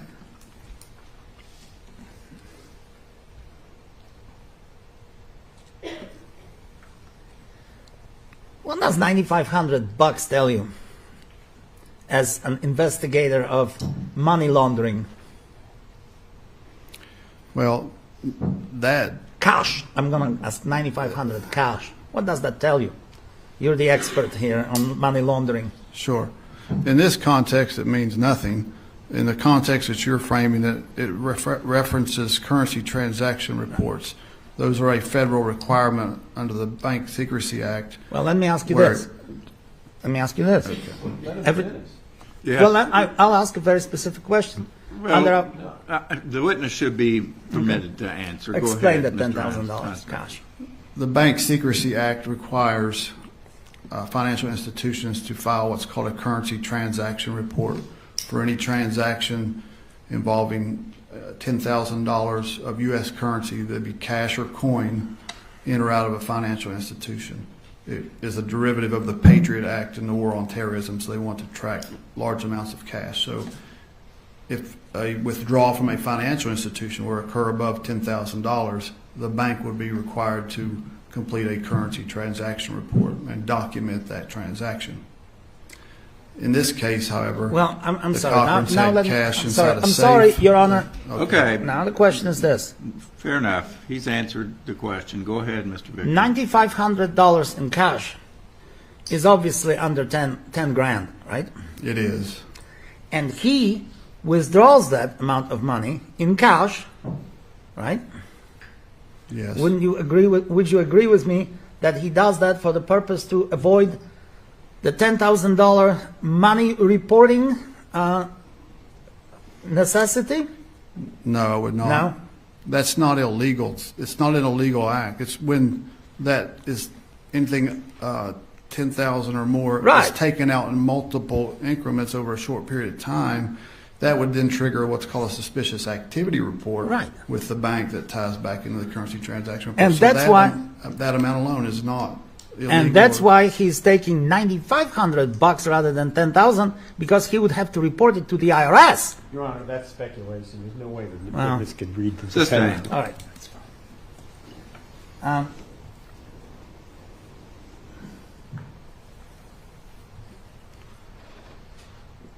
What about those income tax returns that the parties filed jointly? Those were prepared by Natalie Cochran. They were false documents. They were false documents. Yes. And he signed off on them. There was no signature by Michael on the documents. For 2017, No, there was not. 2018, No, there was not. 2019, No, there was not. and you're telling this court that she filed taxes and he didn't know anything about the income tax returns.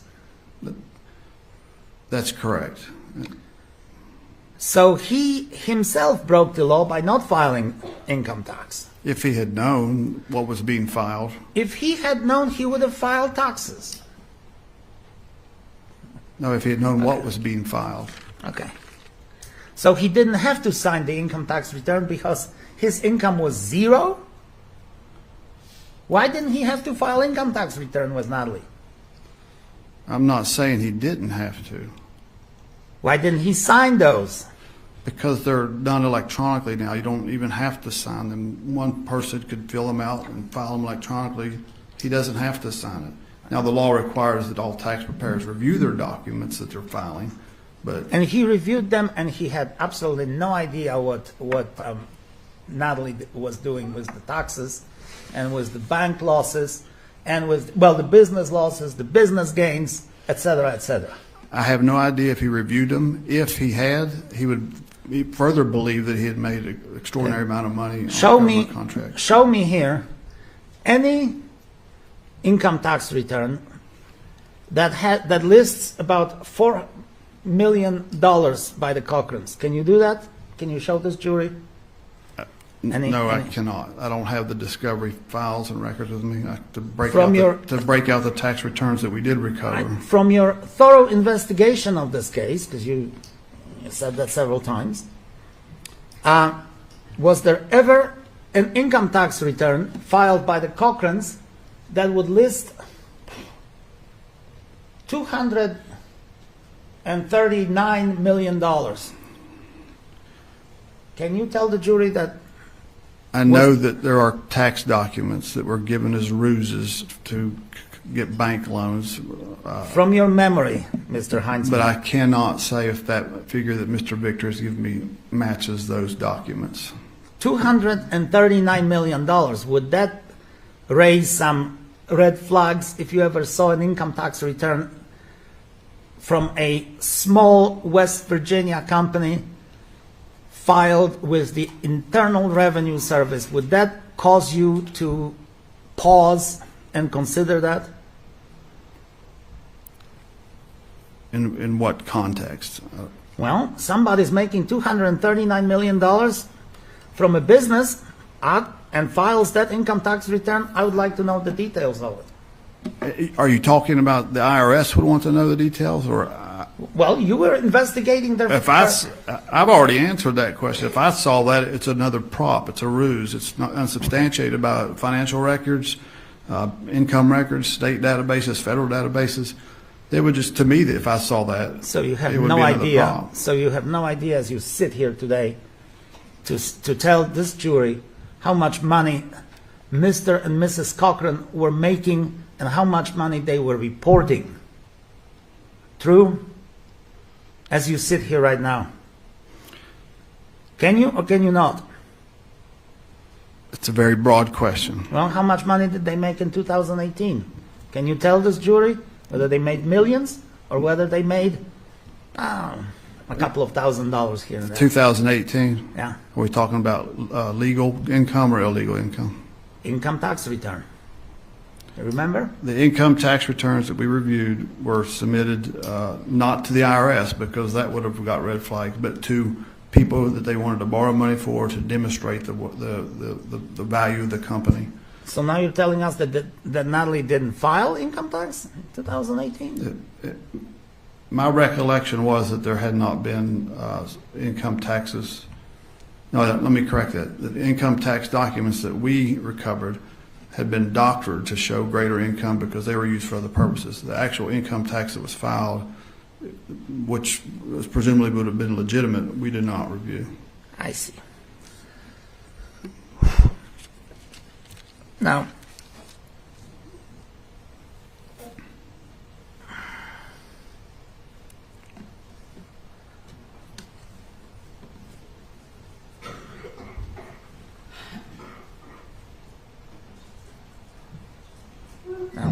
okay, if I may have a second.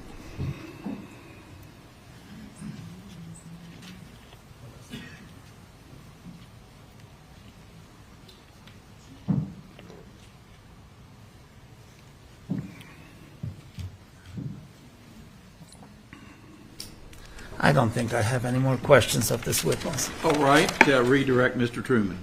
Nothing from the state, Your Honor. Thank you. Very well. Mr. Huntsman, you may step down, sir. Thank you, Your Honor.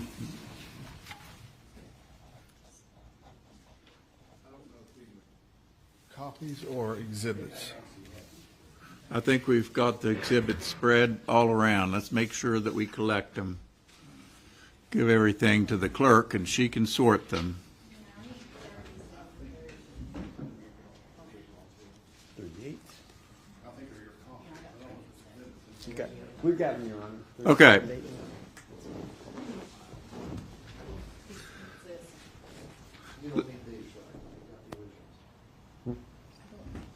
It's part of, it fell off. Part of it?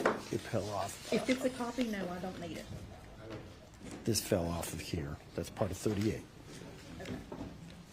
Let me inquire, Mr. Truman, will there be further witnesses in rebuttal? Your Honor, the state rests. All right, will the defense have any rebuttal evidence? May I? Certainly.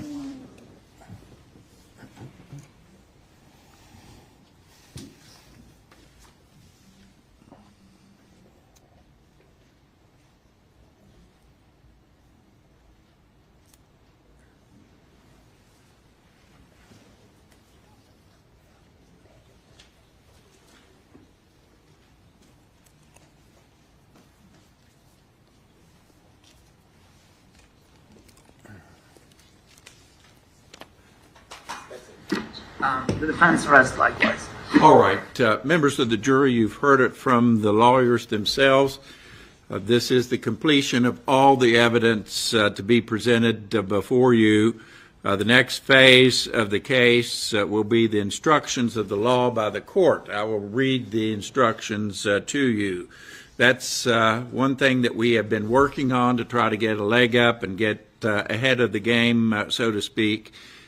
We've pretty much settled on the instructions, and so we should be ready to go this afternoon.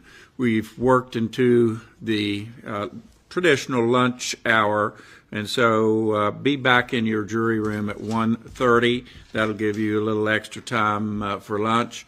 We will commence hopefully with instructions at that time, and argument of counsel thereafter. So although we are winding down, and although we have completed the presentation of the evidence before you, the case is not over. It would be improper for you to discuss the case among yourselves or with anyone else at this time. Please enjoy your lunch. Do not do any research. Do not read anything online in the newspaper or on TV. And be back, please, in your jury room a little bit before 1:30. You may go with the bailiff now to your jury room.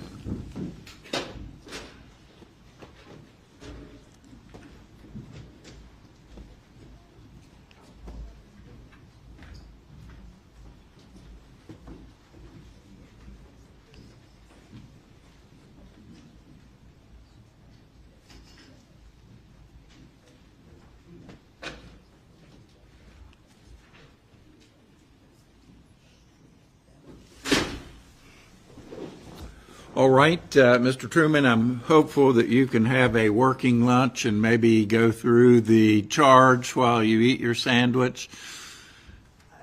I'll take care of, yes, I'm on page 8. Okay. I have them done. All right, thank you. So far, there's only been a couple little things to check on. All right. Maybe we can come back at 1:15, so we'll have 15 minutes to make any corrections. I think that should do it. All right, and then we can perspective. start out on time. I don't want to delay the jury anymore if we can help it. Is there anything further on behalf of the dissents that we need to discuss? No, Your Honor, thank you. All right, we'll break for lunch, and if you can, be back at 1:15 so we can take up the instructions further.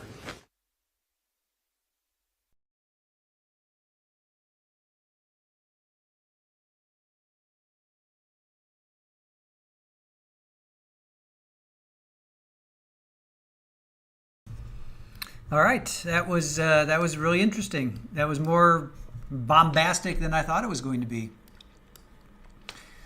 So we came in with Robert Heisman, who was the fraud investigator. He was the state's rebuttal, and he was the first witness to testify in the state's main case. And straight off the bat, defense asked for copies of the document. And once that happened, which took a few minutes, he did not speak to the children. He was there for the kids' testimony, though. Who was controlling the business? Objection, and it was sustained. And then they showed text between Natalie and Stephanie Hamilton. Now, Stephanie Hamilton is her friend. Yep, her friend and a PA who actually came over and tried to help Mike. So 10:15, text between Natalie and Stephanie, offering Stephanie contracts and invoices for medical supplies. Then there was a text between Natalie and Chris Davis on February 6th, 2019, and that caused a sidebar, which we don't know what happened with that. Then there was a 9:27 a.m. text. We will have $1 billion in hand by Friday. $1 billion. These people were not dealing with $50,000 checks or $5,000 contracts. They were dealing with hundreds of millions of dollars. Just amazing. So text between Natalie and Wendy Potty, who was her sister. Wendy was an investor and owes money on a contract and will be paid by certified check. So there was a text between evidence about her sister, but there was no evidence about her parents, that she took money from her parents. Natalie and Wendy, Natalie is offering further contracts for Wendy to invest in on February 18th. Now remember, Michael passed away on February 11th. So Michael was no longer in the picture on February 18th. So Natalie is offering further contracts to Wendy to invest in. So she's swindling her sister, basically. Then there's a pattern emerging, and then there's objection. And this was great. Then the state says, or we could just go slide by slide. And then that was overruled. Continuation of Ponzi scheme after Mike is not available. Their words, Mike was not available. Then there's text between Natalie and Mike. Hold on. Is everything okay? All right. Just want to make sure whenever I get things coming in. I got to make sure everything's cool. Let's see. There was a text between Natalie and Mike on February 5th. Was that the text for the $2.55 million next Friday, $1.25 million DOD Thursday? These were contracts that were awarded. Again, $2.5 million, $1.5 million. I mean, you're at almost $4 million that they're expecting money to come in. Did Mike not know about this? I mean, he had to have. I mean, he was. How did he not know? Well, maybe he knew. He knew that they were rich, because I'm going to say it. They were rich, but he didn't know that Natalie was scheming. I could see that. October 25th, 2018, the audit was the reason none of the contracts could be paid. Audit is completed. So that was Natalie talking about this audit, that none of the contracts could be paid. That's the excuse she was giving. Then they pull up the 50 caliber contract from the MAC testimony, which was the son, Mac. Text message, they want to double the order from 20. The order would be 244 million and the return would be 378. So they're making 134 million in one order, one contract, 134 million. Man, I'm in the wrong business. Forget this YouTube stuff. I'm going to go into government contracts. After the government shut down, the feds will be sending money. January 30th was another text. Oh, then we found out about an alias. That Betsy is an alias for Natalie. Then there was a text from February 4th that all 4 contracts are being deposited, 4.8 million and another amount for 2 million. Mike was being told the same thing as investors about the money. This is what Robert's testimony is. Text from Mike's phone at 1:39 to Matt McCormick that he'll be available to see him in a few days. So she texted from Mike's phone. So she had an alias named Betsy, and then she was texting from Mike's phone. Could Mike have sent that text? Not at all, because at 1:39, due to that 12:30 phone photo that she sent of Mike on the floor, just wasn't possible. So the fact that she took that picture, sent it, doomed her. Tall Junkies United. Objection, Aaron and Super Bowl don't want to visit you in prison. No government contracts. It's funny. All right, let's get through a few more things here. Cross, and here's where it got interesting. Mr. Victor, Matthew Victor, the purpose of your testimony is to demonstrate Mike was duped by Natalie, and that's an old story. Yes. Natalie was involved in the illicit business of contracts. Yes. We have conceded that Natalie was a bad girl. His words. Is it true? Yes. Mike wasn't involved is my purpose today. So his purpose was to come on today and say Mike was not involved. Yes, he knew they were making money, but he wasn't involved in the Ponzi scheme. Mike is waiting for $4 million to come into the business, and this is where the spice went through the roof. Mr. Victor kept going on and on and on. Now, are you here to tell the jury? Are you here to tell the jury? His voice kept getting higher and higher.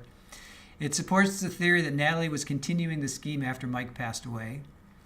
A $10,000 withdrawal will elicit a bank inquiry. It's not an illegal act, Mr. Heisman says. It's not illegal, but if you withdraw multiple withdrawals of $10,000 or more over a short period of time will trigger bank inquiries. And then he talked about the IRS returns. They were prepared by Natalie, and there were no signatures from Mike for like 3 or 4 years. Interesting. Mike broke the law by not filing income tax. Yeah, so then Mr. Victor's, Mike is the one that broke the law. So how is the state's rebuttal going? 51% of you said nailing it. Doing decent, 24% of you, and 24% of you thought, meh. And then who would you like to do closing for defense? Mr. Victor, 37%. Mr. Sheldon, 17%. And the winner, drum roll, 45% want Mr. Magoo to do the closing. All right, so they're going to break until 1:15. The jury's coming back at 1:30, which is about an hour from now, but they are coming back at 1:15. So I'll talk for a few more minutes, and then I'm going to go get myself a little break as well. Curveel says, I am sure people like his parents started complaining to him about no returns and excuses. Dreamer Landry, I was waiting for Mr. Victor to start throwing a tantrum. I was too. Baka of 3, thank you so much for this. Defense objections in rebuttal. 6 overruled, 5 sustained. So the defense objected 11 times, and then the prosecution objected twice. They had 1 sustained. And I'm sorry, there was only 1 for the prosecution. So 11 for the defense, 1 for the prosecution, and then there was 1 side back. Brett, Dreamer, wait, that wasn't just 1 long tantrum? I think it was. And Bap says he might be the one to have an outburst if she's convicted. Yeah, if she's found guilty, I think that's really funny. And Will Johnson says, I think Mike found out. Only fan, clear and convincing evidence. Ken Rosenberg, the did he know thing doesn't impact me much. People delete each other over money all the time. Co-conspirators delete each other all the time. Feuding spouses delete each other all the time. That is true. Shirley Roth, Betsy the auditor. I know, right? Betsy the auditor. That's funny. Brett says, surely he was finding contracts to apply for online, giving them to her. Yep. Yeah, both kids testified to that, so we'll go with that. She then lied to him about applying, lied to him about getting the contracts, lied about what was holding up the funds. Yep. Even though money was coming in, even though there was a lot of money coming in, and a lot of money. Millions and millions and millions of dollars. Not just, contracts were for military stuff. Shirley Roth, Kerrville, yep, masks, swabs, we saw that. 50 caliber guns. Curvy, I loved investor victim. Yeah. Oh, well, thank you. Let's see. Let's see. Hold on a sec.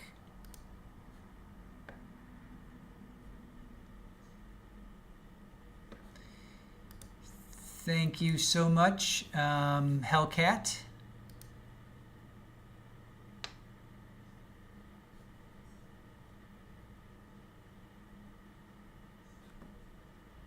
I have a question to ask.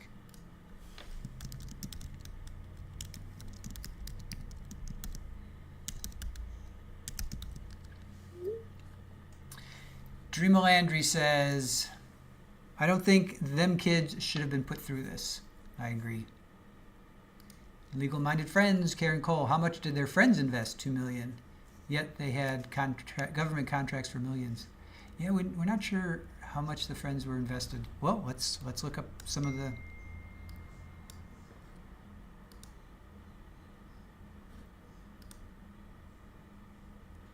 Hold on a sec. Her sister invested. Let's see.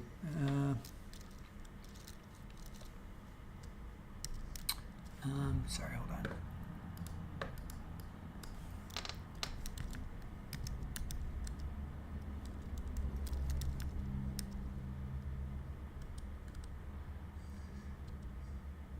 Jennifer Davis. All right, Jennifer Davis.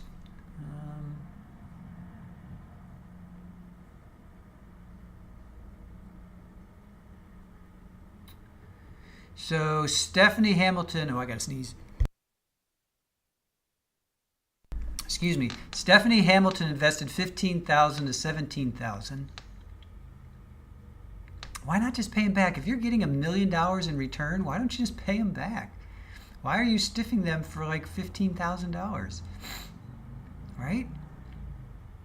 Does that make sense? If you're getting a return of $150 million, why are you stiffing your investors for $15,000? Right? That just doesn't make sense, does it? Here, $500,000. So Jennifer Davis, so Chris Davis lost $500,000. I mean, that's significant. But again, if you're getting $100 million return, why don't you just pay them? Why don't you just pay your $500,000? That's like chump money. That's like such a small amount. I don't get it. Oh, thank you. Thank you. Hellcat, I don't understand the whole government contract thing. In what way? Oh, therapist. Oh, thank you. Thank you guys, Baca, Jenny. Thank you. Appreciate it. In what way? Governments subcontract out all the time. We were going to do it for a while, but you got to know how to write government contracts, and that's a whole thing. So we tried it. I have done government work. I've done work for NASA. I've done work for NOAA. I've done work for City of Michigan, City of Oakland, San Francisco. Basically, those were doing bus schedules. So the city will subcontract out, well, to hire contractors, and if, as a graphic designer marketing company, you can bid on these contracts. I hope that answered your question, Hellcat. I'm not sure. Brad says the hundreds of millions were monopoly money. The real money was $2 million, and they were spending it. But they were getting returns. That one return on the .50 caliber was like $170 million or something ridiculous. Krista Limited Edition. You've been lurking. Hope you are well.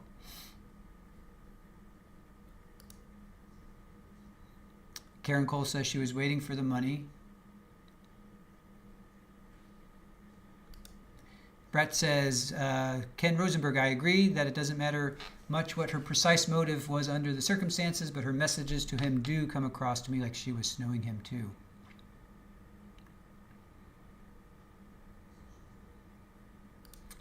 No, sorry, therapist. No, I did some work for NASA, doing some T-shirt design for a launch onto the space station.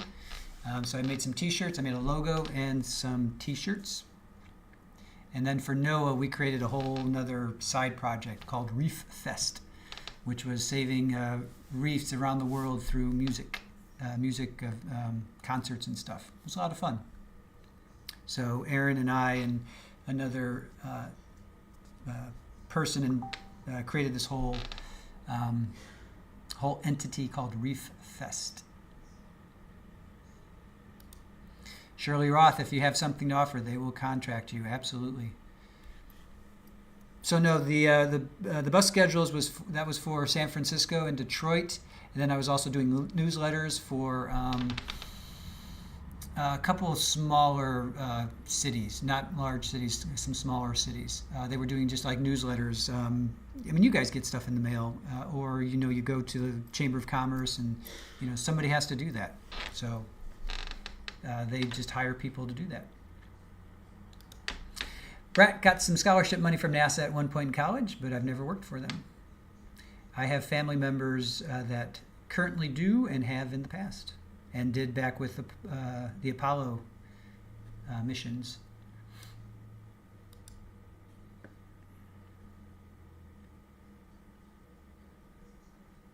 Yep. Our internet's acting up again, guys. Internet's experiencing issues. Just hang in there. We'll get through it together. Yeah, it is cool, Dreama. It's easy work, and it's fun, and it's the government, whether it's a small town, big city, or the feds. Yeah, when people think government contracts, it's not just Washington. It's your local township. It's your city. It's not just working. It's not just doing something for Washington D.C. or the DoD. It's every government entity.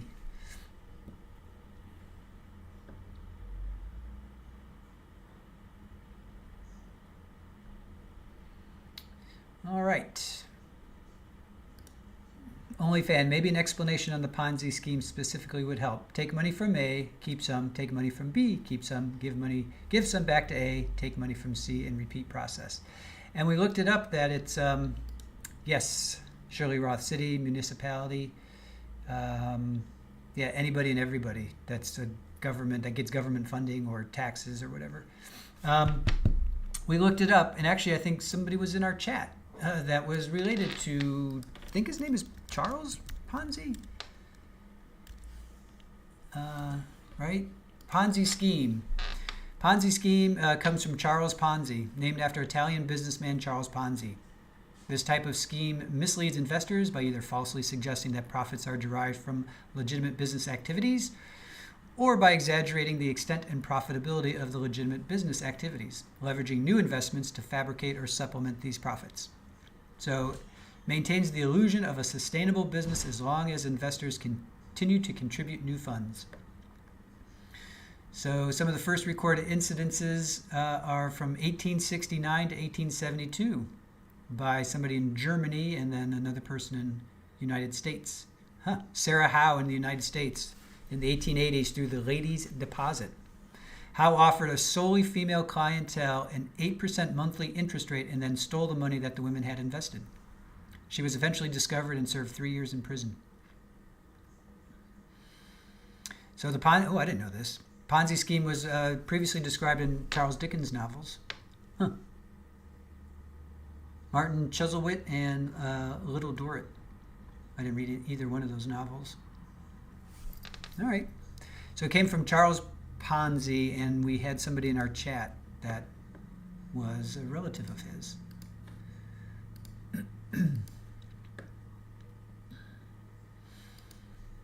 Yep, selling snake oil for sure. Ponzi, yes, thank you, OnlyFan. Yeah, Ponzi, yes, yeah. Ken Rosenberg, government work is great. I basically get paid to sit and chat.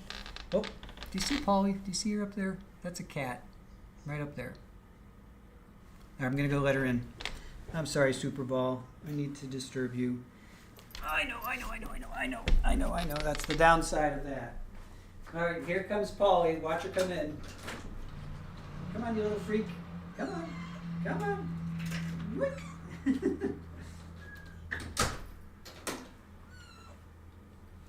Our little freak is in.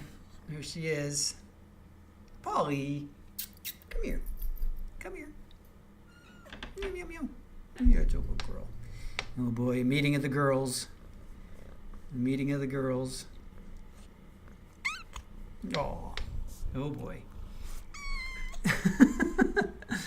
Okay. A meeting of the gals there.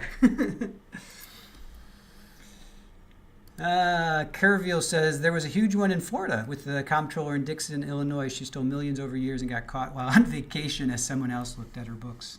Nice. I don't remember that one. All right, guys, I'm going to go grab some lunch.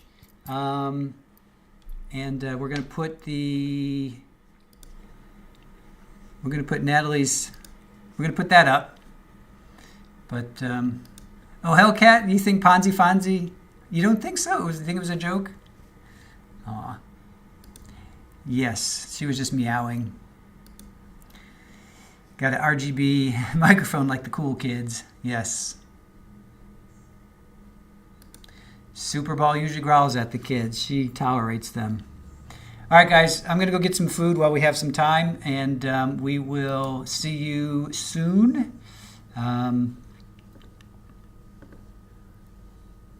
I will be back soon. I got an eye on the court. Keep an eye on the court as well. Yes, eat, drink, be merry. You guys too. Oh, Hellcat, he's a friend of yours. Don't think that's real. Okay, I gotcha.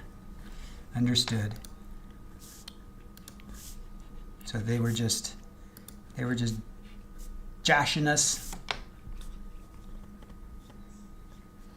And thank you, Hellcat, for the Venmo. Appreciate that very, very much. I'm even going to put it here so you can see it here.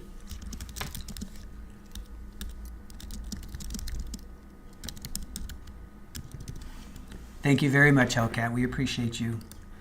And thank you for becoming a mod. Chat would never be dishonest. All right. I'm going to go, guys. I will see you in a little bit. See you in I'll be back in 20 minutes.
Hello, everybody.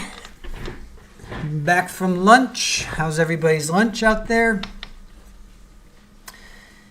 Court is still on a lunch break.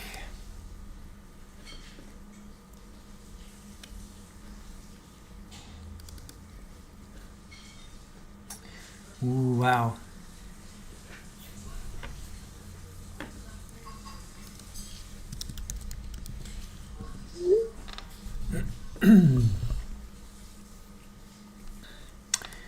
Karen Cole is chopping onions. I don't know if I'm crying because of them or because of chat. That's funny. Maybe both. All right, chat, what did I miss? Fala being Fala. Can't do the old kids trick of doing pen 15 together either. Bot gets it. Only fan in the younger pic, she looks like Corey Richards, though. Talking about, yeah, she does look a little like Corey Richards. Only fan, I'm still pessimistic about the jury, though. There have been many surprises.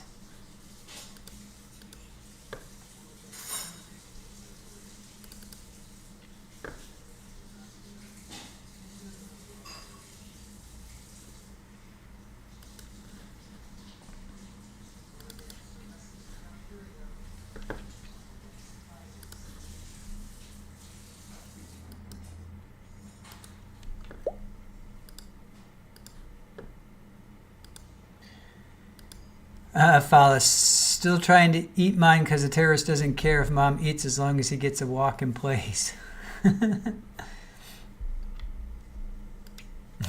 Fala, hey, no, I'm not being Fala. Justice got hit by a bot and we were talking about things it has picked up on. Okay.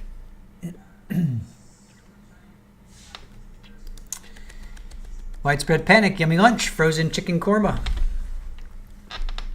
That sounds good. I like korma. Fala, I'm being good. Oh, Super Ball's butt in the microphone. Really, dude? Really? I'm being good. I don't mess with bot anymore after Emoji Gate. Hola, Cat Chat United. Legal minded, the cat's away, the chat will play. That's funny. Emoji Gate. Hi, Super Ball. Super Ball.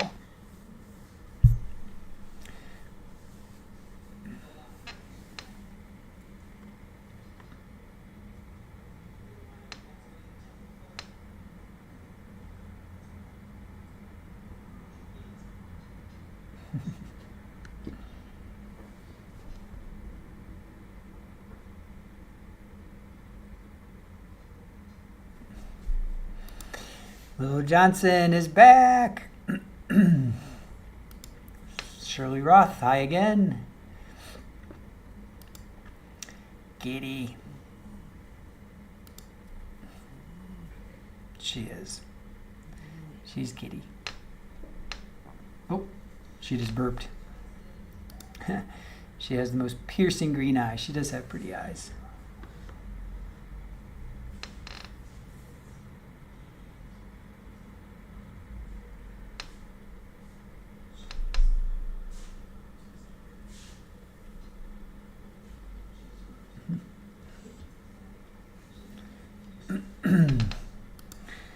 Staring into your soul. Embiggen. Yes, Kitty does. Oh yeah, she has a tipped ear. Oh, no. Boop. Boop. Bacchus says, I'll bet we have defense objections in closing. Oh my, no. Although it's possible. Aw, Justice, my kitties are both on my lap right now. Nothing better than a kitty or a dog on your lap.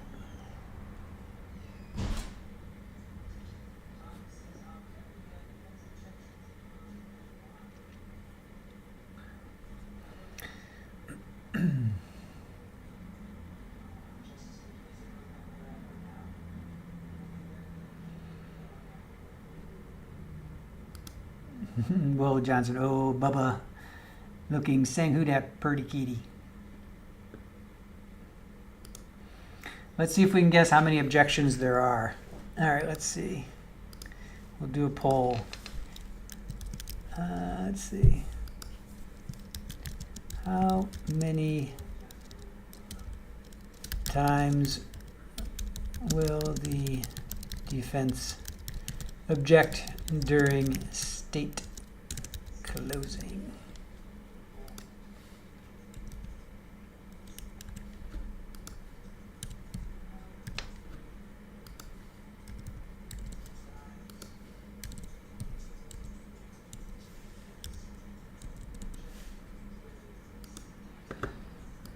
Okay, new poll.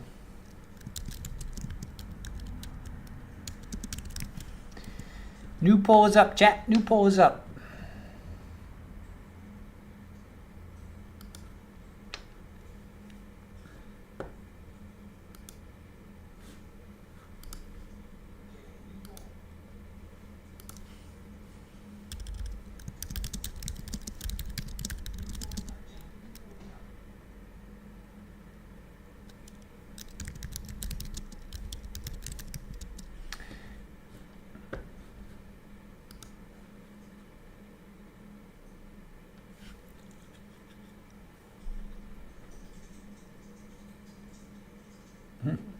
Lap rugs.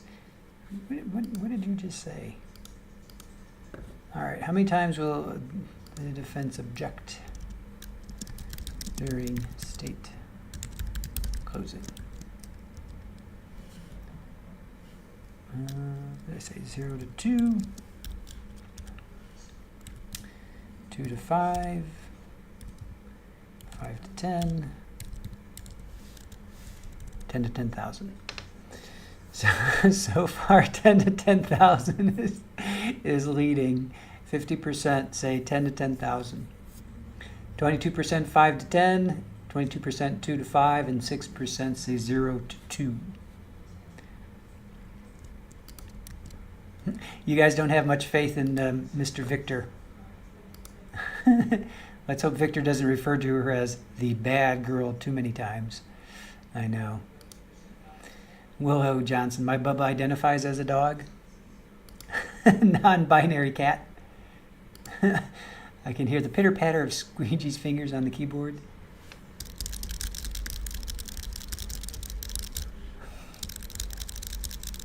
I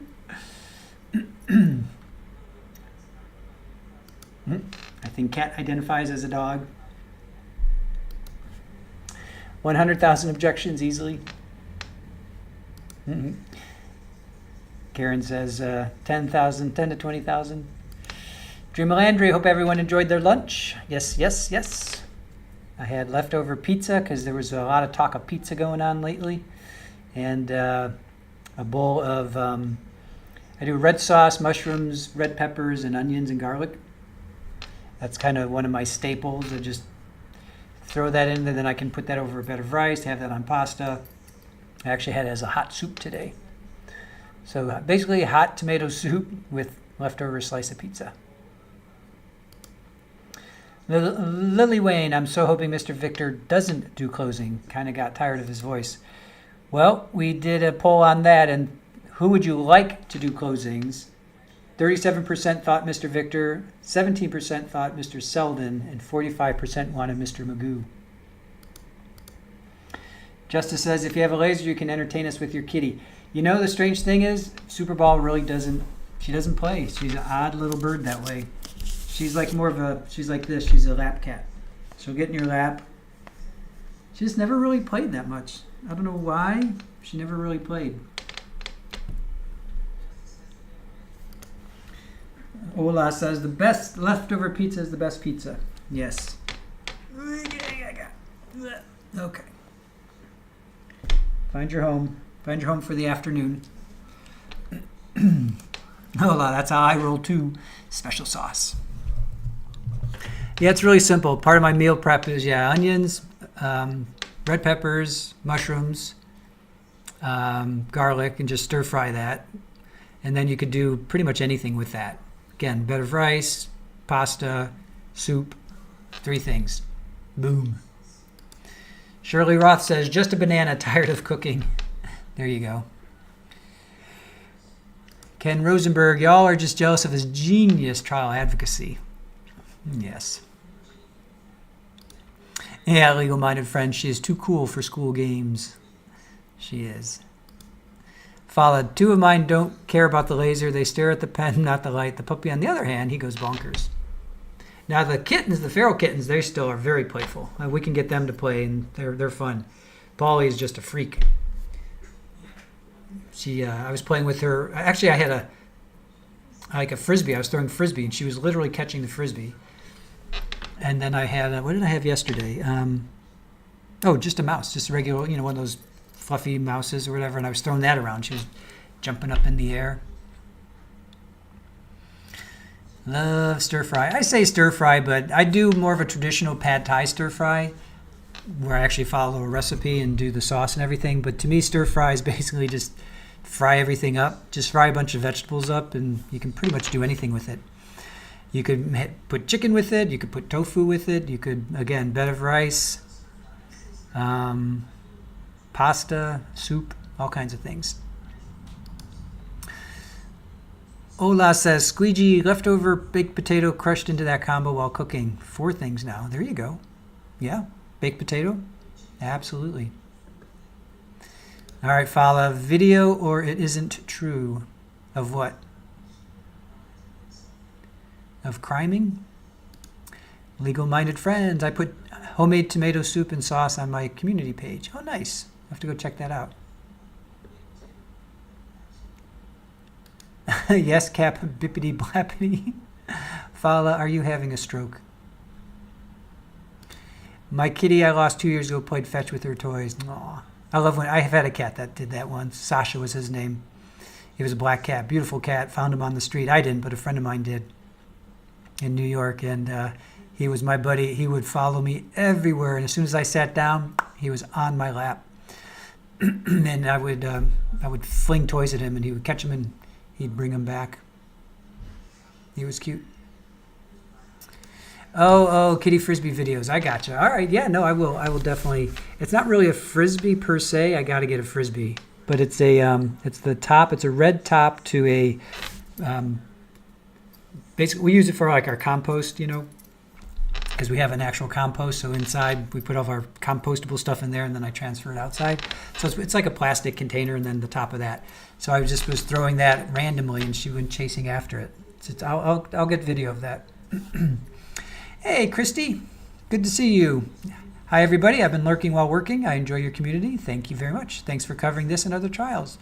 Thank you so much for that, Christy. Appreciate it. Mafala, I want kitty frisbee videos. I promise I will get some. Maybe this weekend. I'll try and get some kitty frisbee videos. Christy, what do you think about this trial so far? We got a poll up. How many times will the defense object during state closing? If you haven't taken the poll, take it. What do you think so far? Widespread panic. I'm wondering whether we'll go through both closings and a rebuttal this afternoon. We don't have much time. Let's see. They're already late, right? They were supposed to come back at 1:15. Jury's coming back at 1:30. Instructions shouldn't be more than 15 or 20 minutes, right? Because there's really only 2 charges. There's the main one, which is first degree, and then the lesser included, which is involuntary. So, I repeated myself because I wasn't sure you saw the first answer. Sorry about that. No need to apologize. And thank you for repeating yourself because I don't always see. So Fala, I have 4 now. One is 16 in March, and it is coming. The other 3 are 4. The other 3 are 4 and below. I have to have cats and a dog. Aw, that's nice. And Shirley says, yeah, I know, but the love you give them and they give back is wonderful. It is. It's great. OnlyFans says, Bap, true, actually, given a lesser opponent or a stronger case, he'd do good. Oh, okay, I see. Yeah, I'd choose Mr. Victor. He might annoy my opposition into submission. That's funny. Mandy's about to drive home. All right. Drive safely. Drive safely. Legal-minded friends. Karen Cole. I got a free Frisbee with the Malibu suntan lotion I bought. You need suntan lotion in England? Are you going somewhere? I gotta question you about, are you suntan lotion in the end of January, beginning of February in England? Oh, it's a pop-out Frisbee? That's cool. Christy says, I think this last witness nailed it when he mentioned Betsy, the made-up broker. Yes, she has an alias. Natalie has an alias now. Didn't see that one coming. Betsy, the auditor. Yeah, I did not see that one coming. Natalie has an alias. And Betsy, no less. That's a good one. You don't hear Betsy very often anymore. You were away. Okay, good for you. Well-deserved vacation, I am sure. Not to the cliffs of Dover, maybe to the white sandy beaches of Normandy, the French Riviera. You don't have to tell us. I'm only just talking. Bap says Betsy was a good one, and the text while he was unconscious. Yeah, I agree. Yeah, 1:39, I think she was texting, and 12:30 she's sending pictures of him unconscious. What are you thinking? Fala says, I don't think it is going to work with Mr. Victor insisting that the wife can do something the husband doesn't know about. Wow. Well, it gets more interesting as the conversation rolls along. Went to Africa. Good for you. Very cool. Did you go on safari? Well, that would be, yeah, I guess. Well, if you don't mind telling, where did you go? Senegal, Gambia, Tanzania, South Africa, although it might be cold down there at this point. If you want to tell. You do not have to tell if you don't want to.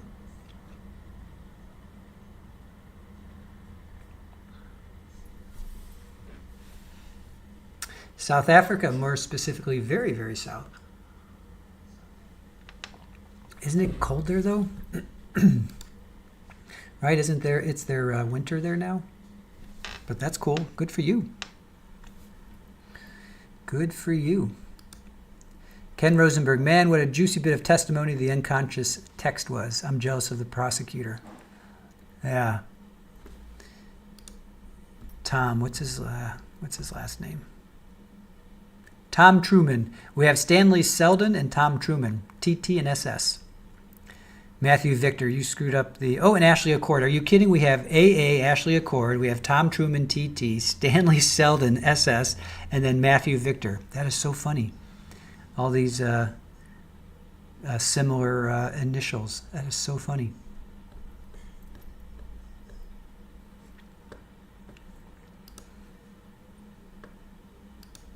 Oh, cool. Yeah, please do. Send me the link. All right. Lily Wayne. Wetsy Betsy doll from my childhood. Fed her a bottle and she wet her diaper. Ridiculous memory from name Betsy. That is. All right, Fala, please explain to me why the prosecution lets him make his snide comments, testify, and be so horrible to witnesses. Ken Rosenberg. I'll let you handle that one. I think sometimes they just let them ramble and it makes them look worse. You know? Hellcat, anyone know if the closings have a time limit? We do not. We do not know that yet. Ola says, I'm still needing proof that they got that text time correct. There was a timestamp, right? I didn't take a screenshot of it. I usually take screenshots. I mean, it was timestamped. I don't know how they couldn't have gotten that.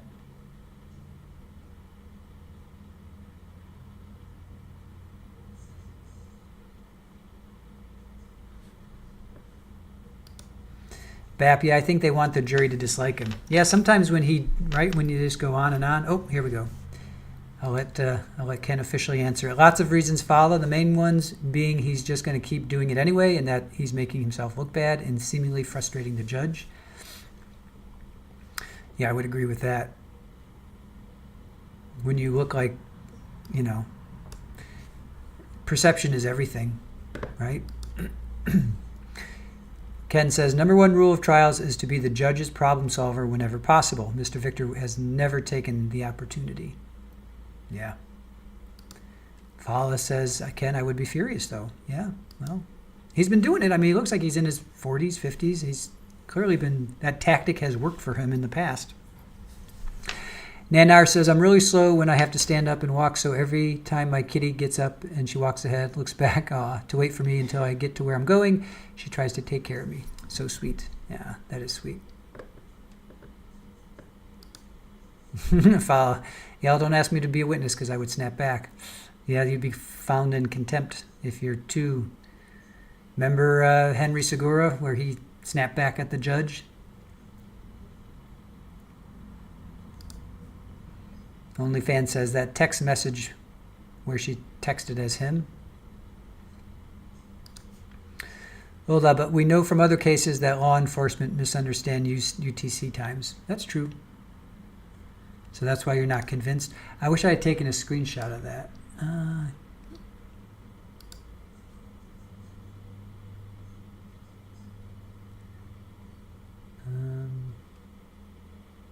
Yeah, I could go back and try and find it, but that'll take too much time.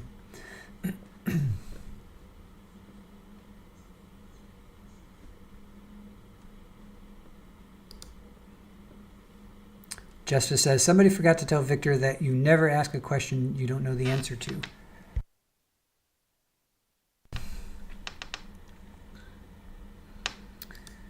Fowler says, witness. Really don't plan on being the defendant. Oh, you'd be a witness. Right. Well, Henry Segura was a witness. Yes, he was the defendant, but he was also the witness. I hope you're never in that position either. Yeah, her lawyer didn't dispute the timing, though, right? If there was an issue with the timing.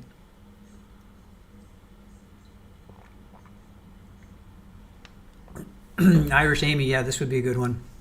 Fala, haha, I would love to see you against Mr. Victor. He'd be toast.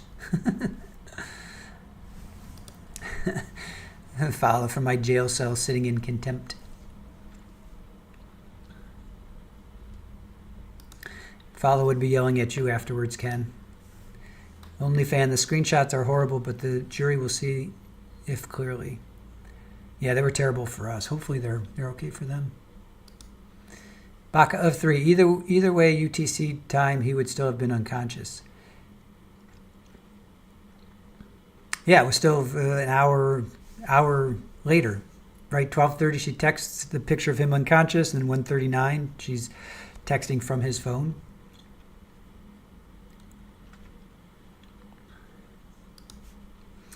Nanar, I love having her in my life. My daughter calls me a cat whisperer. Fowler, I've already decided that 42 is too old to go to jail for the first time. Yeah, any time is too old.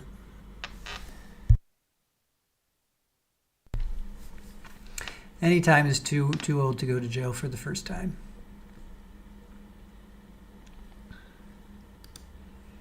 They are really late. It's 1:36. Bap says, oh yeah, the timing had to be correct because of the time on the picture she sent corresponds with the times the other people received it. Yeah, Shirley Roth, this court is never on time. Ola says, you could argue that her texting on his phone was proof she thought he was just having a temporary moment. Us keeping the deal going. A temporary us keeping the deal going. A temporary ill moment. Oh, it was just a temporary. You could argue that her texting on his phone was proof she thought he was just having a temporary ill moment.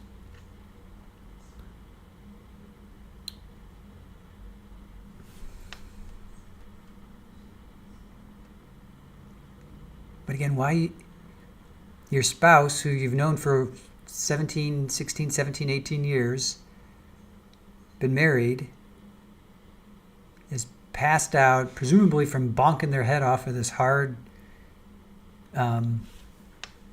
countertop. why on earth would you, A, take a picture of them for proof, I guess, B, send it out to people, and then C, use their phone to text? I don't know. I don't quite get that. Yeah, no worries on the typos. I get it. I'm beginning to read fluent typo. Ah, yes, to be 42 again. We were all just 42 last year, right?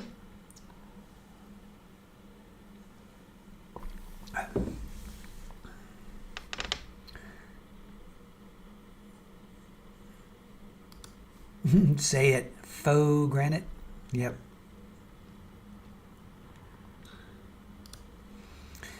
Nan R says, we can't really know just how long he was down. I can't imagine not calling 911 despite him not liking hospitals. Totally agree. Ola says, but proof she thinks he will be better is that she's working with him.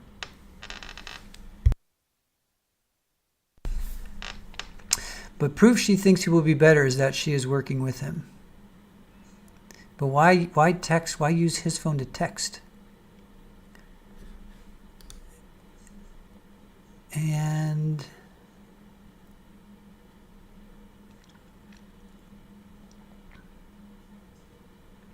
the text was to Matt McCormick that he'd be available to see him in a few days. And who is Matt McCormick? Is that Bank of America guy? That's Mike Nexon. So who the heck is Mike McCormick? And why do that? Other than, I don't know, it's just so odd, right? Don't you think that's odd? It's just odd behavior. Baca 3, and check his blood sugar when he wasn't diabetic. I crack up every time you say it. I can't help it. Here's a really bad moment. I don't even remember what I was that I said. What was it? It literally was just, you just said it like 2 seconds ago. And I don't even know what it was. Oh, faux. The faux granite. Isn't that what it is? Faux? Faux granite? Ola says, oh yes, it is all super odd. Nan R, was she trying to pretend that he was alert and well? Right? Exactly. Ola, see, she is covering for him. Faux grant. That's how you say it, faux, isn't it? F-A-U-X? Faux. It's like faux. Faux shore, faux granite. Lily Wayne says, I wonder if they are taking the jurors' dinner requests. Could be. Brandy Meyer, I think she checked his sugar hoping he would pass soon. Real Happy 3-3 is back. He's back with us. Thank you for joining us again. Real Happy 3-3.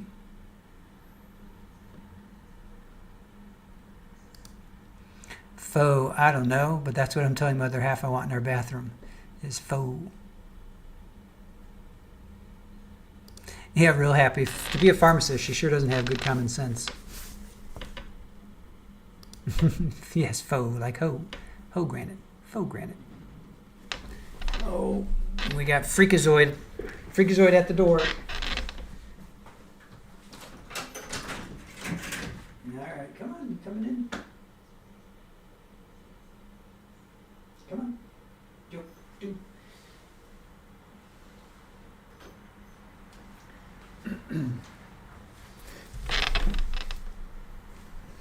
Just might as well leave the door open for her.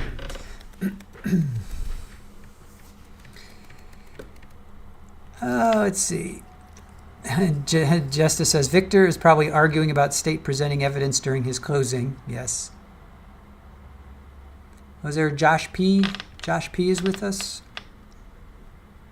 Hey, Josh, how you doing? New here in recess? Lunch. They're still at lunch. They were supposed to be back a half hour ago. Oh, I say it right. Just not sure how to spell it. It's F-A-U-X. But faux. Wait, there was a good one. Hola, welcome to my hoe bathroom. That's funny. Fee, fi, fo, fun.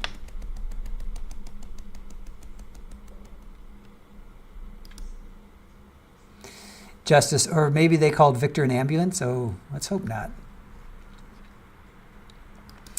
Josh P., thank you, and thank you. You're welcome. Bap, I'm so sleepy I need them to come back so I won't drift off at work. That's when you got to just stand up for a minute. Yes, real happy. Exactly, Julie. They're not respectful of our time. How dare they? Julie, YouTube jury is waiting. Nanar, well, I meant fee fi fo fum. I smell the blood of an Englishman.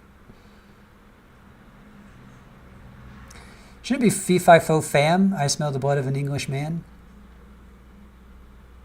Fee fi fo fum. I smell the blood of an Englishman. Englishman. Wait. Nope.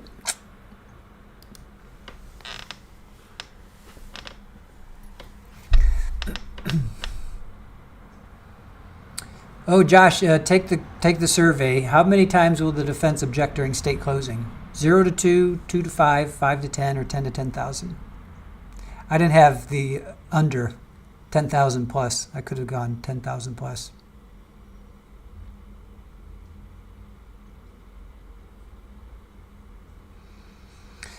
So what do you guys think? Do you think they're going to, let's see, if they start, even if they start now, I don't think jury instructions are going to take that long. I'm going with a half hour. It is an ancient rhyme, Ola. Yes, they never rhyme. You guessed 5 to 10? 5 to 10 objections from Mr. Victor?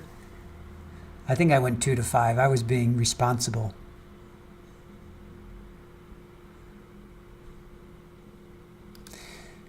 Baca will never get to deliberations today. Shakespearean style? Yes. Okay, so let's see. Jury instructions probably are going to be, I'm going to go with a half an hour because there's just 2 charges. First degree and then the lesser, which is involuntary. So I can't imagine it's going to be more than a half an hour. And then the openings weren't that long, right? I don't think openings were that long. Yeah, the state's opening was not long. Same with defense. Their openings were not that long. I only have like maybe 30 notes on both sides. They were not that long. They were relatively quick. So I'm thinking that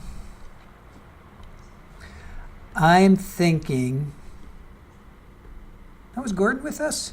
Hey, Gordon. Oops. Possibly taking a little bit of insulin. Gordon, speaking of Englishman, how are you? Good to see you. Oh, they're back. Whoop, whoop.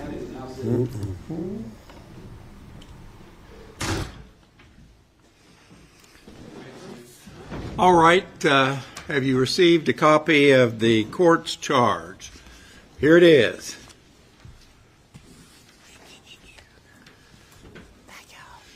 And I've realized that one thing we failed to discuss was the jury verdict form.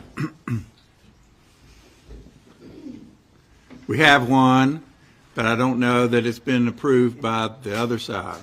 They had it.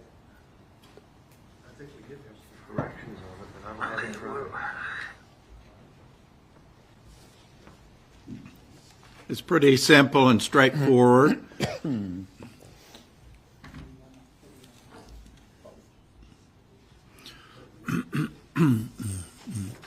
Thank you for the list, Angie.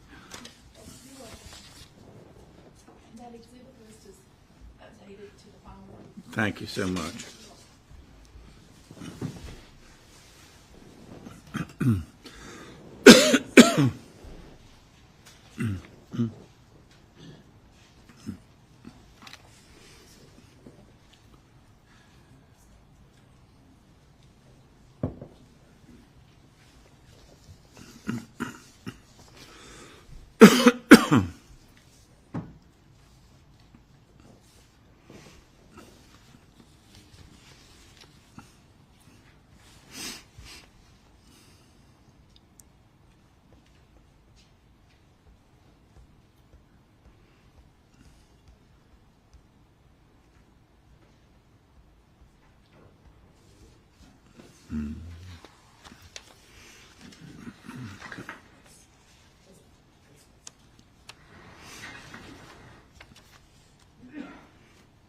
It's been approved by the defense.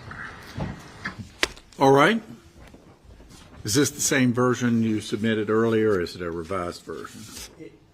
The one submitted this morning is that one. The original one I submitted a couple weeks ago was Okay. that one's been revised.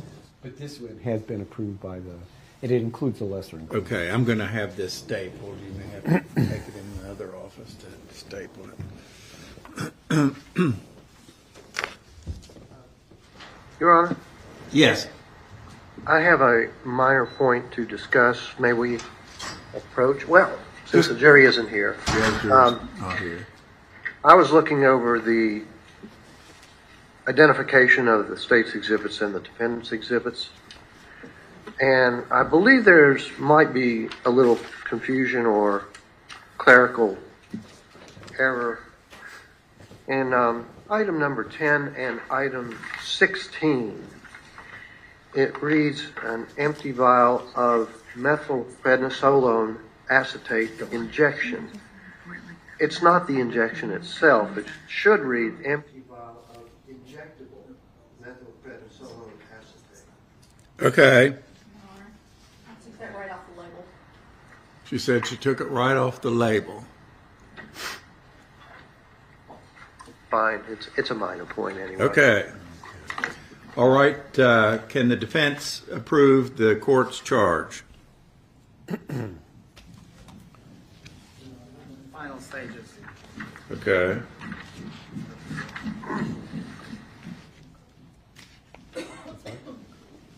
Oh, yeah.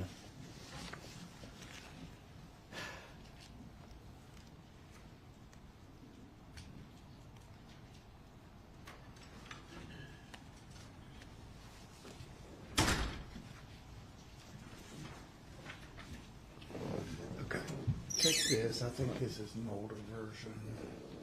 I don't think that's the most recent one. I think this is the most recent one. You don't want to get confused. Okay.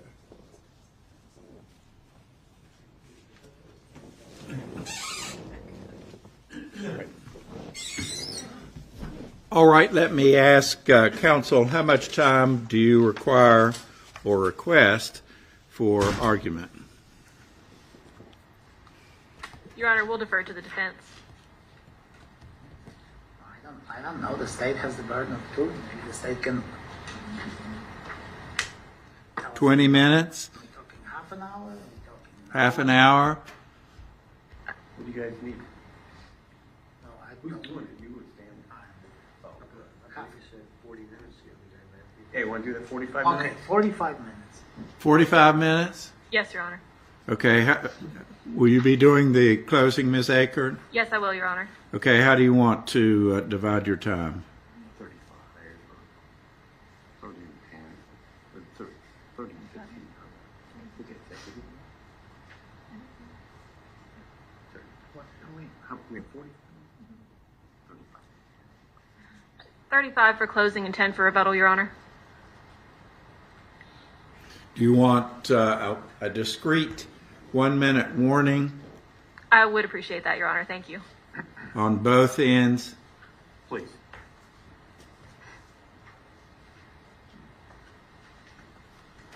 That would give the defense the full 45 minutes if you wish to take it. Do you wish a 1-minute warning, 2 minutes, or what? This is 2-minute warning is fine. Pardon? 2-minute warning is 2 fine. Your minutes. Honor.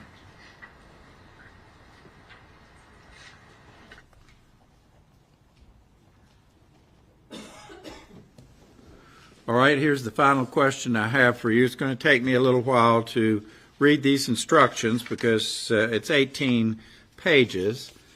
Do you want to take a brief recess between the court charge and the closing arguments, or do you wish to go on through? It's up to you. Judge, the only thing about the instructions, I thought we were placing the involuntary manslaughter before the instructions dealing with malice. I thought that's what we did. Yeah, I thought so too, but it's not the case.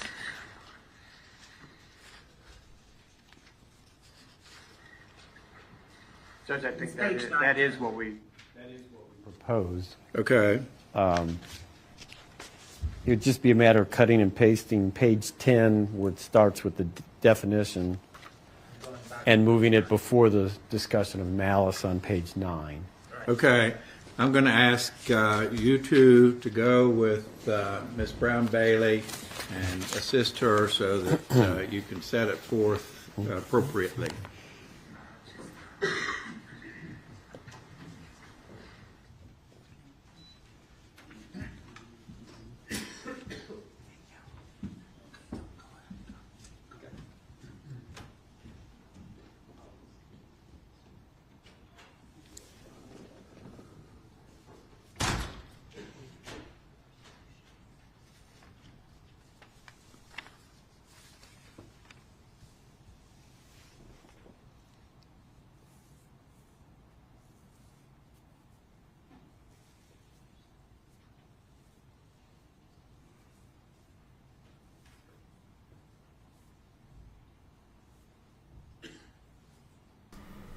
All right. Well, we just heard the jury verdict form is 18 pages. And of course, the defense had issues with items 10 and 16. Miss Accord is going to do the state's closing, 35 for closing and 10 for rebuttal. But I had no idea that they get together and they say, how much time do you require? Because the defense is like, it's the state's burden, let them decide. So 50, half hour, and he's like, okay, 45 minutes. Oh. Meaning Mr. Victor just threw his hands up and said, 45 minutes. You don't have to use the full time. Yes, very legible. Thank you. Even better than typewritten.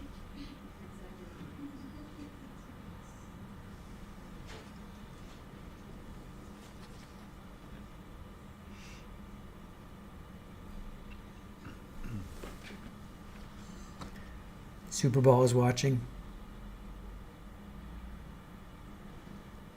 Super Bowl is literally watching.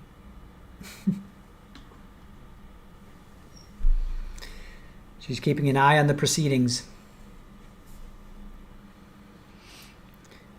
So 45 minutes for each.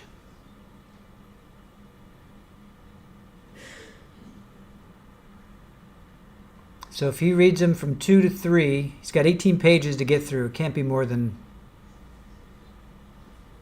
maybe a half hour. That'll take us to 2:30, and then another 2 hours through 4:30. Yeah, they may get it at. They may start deliberating at like 4:30 or 5.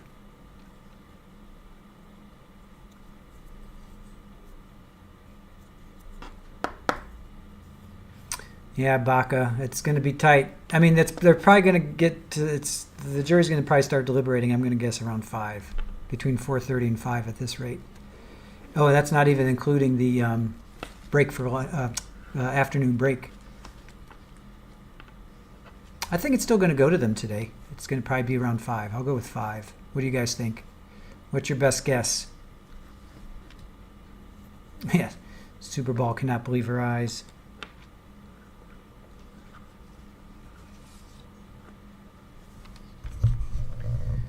What do you guys think? When do you think it's going to get to the jury? I'm going to guess 5. And that's including the afternoon break. What do you guys think?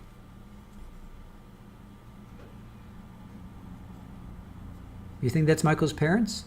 They're sitting behind Natalie, though. I thought that was Natalie's parents. That's funny, Ola. Super Bowl stares at the mustard cardigan. Is that a calico cat? Super Bowl wonders. Oh no, Fala. I think this judge is going to say, let's start fresh in the morning. OnlyFans says, I think they'll go till 8. 8 or 10.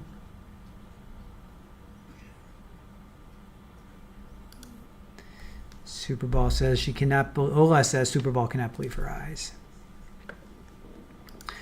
Brenda Myers, yeah, between 5 and 5:15. Jenny, With Mr. Victor, it's hard to tell. It might be another week. Legal-minded friends, I think most jurors have an idea how they will vote. Lily Wayne, optimistically 4:30. I think without the break, though. I think without a break, that would be closer to 4:30. But assuming they come back at 2, he reads the instructions to 2:30. It's 18 pages he has to get through. So figure half hour. If he reads fast, he probably won't. So it's going to be more like 45 minutes. So that's 2:45. And then they're going to take 45 minutes. So that's 3:30. That's 4:15 with a break 4:30. Yeah, it could be 4:30. 4:30 or 5.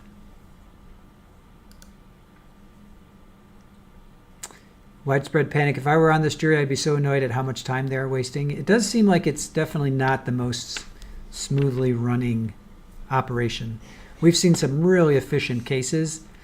This one does not seem to be very efficient. I don't think that's the judge's fault. I don't put that on him at all.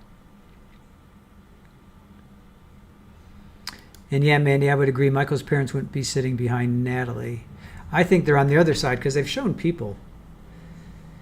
You know, they've shown a crowd of people on that side, on prosecution side, much more so than on hers. Baca, instructions will go 45 minutes minimum. Yeah, 18 pages. If he reads each page in a minute, that's 18 minutes, but that means he's going to be speed reading, so probably not.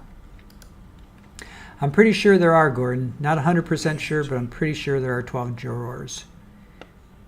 I'm not 100% sure. I'll let somebody else research that. Jenny says, yeah, I'd be angry too. Maybe that's why he's buying them food to bribe them. I know. Fala says, judge lets them get away with it, though. Yeah. So is it ultimately the judge's fault for it not being run smoothly? I suppose. I guess so.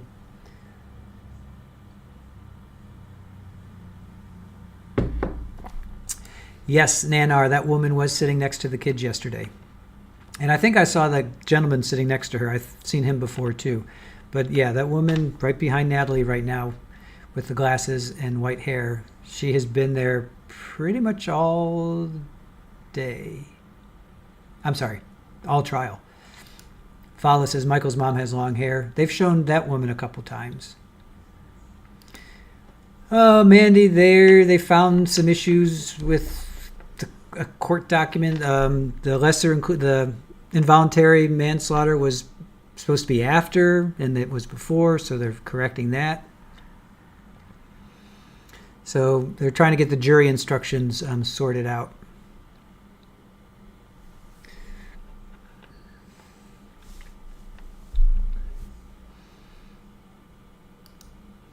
Legal-minded friends, do her children support her? They testified for her, so I would say yes.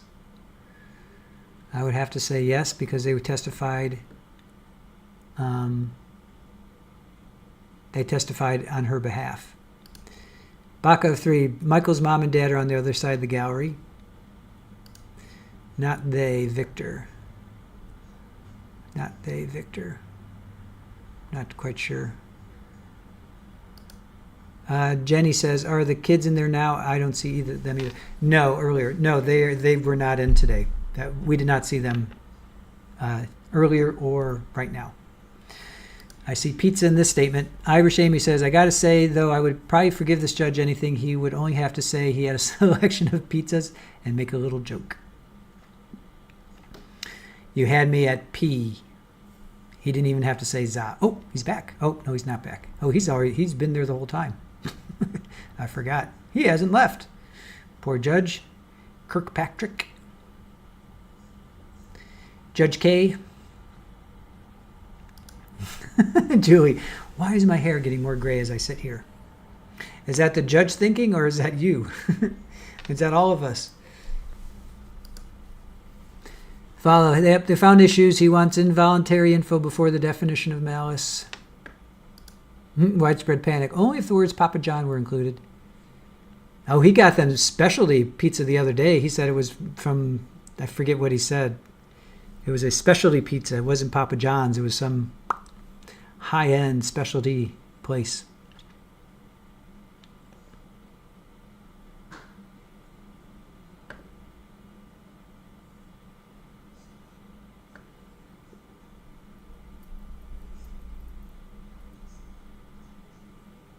So the jury was supposed to go out to lunch until 1:30. Excuse me.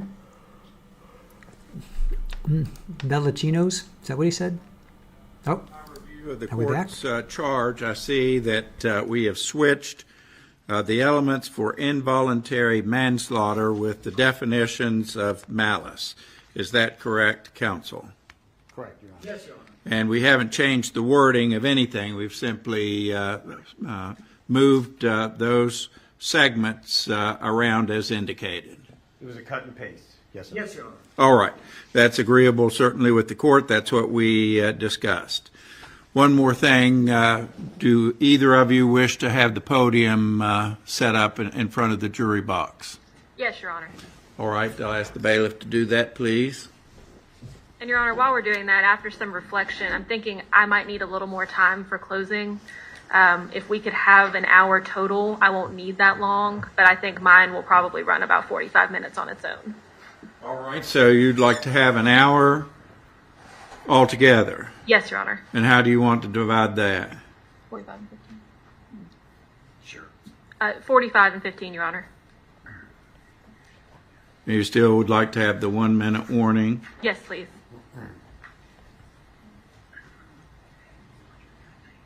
And that would afford to Mr. Victor a full 60 minutes. Is that agreeable? Yes, sir. With the 2 minute warning? Yes, sir.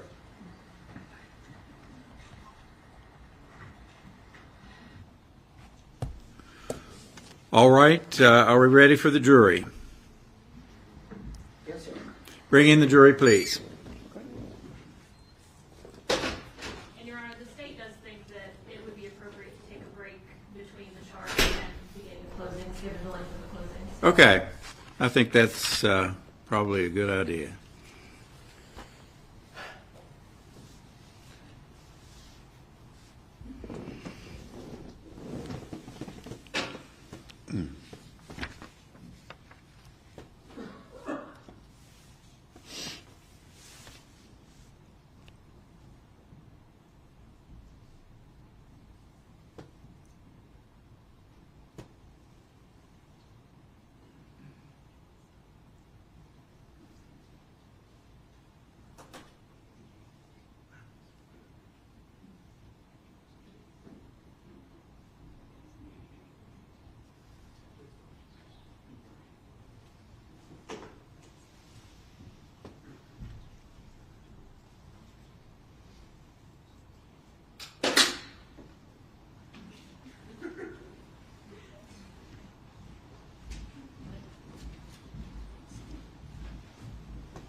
Members of the jury, the next phase or stage of this case, as I touched on earlier, is the instruction of the law by the court.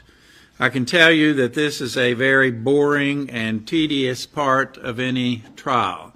And perhaps some of you who have served as jurors before know that very fact. Sadly, you must pay strict attention to what I tell you.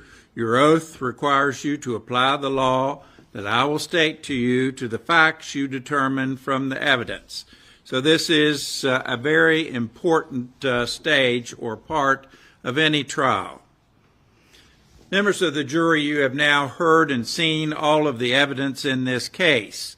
You are the sole judges of that evidence and the facts that it establishes. It is your sworn duty to determine and base your verdict only upon that evidence. In doing so, do not be influenced by sympathy, anger, passion, prejudice, or public sentiment. It is now my duty to inform you about the law that applies to this case. You have no right or privilege to disregard these instructions or to form a different opinion about what the applicable law is or should be. All of these instructions are important. Do not pick out one part and ignore other parts. You are to draw no inference from the order or manner in which they are given, and they are to be considered by you in their entirety as a whole. The indictment in this case is merely an accusation, and it is not any evidence of guilt. The burden is on the state to prove the guilt of the defendant beyond a reasonable doubt. The defendant is not required to prove her innocence. Our law presumes a defendant to be innocent of crime.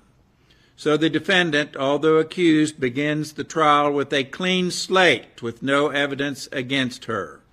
And the law permits nothing but legal evidence to be considered in support of any accusation. So you see, the presumption of innocence alone is sufficient to acquit the defendant. You must determine the facts of this case from the evidence only, that is, from the testimony of witnesses and exhibits. Disregard completely testimony to which an objection was sustained or exhibits ordered stricken out of the record. Absolutely nothing that I have said or done during this trial is to be considered by you as evidence or as any indication of an opinion concerning the weight of the evidence, the credibility of the witnesses, or the guilt or innocence of this defendant.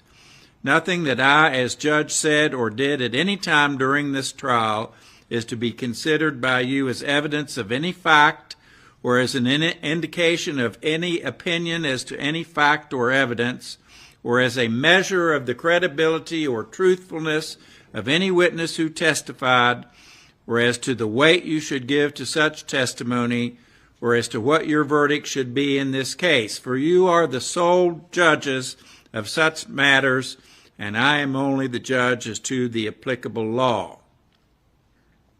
The evidence from which you are to determine and base your verdict consists of the sworn testimony of all of the witnesses, regardless of which side called them as witnesses and whether their testimony occurred on direct or cross-examination.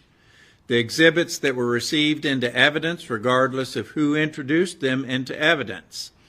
Any facts which I have told you were agreed upon by stipulation or otherwise, and any fact which I took judicial notice of. However, if you do not agree with that fact, you are not bound to accept it. Members of the jury, there are two basic kinds of evidence, direct and circumstantial. Direct evidence is testimony as to what a witness saw, heard, or did. Circumstantial evidence is indirect evidence, that is, it is the evidence of a fact from which another fact, not directly testified about, can be inferred or found. Both of these kinds of evidence may be considered, and it is for you to determine and decide whether or not a fact has been proven by circumstantial evidence by considering all of the evidence in light of reason, common sense, and experience. There is no quantitative difference between direct and circumstantial evidence. The following elements are not evidence, ladies and gentlemen, and you are not to consider them as evidence for any purpose whatsoever. Anything that any of you have seen or heard outside of the courtroom or when court was not in session. Do not consider or be influenced by any testimony or evidence which has been excluded and not put into evidence, and do not consider or be influenced by any testimony, evidence, or any other fact or subject that I instructed you to disregard and not to consider as evidence.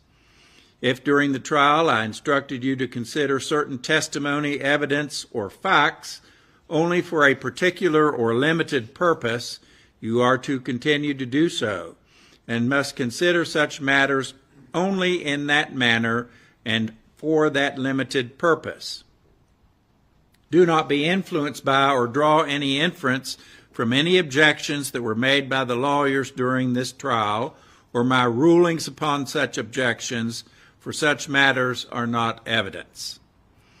As I have explained to you throughout this trial, statements or arguments made by the lawyers are not evidence and are not to be considered by you as evidence, for the lawyers were not and are not witnesses.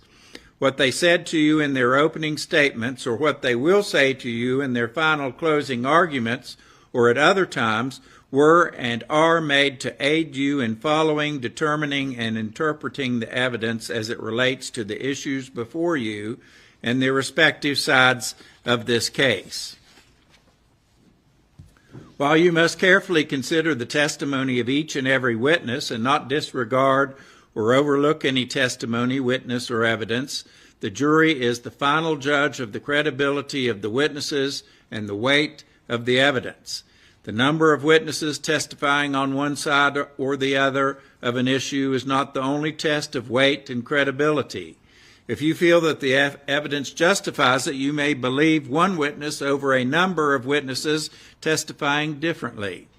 The test is how truthful is the witness and how convincing is the testimony in light of all of the evidence and circumstances shown. As jurors, you are also entitled to draw reasonable inferences and make reasonable deductions from any of the testimony or other evidence as you come to believe are justified in the light of reason, common sense, and experience. If you come to believe that any witness did not tell the truth about any material fact after carefully weighing and considering such testimony, you may disregard it or any part of it, or give to it or to any part of it such weight and credit you determine it deserves.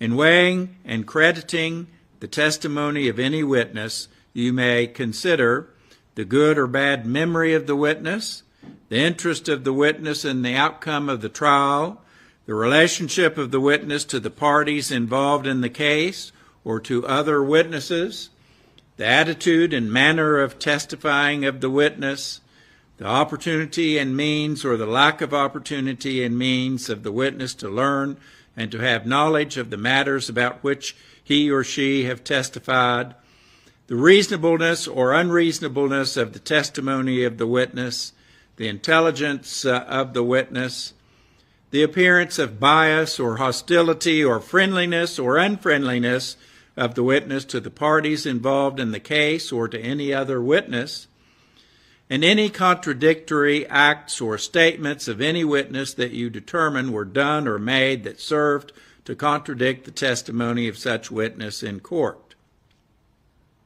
From all such factors and considerations that appear from all the evidence and circumstances shown in the case, you are to evaluate the testimony of all of the witnesses and the weight to be given to their testimony and determine the credit you believe it is entitled to receive. In this case, you have heard testimony by witnesses who are presented as experts, who by knowledge, skill, experience, training, or education had acquired scientific, technical, or specialized knowledge in the field or area about which he or she has testified. As an expert, he or she is therefore entitled to express an opinion upon matters within his or her field or specialized knowledge and to state the reasons for an opinion. Expert testimony is to be considered and evaluated as you would the testimony of any other witness. You may accept or reject it in whole or in part, or give to it or any part of it such credit and weight you come to believe it deserves. In evaluating expert testimony, you should consider the knowledge, skill, experience, training, and education of the expert and the basis and reasons given for his or her opinion in light of all other testimony and evidence in this case. The court instructs the jury that evidence of other crimes, wrongs, or of acts by the accused is not to be considered to prove her character in order to show that she acted in conformity therewith. However, the jury may consider such evidence for other purposes, such as proof of motive, opportunity, intent, preparation, plan, identity, and absence of mistake or accident as to the crimes charged. This court has taken judicial notice of court documents generated by the United States District Court, Southern District of West Virginia. That is, the court has taken as fact that the litigation in the United States District Court, Southern District of West Virginia, occurred based upon the determination of sources whose accuracy cannot reasonably be questioned. You are instructed, however, that you may or may not accept that fact as conclusive. The offense charged in the indictment in this case is murder of the first degree. You may return one of two verdicts pertaining to murder of the first degree under the indictment. They are 1, guilty, and 2, not guilty. Murder of the first degree is any felonious, willful, malicious, deliberate, premeditated killing of another person. Murder of the first degree consists of an intentional, deliberate, and premeditated killing, which means that the killing is done after a period of time for prior consideration. The duration of that period cannot be arbitrarily fixed. The time in which to form a deliberate and premeditated design varies, as the minds and temperaments of people differ, and according to the circumstances in which they may be placed.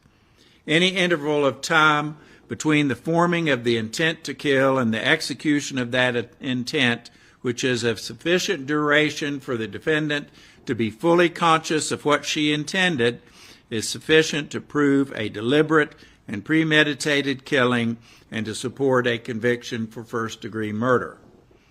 Before the defendant can be convicted of murder of the first degree, the state of West Virginia must prove to the satisfaction of the jury beyond a reasonable doubt that 1, the defendant Natalie Page Cochran, 2, in Raleigh County, West Virginia, 3, on or about the 11th day of February 2019, 4, feloniously, willfully, maliciously, deliberately, and unlawfully and premeditatedly slayed, killed, and murdered 5, Michael Cochran. After impartially considering, weighing, and comparing all of the evidence, if the jury and each member of the jury is convinced beyond a reasonable doubt of the truth of the charge as to each of these elements of murder of the first degree, you may find Natalie Page Cochran guilty of murder of the first degree as charged in the indictment. If the jury and each member of the jury has a reasonable doubt of the truth of the charge as to any one or more of the elements of murder of the first degree, you shall find the defendant Natalie Page Cochran not guilty. Involuntary manslaughter is committed when a person caused the unintentional death of another person.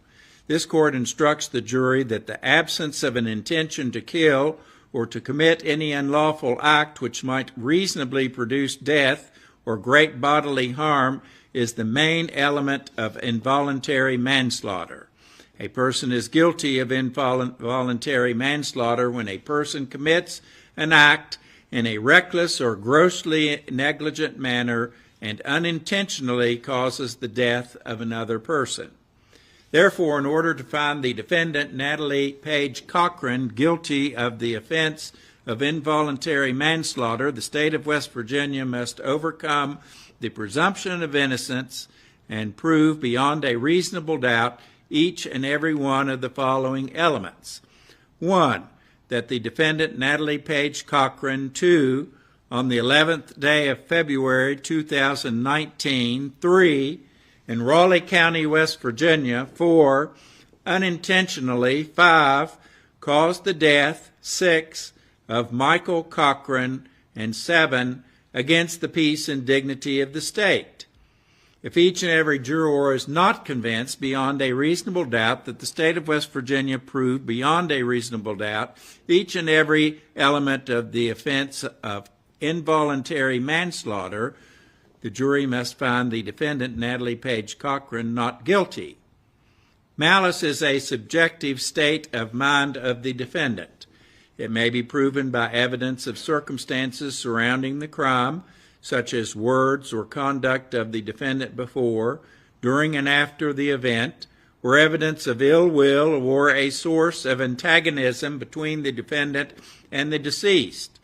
Also, malice may be inferred from a deliberate cruel act, indicating a heart disregarding social duty and fatally bent on mischief. Malice and intent also may be inferred from the defendant's intentional use of a deadly weapon, under circumstances which the jury does not believe gave her legal excuse, justification, or provocation for such conduct. Malice may be expressed to include not only anger, hatred, and revenge, but other unjustifiable motives. It may be inferred by you from all of the evidence in this case, if you find such inferences reasonable from the facts and circumstances in this case, which have been proven to your satisfaction beyond a reasonable doubt. Malice may be also inferred from any deliberate and cruel act done by the defendant without any reasonable provocation or excuse, however sudden. Malice is not confined to ill will toward any one particular person, but malice is every evil design in general. It is not necessary that malice must have existed for any particular length of time, and it may first exist at the time of the killing or at any previous time. As a defendant is presumed innocent of the charges brought against her, she does not have to prove herself innocent and is not required to call any witness or produce any evidence. She is also not required to take the witness stand and testify, for she has a constitutional right not to do so. The fact that the defendant did not testify is not any evidence against her, and you shall not consider that she did not testify or draw any inference from that fact as to the guilt or innocence of the charges brought against her. You must entirely disregard it and not discuss it. The court reminds the jury that throughout this trial, the state maintains the burden of proving the defendant's guilt of the crimes charged beyond a reasonable doubt. From time to time during this trial, it was necessary for me to talk with the attorneys out of the hearing of the jury, whether by having a conference at the bench when the jury is present in the courtroom or by calling a recess. Most of these conferences involve determinations as to whether evidence is admissible under the rules of evidence. It is appropriate to take these matters up outside the presence of the jury. If I concluded that a more prolonged discussion was necessary, I may have excused you from the courtroom. You have heard evidence concerning alleged conduct or other acts of the defendant, Natalie Cochran, which are not charged in the indictment. You are instructed that such evidence is not admitted as proof of the defendant's guilt on the present charges. This evidence is admitted for a limited purpose only, and it may be considered by you in deciding whether a given issue or element relevant to the present charge has been proven. Accordingly, this evidence may be considered by you only for the limited purpose for which it has been admitted. In this instance, the evidence of the defendant, Natalie Cochran, alleged criminal acts of the, quote, Ponzi scheme, unquote, may be considered only for the purpose of determining whether the state of West Virginia has established the motive to perpetuate the first-degree murder. You are instructed that upon the trial of this case, if reasonable doubt of any fact necessary to establish the guilt of Natalie Cochran, the defendant, as charged in the indictment, be raised by the evidence or lack of evidence, such doubt is decisive, and the jury must acquit the defendant, Natalie Cochran. You do not have to believe that the defendant, Natalie Cochran, is innocent of the charges against her in order to find a verdict of not guilty. Your verdict of not guilty only means that the state of West Virginia has failed to prove to you the guilt of the defendant, Natalie Cochran, beyond a reasonable doubt. The jury is instructed that the mere presence of the defendant at the place of the alleged crime or crimes does not in and of itself indicate participation of the defendant in the criminal act or acts. The defendant's mere presence at the scene of a crime or mere knowledge that a crime is being committed is not sufficient to establish that the defendant committed the crime charged in the indictment unless you find that the defendant was a participant and not merely a knowing spectator. The state of West Virginia must demonstrate to the jury beyond a reasonable doubt a nexus between the defendant's presence at the scene of the crime or crimes, at the time or times of the alleged crime or crimes, and her participation in the criminal act or acts. In relation to any and all charges contained in the indictment in this case, if each and every member of the jury is not convinced beyond a reasonable doubt as to each and every element of the offenses charged, the jury must find the defendant not guilty. If the jury has a reasonable doubt as to the grade of the offense of which the defendant, Natalie Page Cochran, may be guilty, the jury shall resolve that doubt in favor of the defendant, Natalie Page Cochran, and find her guilty of the lower grade. If the jury has a reasonable doubt as to whether the defendant, Natalie Page Cochran, is guilty of any offense, the jury must resolve that doubt in favor of the defendant, Natalie Page Cochran, and find the defendant not guilty. Evidence relating to any statement alleged to have been made by the defendant, Natalie Page Cochran, outside the court and after a crime has been committed should be considered by the jury with caution and weighed with great care. All such statements should be disregarded entirely unless the other evidence in the case convinces the jury beyond a reasonable doubt that the statement was made knowingly and voluntarily. In determining whether any alleged statement alleged to have been made by the defendant, Natalie Page Cochran, outside of court after a crime has been committed was knowingly and voluntarily made, the jury should consider the age, training, education, occupation, and physical and mental condition of the defendant, Natalie Page Cochran, and all other circumstances surrounding the making of the alleged statement. The jury may give the statement such weight as the jury finds it deserves under the circumstances. The test for the burden of proof in a criminal case is beyond a reasonable doubt. This means that after considering all of the evidence, if you have a reasonable doubt of the accused's guilt, then you must find her not guilty. You must always remember there is no burden upon an accused to prove anything. It is the state who has the burden to prove the accused's guilt. One never has to prove one's innocence. You must give an accused person the benefit of any reasonable doubt you may have from the evidence or from the lack of evidence, but remember the doubt must be a reasonable one. This means that it must be founded on reason and should be explainable, not a dreamed up or fancied one with no basis. The test is not beyond a shadow of a doubt, nor beyond all possible doubt. It is beyond reasonable doubt. After hearing and considering all of the evidence, you are satisfied that based upon the evidence you have in your heart an abiding conviction of the truth of the charge, then you are convinced beyond a reasonable doubt. It is your duty in this case to apply the law as given to you as a whole in the form of these instructions to all of the evidence in this case. In that regard, the court has instructed you on your role in determining the credibility of a witness and the weight of the evidence. The court has instructed you on the difference between direct evidence of a fact to be proven and circumstantial evidence of a fact to be proven. You must never convict a person unless the facts justify it, but you should not shirk your duty when the facts do justify a conviction. You must require that the state meet its burden of proof, but you must not make the state's burden an impossible one. The burden is always on the state to prove guilt beyond a reasonable doubt. This burden never shifts to the defendant, for the law never imposes upon a defendant in a criminal case the duty of calling any witnesses or producing any evidence.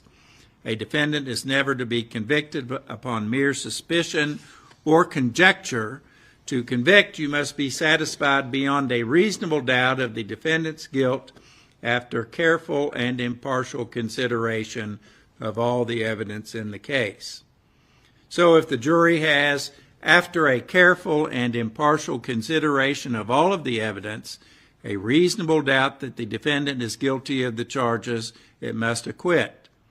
if the jury views the evidence in the case as reasonably permitting either of two conclusions, one of innocence and the other of guilt, the jury should, of course, adopt the conclusion of innocence.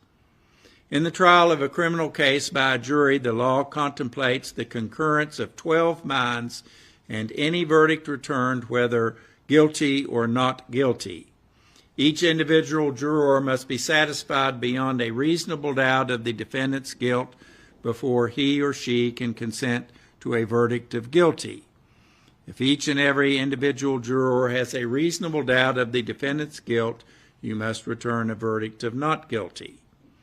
The jury is no place for unreasonable pride of opinion or for stubbornness.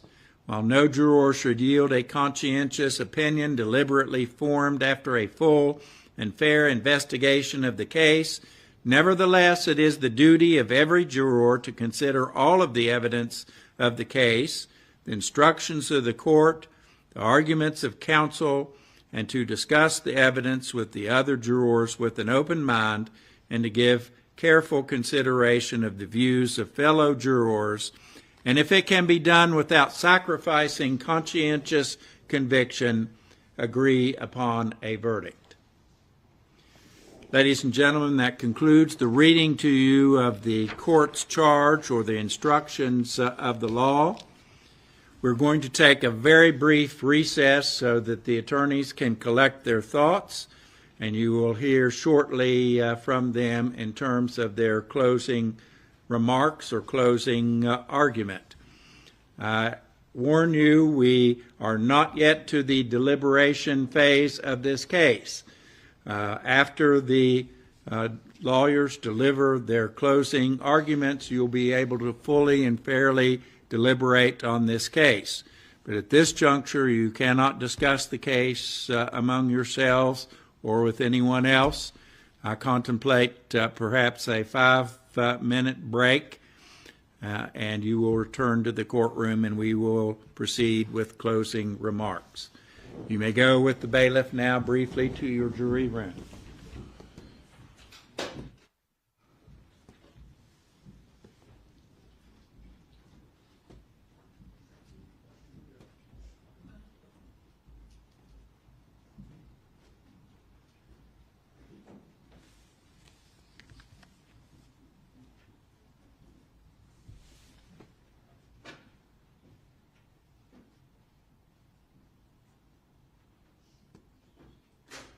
We'll take a bathroom break for 5 minutes.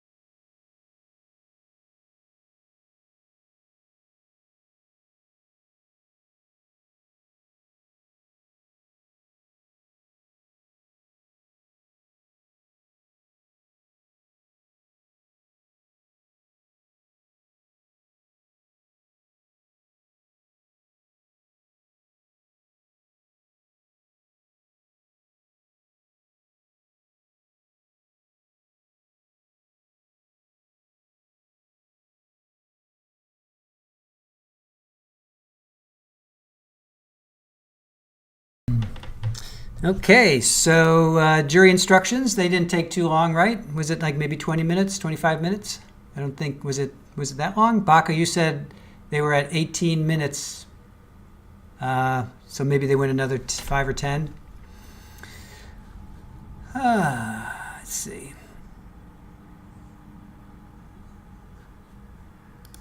Was it a 25-minute jury instruction, Lily Wayne?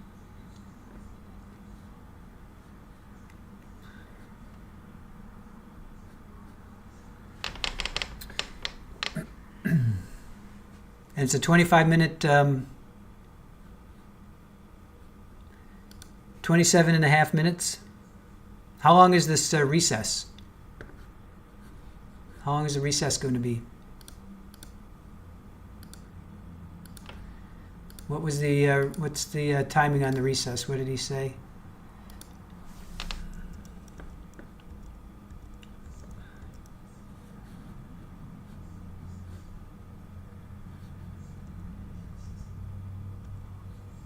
5-minute break for, okay, not too bad.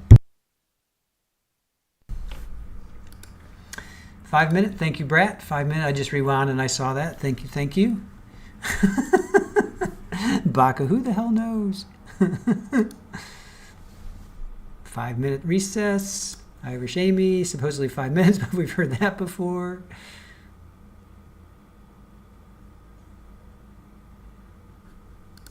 Karen Cole, watching the daughter's testimony. Yes.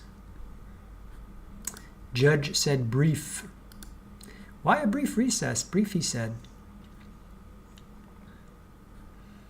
Yeah, they came back. They talked for 27 minutes, and then I don't know. Maybe lunch is going through them. Lily Wayne says, "I do not believe 5-minute break." Well, let's hold them to it. It's been how long? 2 minutes already. It's already been 2 minutes. It's already been 2.5 minute break. So he's got 2.5 more minutes. Judge said 5. Brad says bathroom break. Judge has to take a comfort break. And R says, Ken Rosenberg, I like closing arguments as they might not change what someone's thinking, but they could cause doubt or make strong arguments to speak about. Therapist, well, just call it a judge 5 minutes from now on to me, and I'll be back when I feel like it. Yes, what was that in the Tellis trial? Judge, what was her? Judge Cindy Lauper. 2 hours is the new 15-minute break. Yes, judge said 5 minutes. Takes women longer than 5 minutes. Yes. Irish Amy says, think it's more like when Mr. Victor feels like it. Brad says, judge had to hold it until he finished the instructions. All right, dude. What are you doing? What you doing there, Dudo? Get yourself comfortable.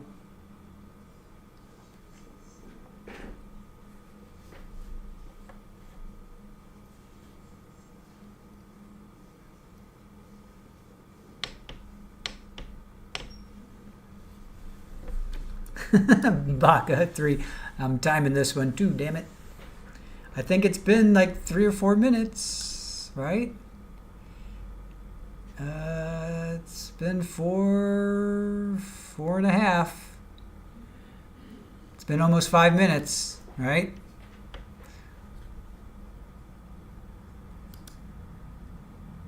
Widespread panic. You love her markings. Yeah, she's great. When we saw her as a little kitten, we were like, oh my goodness, we need to get this little kitty. She was like this little fuzzball, little black cap. So cute.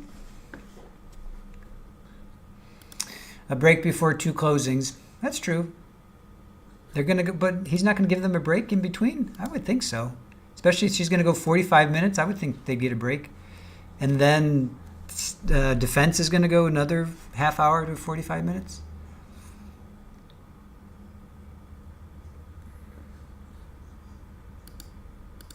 No, seriously.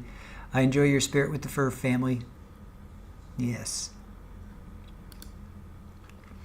Ken Rosenberg, appreciate y'all's thoughts, and I agree. I think they're overrated by lawyers, but there's still good work that can be done, and preferably 20 minutes or so. Depends on whether you're a prosecutor, too.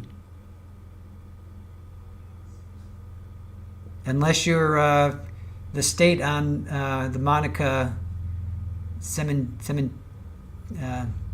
I'll get it right. But the one that's going on in California, the prosecutor talked for like 3 hours yesterday, and she still wasn't done. Defense said 1 hour. Yes, they both said an hour. It's really weird because they let the state choose how long. So the state is going to go 45 minutes and then 15 for rebuttal, and then the defense is going to go an hour as well, or up to an hour. But Miss Accord thought that it was going to be 45 minutes for her. She thinks it's going to take 45 minutes. Yes, they changed it to an hour. Hour in total, 45 minutes for, right? 45 minutes. She said, upon reflection, I need more time. So 1 hour, 45 minutes for regular, and then 15 minutes for rebuttal. Or did it change from even that? after that. Nan R says, my kitty is a tuxedo, so opposite of Super Bowl, but I have white hair everywhere and black. But I can't see the black as easily, and then there's my hair everywhere. Nice. Oh, it's definitely been 5 minutes, Brenda. For sure. It's been I got 6 minutes. Over 6 minutes, almost 7 minutes. Capri Law. I heard the prosecutor in Monica's case was in a car accident, which is why no court today. Oh my gosh. Oh, that's terrible. That's terrible. I mean, that means we're not going to be so... Oh, wait, they're back. All right, they're back. Boop, boop, boop. All right. Are there any matters that we need to raise and discuss out of the presence of the jury at this time? There's one that's been brought up by the defense, Your Honor, and that is the indictment says February 6th. The indictment actually says February the 11th. That's what I thought it said, too, but I was told by the defendant, and I didn't have a copy. Well, I've got a copy because I heard the same suggestion that you did, and it says on or about the 11th day of February, 2019. Blame Selden. He came up with that. Just the point I brought up, and it's probably too late to address it. The murder says February 11th. The alleged act occurred on February 6th. That's when the alleged act occurred. The death of Cochran occurred on February 11th. I don't know what we can do about it or anything of that nature. It's on or about. There's nothing to do about it. I don't think there is anything we can. Oh, we didn't have a court reporter. Well, I thought you were down there, Joanne. I'm sorry. No, you didn't do anything wrong. You didn't do anything wrong. Well, go ahead.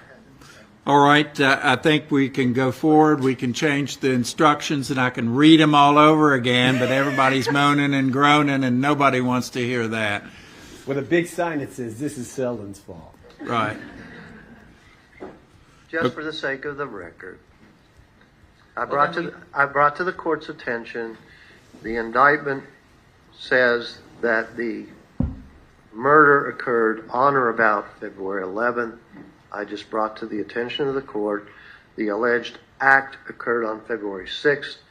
The passing of the deceased occurred on February 11th. I don't know how that impacts anything. I don't think it impacts anything. It's on or about. No objection was raised. You all approved the jury charge, and we're going forward. Thank you. All right. Are you folks ready to deliver your closing remarks? Yes, Your Honor. Bring in the jury, please.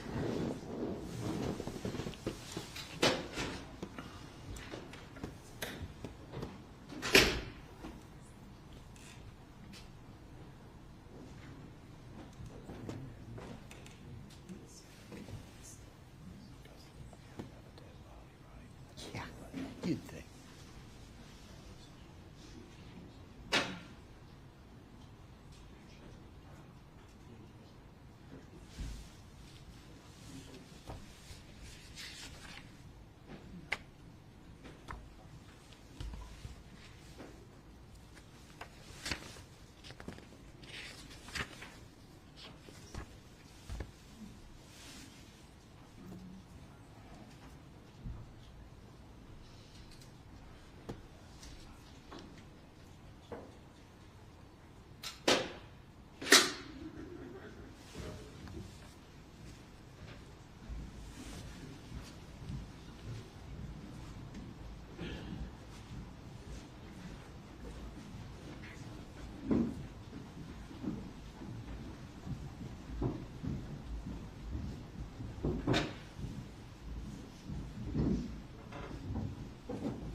All right, ladies and gentlemen of the jury, as I have alluded to, the next stage or part of this case is the final argument of counsel.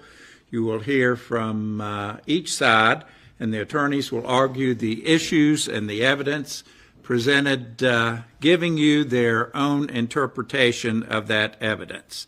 As I've said over and over, their remarks would not be evidence themselves, but all of these attorneys have worked very hard in presenting this case before you, and I ask you to please give them due consideration. We will follow the same order that we have established in this case. As you know, the state does have the burden of proof, and will go forward first. Then the defense will present their entire argument, and the state has a brief period to rebut. All right, Ms. Acord, you may proceed.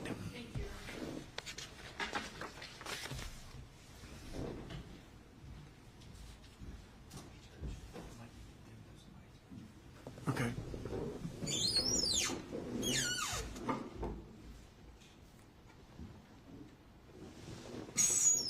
Good afternoon, ladies and gentlemen of the jury. As you know by now, my name is Ashley Acord. I am an assistant prosecuting attorney here in Raleigh County. And I've been presenting this case to you with Tom Truman, who is our current prosecuting attorney.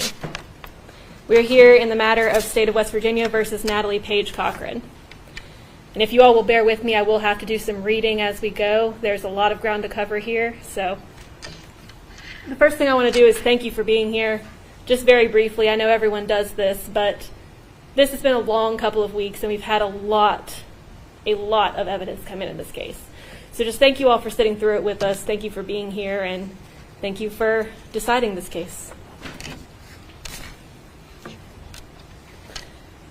Now, at this point, you all know why we're here and what we've been doing for the last few weeks.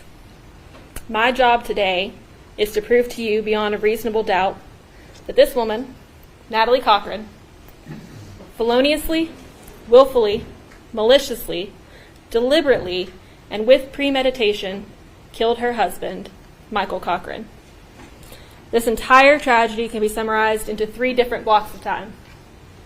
September 29th of 2017 through August 26th of 2018, September 1st of 2018 through January 30th of 2019, and January 30th of 2019 through February 6th of 2019, the week that Michael falls ill for the last time. Now, Michael Cochran was 38 years old at the time that he died. He was a father, a husband, and a son. He was a very fit and healthy man. He cared a lot about what he looked like and a lot about what people thought of him.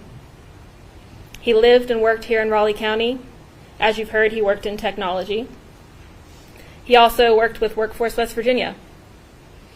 Ultimately, he was a minority partner in the Business Tactical Solutions Group, in which his wife, Natalie Cochran, was the 51% majority owner. And we'll just briefly talk about TSG. We don't have to get too far into it, but I feel like we need to cover that ground again. TSG is represented through its website to be a leading supplier to the Department of Defense, national security agencies, federal civilian agencies, prime contractors, and nonprofits worldwide. And we've heard a lot about how the business ended up not being super legitimate. In fact, it wasn't at all. But it originally was set up that way. They had filed with the Secretary of State, it had a business license, and it actually was registered with the federal government to bid on government contracts and to be awarded those contracts. It was held out to be a woman-owned small business, which gave it priority in getting contracts. But a business like this required one thing: startup capital. There was 2 ways that the business obtained startup capital, and that's the money that's needed to get it off the ground and get things running in general. The first way was through investors. Family, people in the community asked them to invest in this company. They were promised a return on their investments when contracts were ultimately fulfilled. They'd get more money back than what they put in. And sometimes, when the money would come back, she would ask them to invest again so they could get an even higher return on their original investment. So some of these people were putting money into this company over and over and over again and seeing very little payout, if any. The other way that TSG gained startup capital was through loans. She would apply for small business quick capital loans. And what that means is these were rescue loans. These were for companies that were in trouble. They would have a very high interest rate, and you would have to pay back on them daily. And now, I'm not saying that Michael didn't know about investors and didn't know about loans. He knew people were investing. He knew there were loans. But they weren't what he thought they were. Some of the loans, he was told, were SBA grants. What's so special about a grant is that you don't have to pay the money back. That money is given to you for a specific purpose. Otherwise, he thought they were getting government bonds. Specifically, Natalie held out the loan companies to be factoring companies. And what factoring companies do is they buy all of these accounts receivable that you have, and they'll pay you for a portion of them, and then they'll collect the money later. So that's what she told him was going on. So what happens next is about August 26th of 2018, Michael really discovers the extent of family investors and investments. You heard that he got into Natalie's phone at one point and read her messages, and that's how he found out. He was completely unaware of the lucrative returns and profits that were being promised to people. He was quoted as saying she was giving away our money. On August 27th of 2018, Natalie sent a message to a few family members, which we've put in evidence and you all have seen. Hey guys, after the contracts that are out pay off, I will have to stop subcontracting. I wasn't as transparent with Michael as I should have been. After this, Michael and Natalie made rounds to family members trying to pay some checks, trying to pay some people back. But ultimately, Michael realizes that the amount of money that they owed people is a lot more than he knew. So now he wants to be more involved and understand how everything works. On August 27th of 2018, Natalie sends Michael this message, this series of messages. 3.45 million should post tonight at midnight. 300,000 should post Wednesday. 1.25 million on Thursday. 724,000 Monday of next week. And 2.56 million next Friday. You've heard that Michael was spending money. This is why. This is why he was so charitable. You heard that he donated a weight room to a middle school. He bought uniforms for youth sports.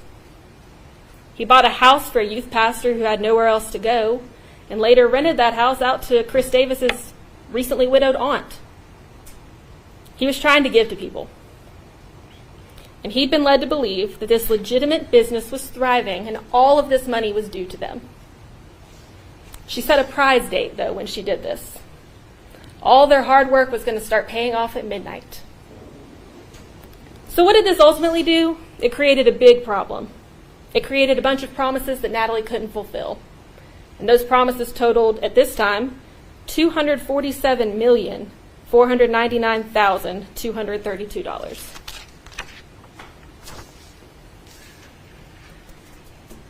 So in our next time frame, Natalie starts to claim that the government is conducting an audit of TSG. And she uses this as a reason that they can't pay money to investors, a reason they can't get contracts, they can't get paid on outstanding contracts, and the reason that they're not seeing any returns. So she solicits 2 more investors. One of those was Chris Davis. He told you about that. She obtains 3 more rescue loans. On October 25th, Natalie tells Michael the audit is complete. We're going to have our money October 29th.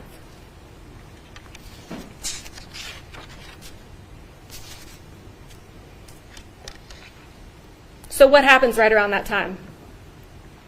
October 31st, Michael goes to the hospital. He's expecting $248 million on October 29th. The money isn't produced. On October 31st, he's sick.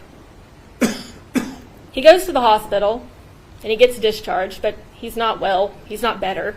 And the defense would have you believe that Michael was incredibly sick all the time, that he left the hospital, went back to the hospital because he got sick all over again. No. He was sick one time. He just didn't get better. It happens. It happens all the time, all over the world. When Michael went back to the hospital on November 2nd, Natalie reported that he had had a seizure. That was never confirmed. You heard experts testify that the seizure activity in the records was reported by the defendant. Everyone else who testified said they had never seen him have a seizure. At that time, he had his friend Chris Davis take him to the hospital because he wanted to be treated. Nobody wants to feel the way that Michael felt. But other than this, he was healthy. You would think that he was sick, though, because he was stressed out of his mind. Because he was waiting for $248 million that had been promised to him that he hasn't seen. But it still isn't coming. And there's a whole lot happening during this time.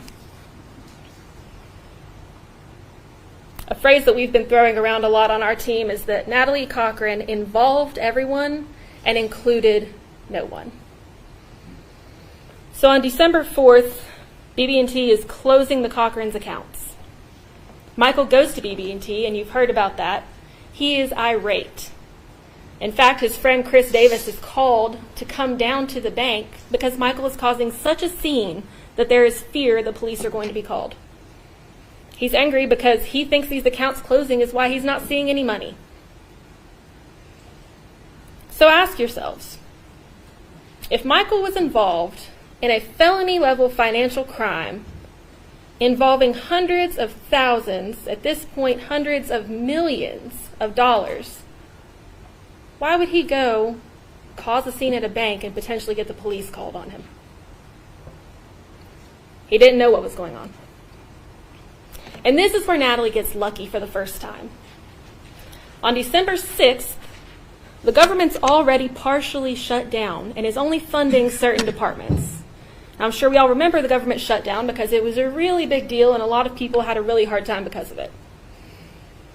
On December 22nd, the entire federal government shuts down.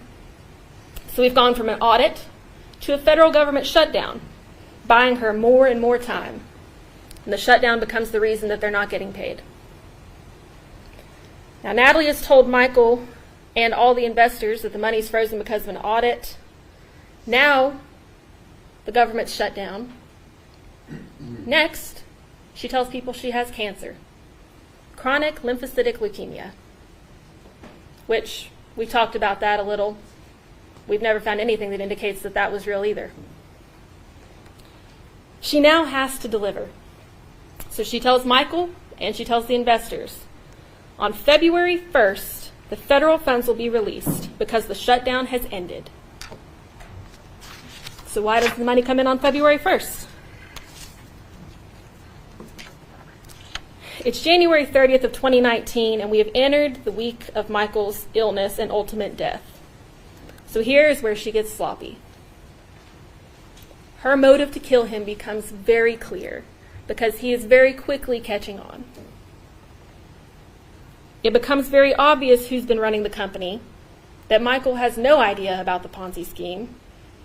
And more importantly, we're seeing that Michael's about to discover the truth of everything that's been going on. So she has two choices. She can come clean, or she can go into self-preservation, which requires that she take him out of the equation and make sure he never finds out what was happening.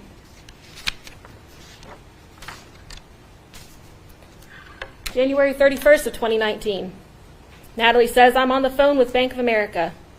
Michael says, are we 1,000%? Yes, she's sending them with tracking. Money is supposed to hit tomorrow.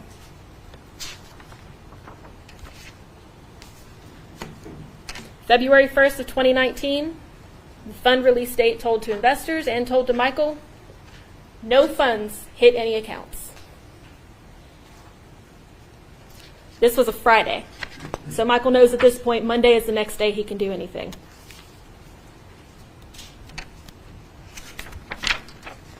So, on Monday, money isn't in there. More excuses. Michael is getting increasingly concerned. Later that same day, she says that she spoke with the wire department. All of this money is about to come through. 4.8 million in the morning, 23.8 tomorrow sometime. Michael says, shit, can't do anything today.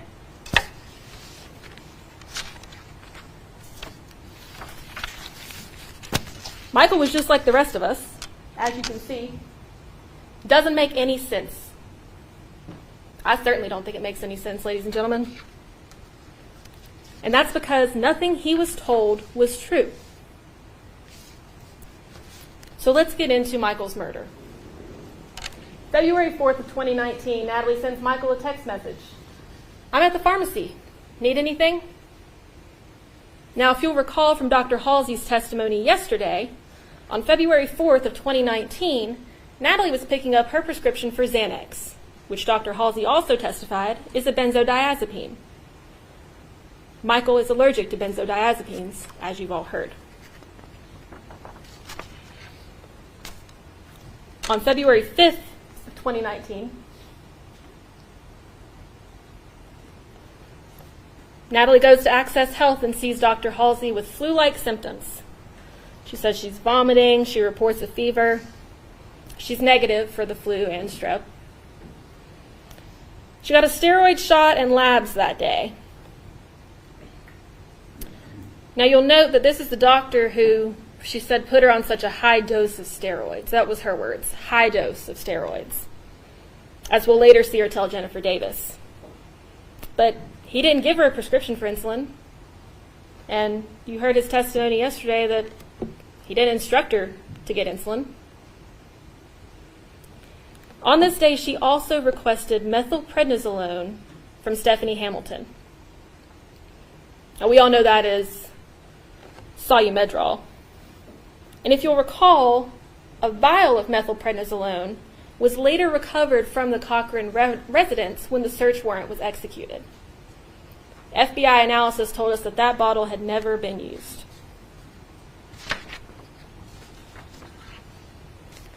The same day, Natalie reaches out to Albatross Air, the Kearns family, and schedules a flight for her and Mike to take the following day to Lynchburg, Virginia.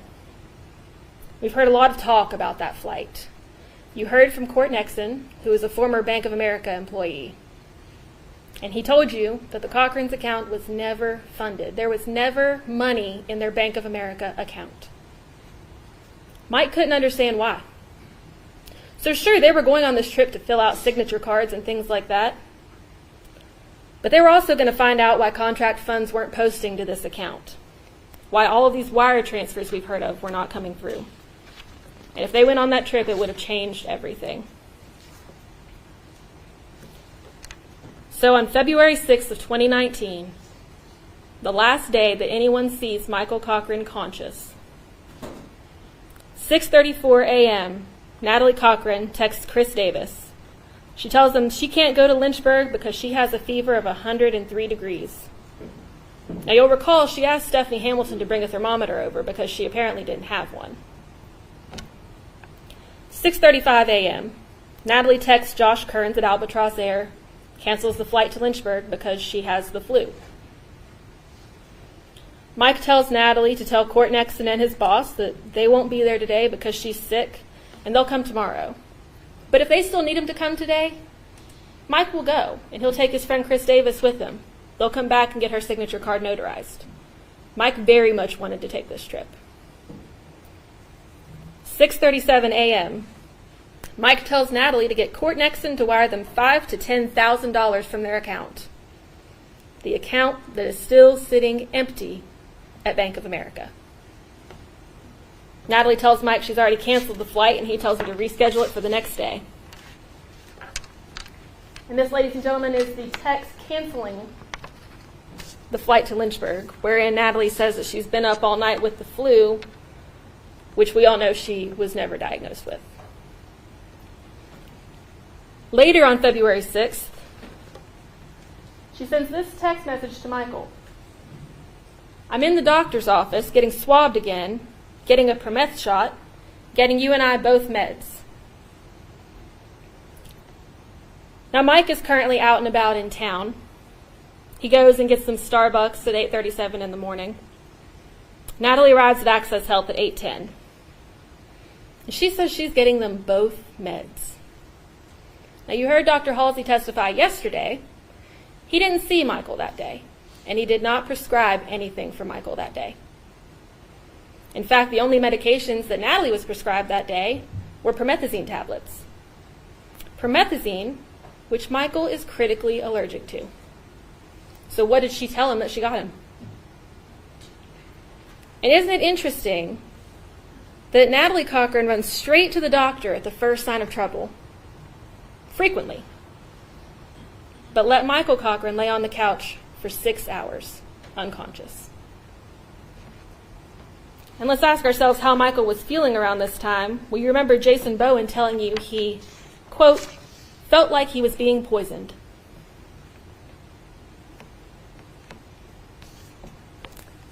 She later texts Jennifer Davis, "We are both sick.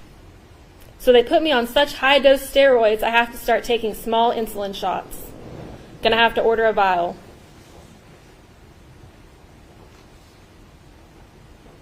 Again, there's no records that support any of this.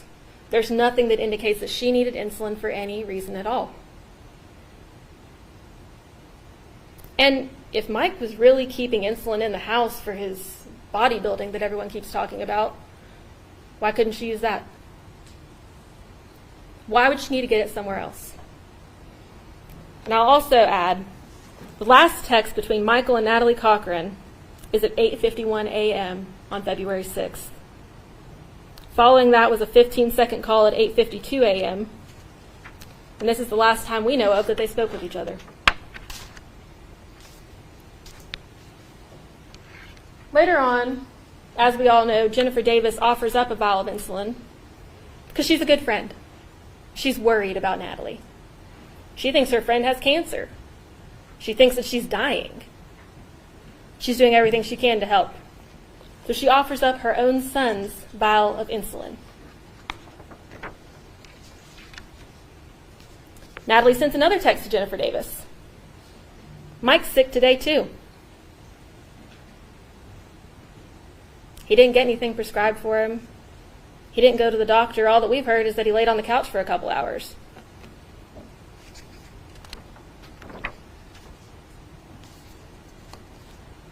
Chris Davis shows up a little while later, and as we all know, drops off a bag, which he testified that he never looked in. His wife, Jennifer, told us exactly what was in the bag. Some Propel, a Diet Coke that Natalie asked for, and a brand new, unopened vial of Humalog insulin.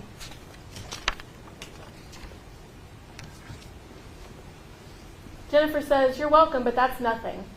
I sure wish I could do more for you."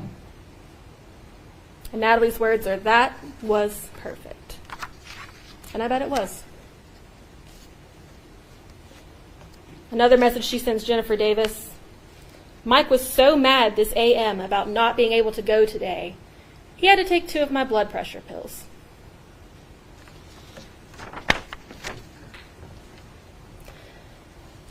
Now, the last documented communications from Mike's phone, 11:15 a.m., John Hamilton told you he called and didn't get Mike.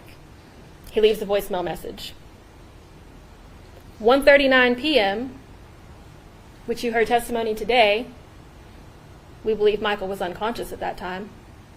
A text goes from Michael's phone to Matt McCormick.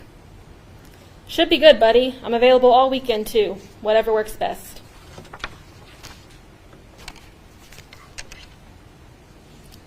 "12:29 on February 6th of 2019, Natalie Cochran takes this photo of her husband, Michael, laying in their kitchen floor. Now, ladies and gentlemen, I don't know about you, but if my husband had a serious medical event and was lying unconscious in my kitchen floor, I wouldn't be taking pictures of him. I'd be getting help. The first person she sends it to is her sister Penny, who testified that her reaction was, "Well, what does she want me to do about it?" And I think we all know the answer to that question. Next, she reaches out to John Hamilton, who you heard testify a few days ago. She tells him, "Mike is sick like last time. Last time when he asked to be taken to the hospital, last time when he wasn't left unconscious in his kitchen floor. John heads that way, and Natalie then calls her private contractors, Jason Bowen and Jonathan Miller, to come to the residence and help. You heard Jason testify that they were at Lowe's at the time. The story he was given was that Michael threw up in the sink and then used the kitchen cabinets to lower himself to the floor. Jason and Jonathan arrive, and they move Michael to the couch, and Natalie begins reading them vital signs that they can't see.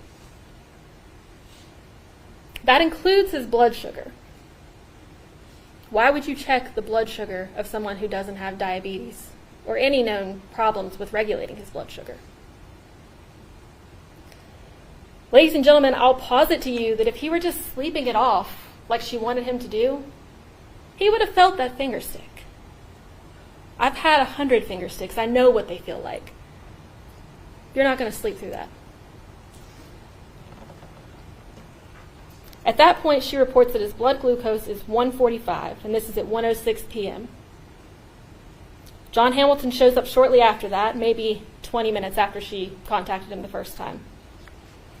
He told you that Michael was already laying on the couch when he got there. He immediately asks, "How are we going to get Michael to the hospital?" Natalie's response is to let him sleep it off. She now tells him that Michael was sick and had a seizure. John noted that he had never seen Michael have a seizure. John then contacts his wife, Stephanie, who is a physician assistant, as you all heard. He asks her to come over and, quote, get her to take him to the hospital. So Stephanie arrives a little later and takes Michael's temperature. She made it a point not to startle him and even warned him that she was going to be taking his temperature. But he doesn't wake up.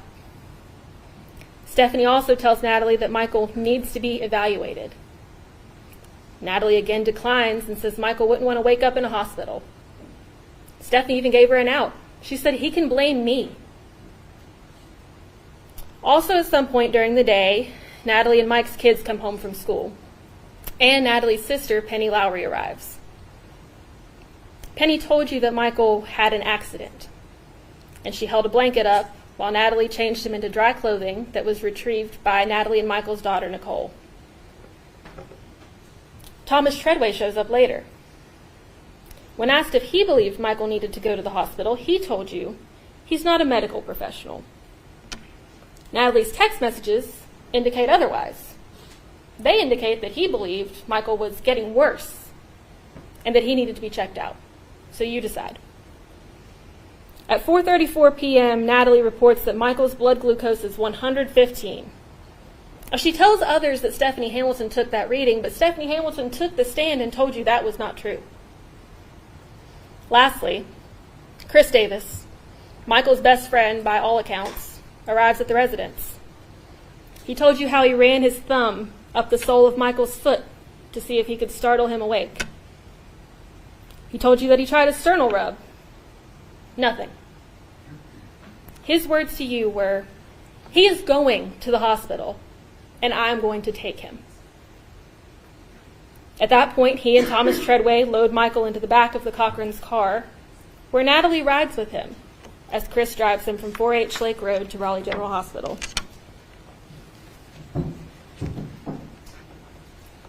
When Michael arrives at Raleigh General Hospital, his blood glucose was 21. That's a far cry from 145 and 115. Seemingly, it's plummeted out of nowhere.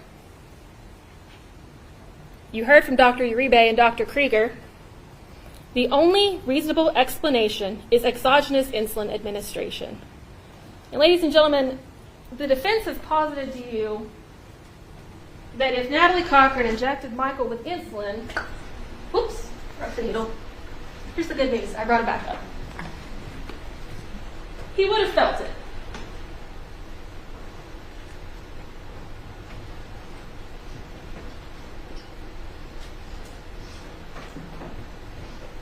Now, this is an insulin needle. Your Honor, I'm going to object to this demonstration. This is bringing outside the evidence before the jury. This is a demonstrative exhibit, Your Honor. Overall, it is a demonstrative exhibit used in closing arguments. Members of the jury, you are the judges of the evidence. This is a demonstrative exhibit. I want you to rely upon your recollections and your memories of what the evidence has been in making your decision. There's a certain rough and tumble that we allow and some latitude in terms of closing remarks. I'm going to, as I say, overrule the objection and permit counsel to proceed. Thank you, Your Honor. Ladies and gentlemen, I want you to see the size of an insulin needle.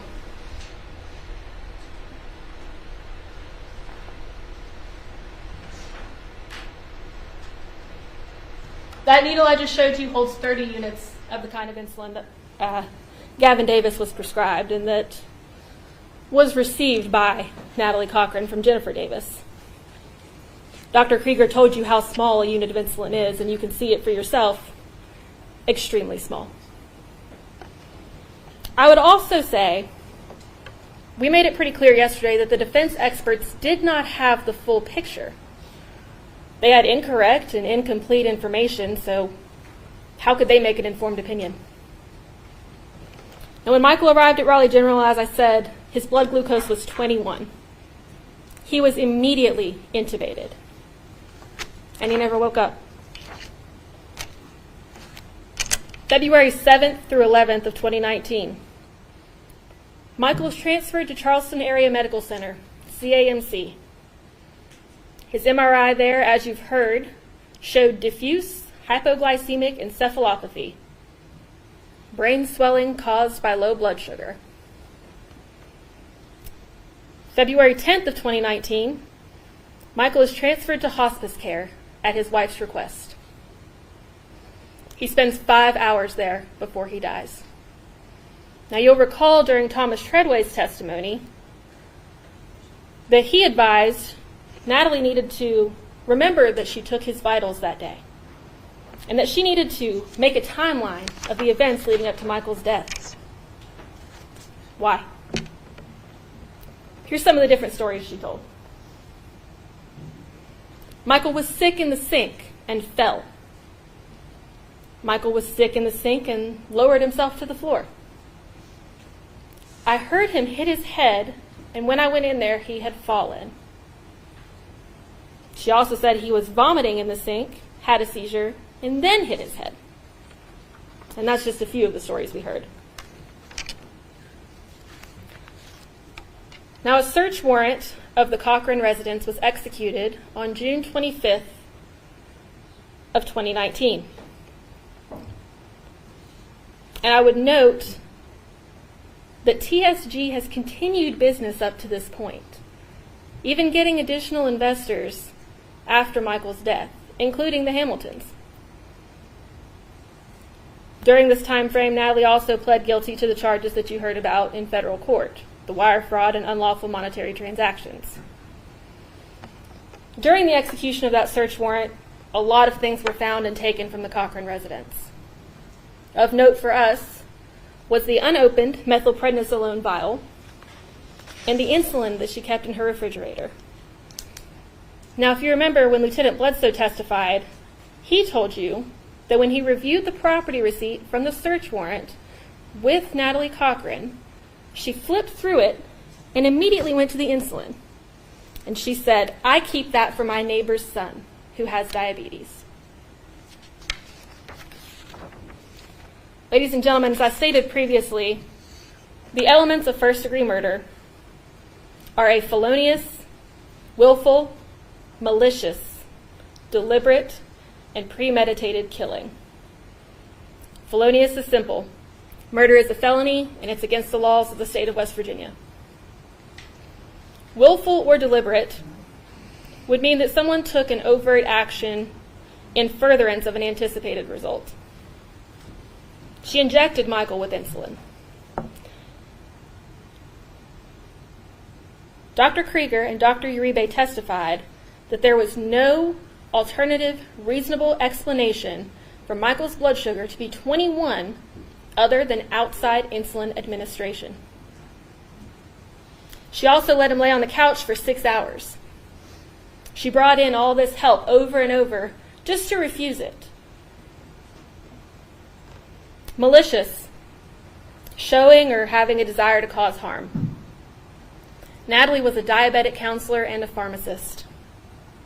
She knew that injecting insulin into a non-diabetic would cause harm. She chose over and over, after repeated pleas from friends and loved ones, to leave Michael on the couch, laying in his own urine. She also showed a complete indifference for human life when she continued to work on contracts and make plans for bingo while her husband lay dying in the hospital. Premeditation. She obtained the murder weapon in advance from Jennifer Davis. And poor Jennifer had no idea what she was getting herself into when she did that. She had a clear motive, and you saw that leading up to this date, Michael was about to find out what she was doing to people. Do we know what he was going to do with that information? We never will, because he won't have the chance to tell us. Michael was killed because following the actions of the defendant, he was admitted to multiple hospitals and ultimately passed away at hospice. Well, there's a couple of defense theories that I just want to go ahead and debunk while we're here. The first being, Natalie was a pharmacist and could have gotten undetectable drugs to kill Michael. Those were defense counsel's words. She did, just not as a pharmacist. She hadn't worked in pharmacy for 2 years at that point. Insulin can be bought over the counter. Stephanie Hamilton debunked this one. She testified that Humalog, the kind of insulin that was used to kill Michael, cannot be bought over the counter and has to be obtained via a prescription, which neither Natalie nor Michael had. Michael was a, quote, ticking time bomb.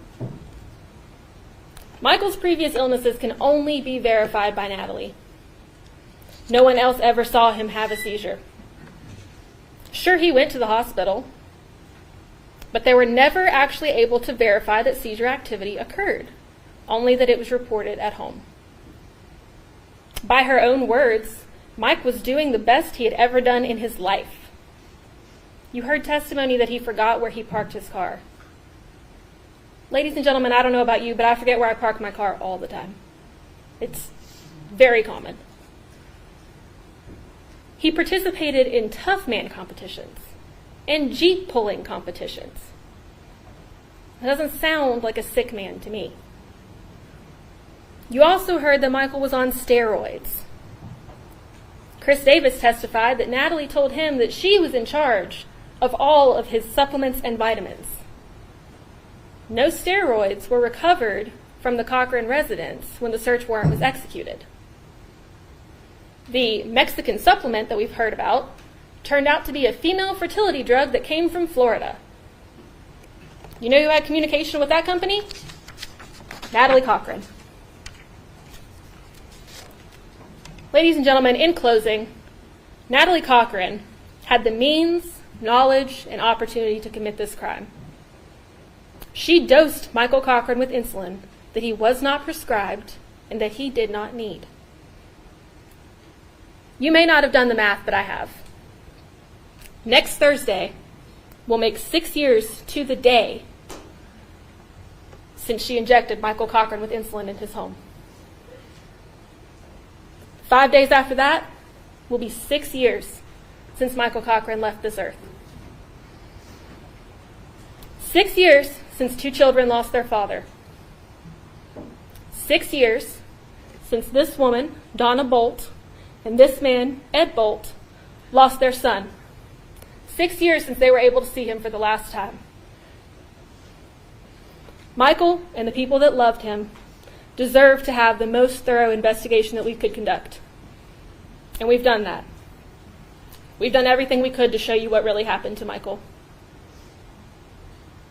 These people have waited long enough for justice. Michael has waited long enough for justice.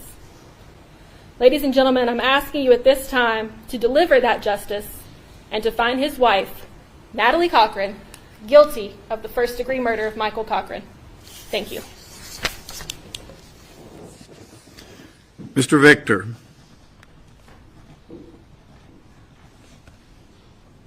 May it please the court, counsel for the state, ladies and gentlemen of the jury.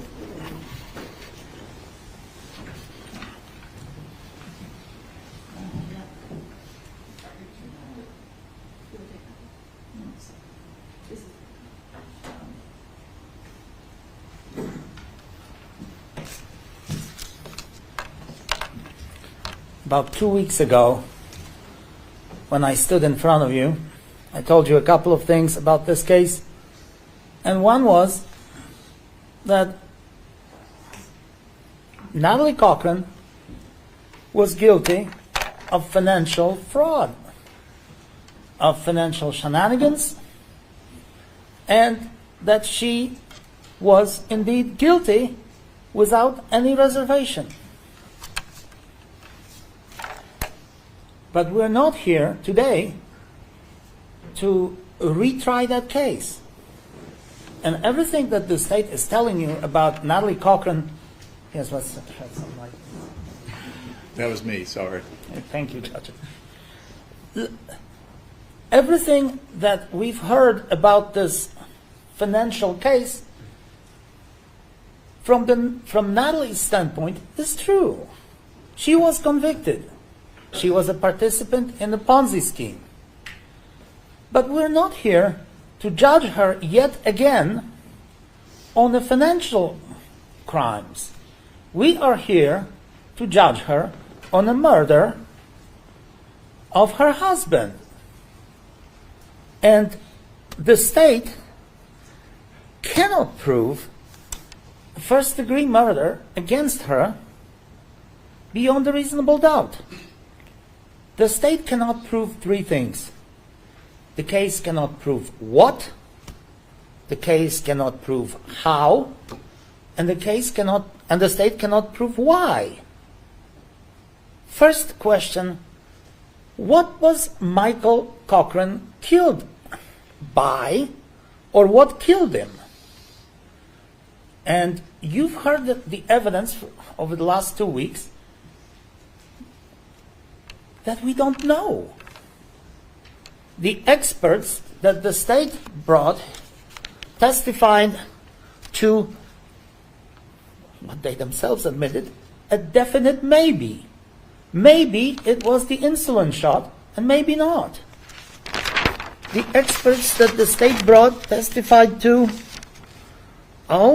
we cannot determine the objective factors, the objective anatomical findings, and tangible demonstrative evidence what killed him.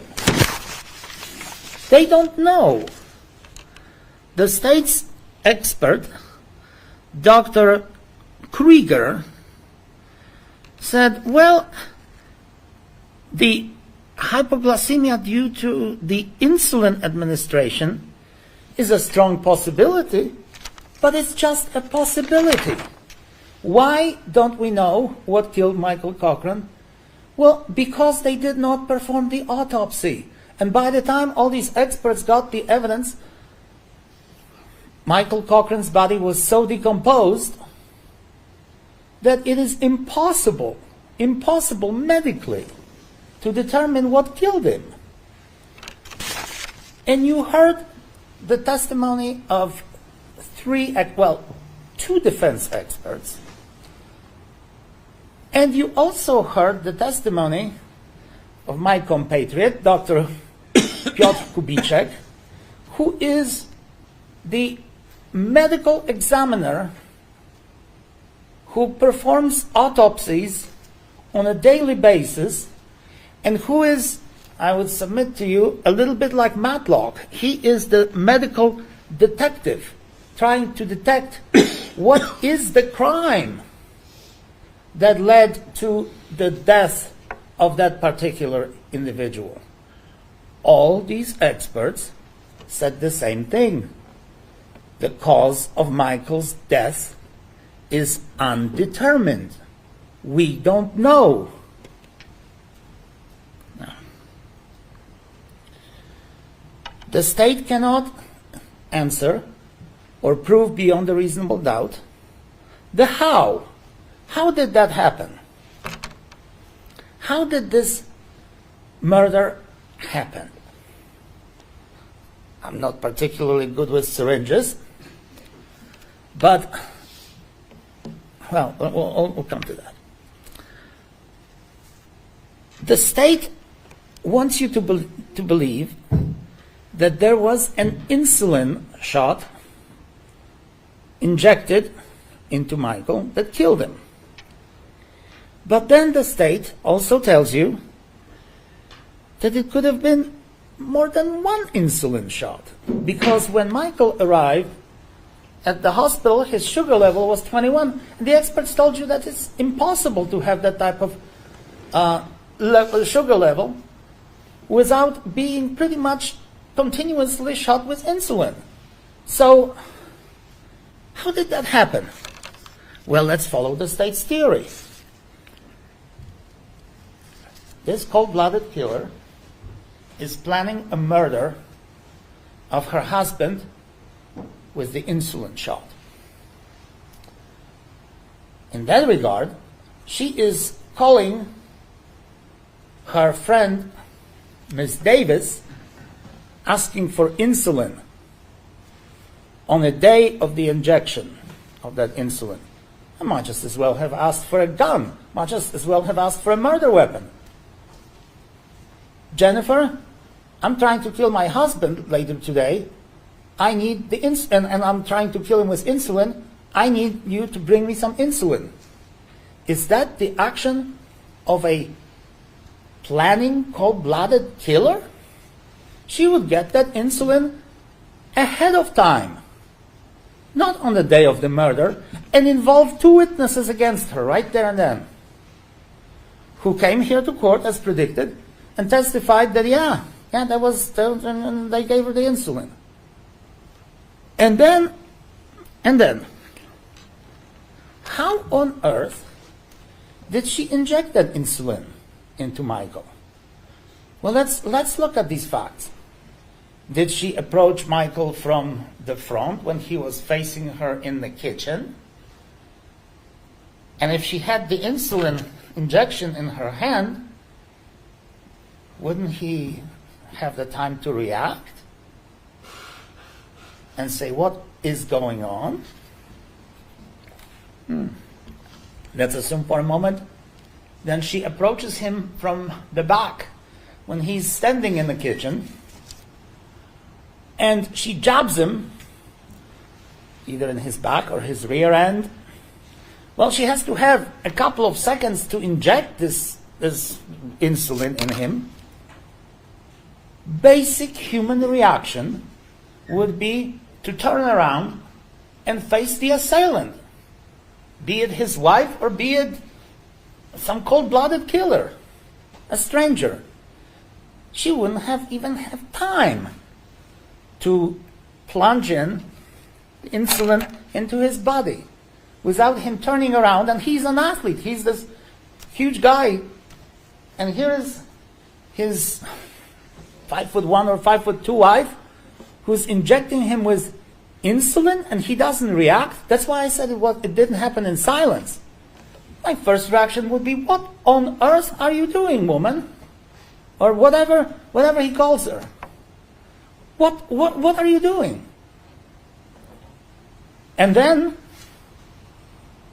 somehow, he drops there in a fetal position in the kitchen? No, that didn't happen that way. Of course it didn't.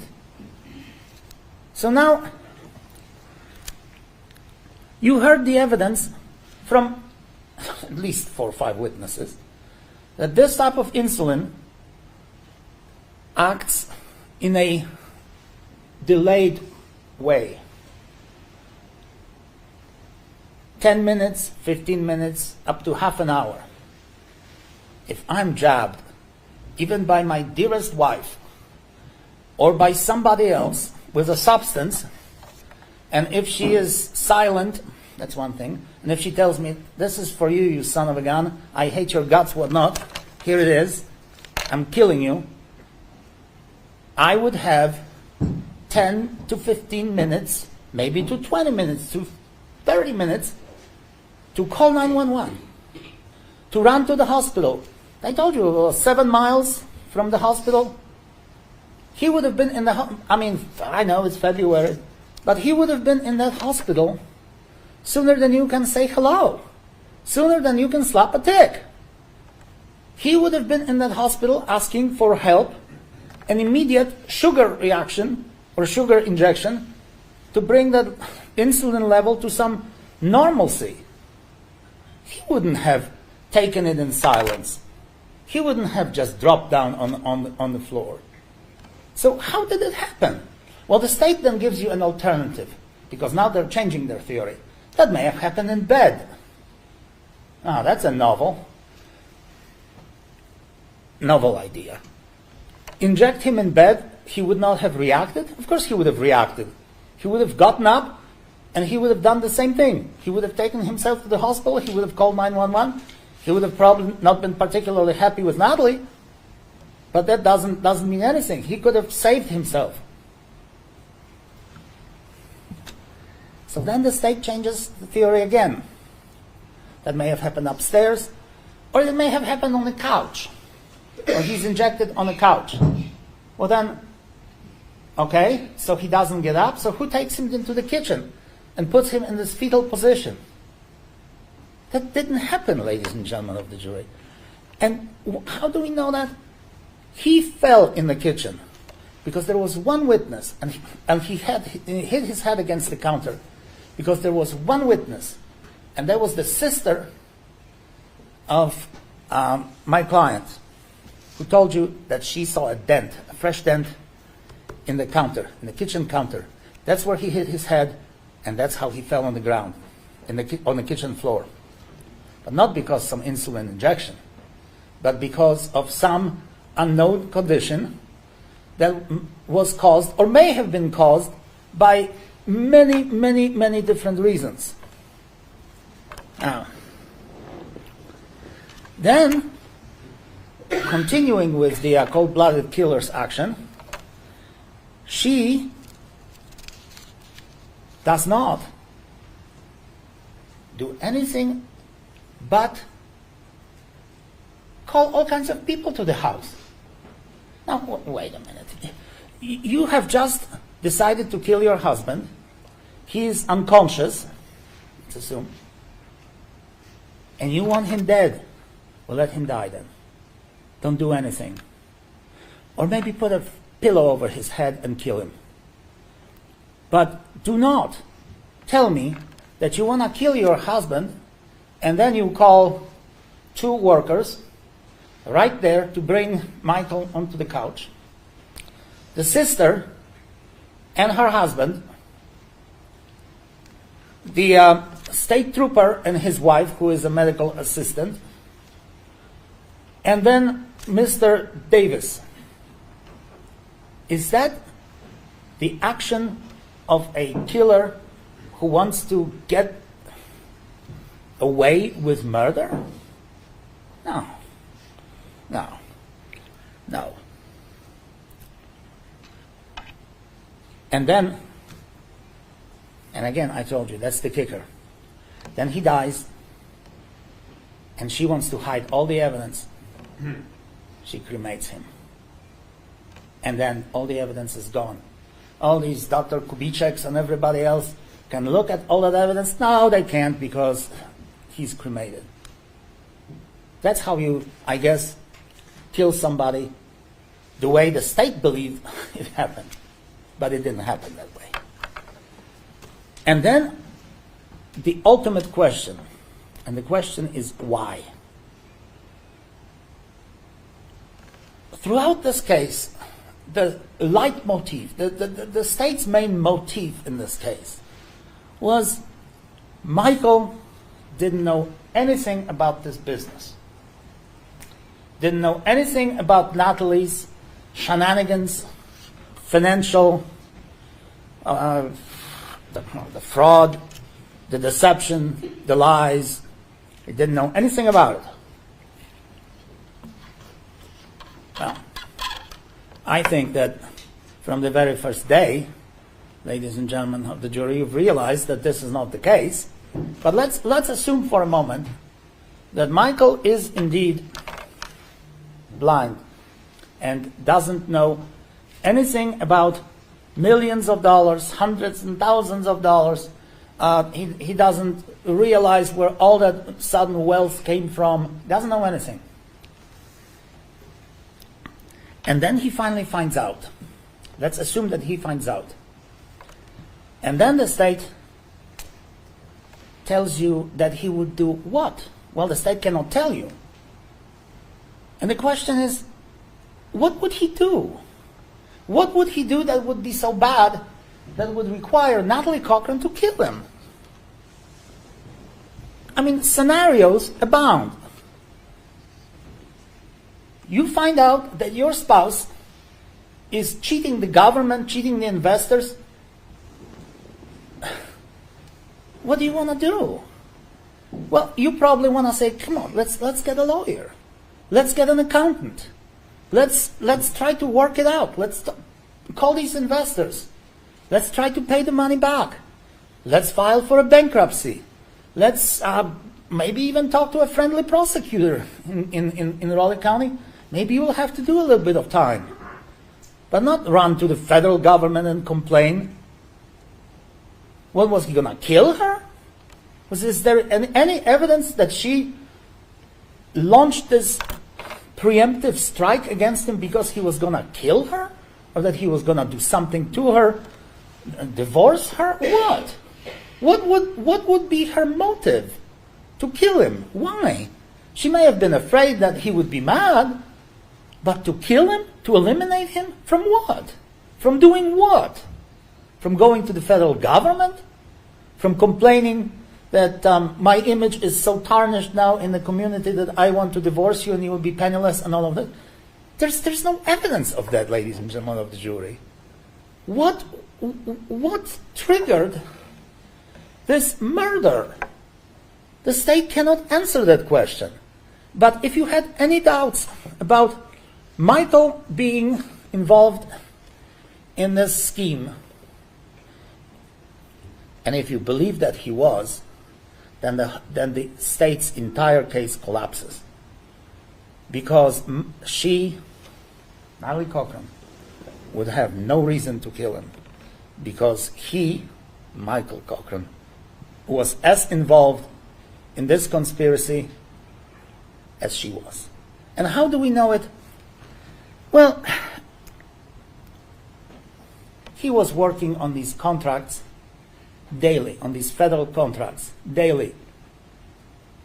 Even when he was hunting with his little son, he had a contract that he was working on. He was working on the contracts when they were in bed. And I'm not talking about anything sexual here. I'm talking about family. She's watching the TV. He is working on the contracts. Their little son with them, sitting between them, realizing that daddy's working on the federal contracts. He signs the checks from the company. He has access to everything, every bit of information that goes through this company, checks, contracts. He has access to all of that. And besides, is he really living on a different planet from Natalie? Ladies and gentlemen of the jury, if I suspected my wife,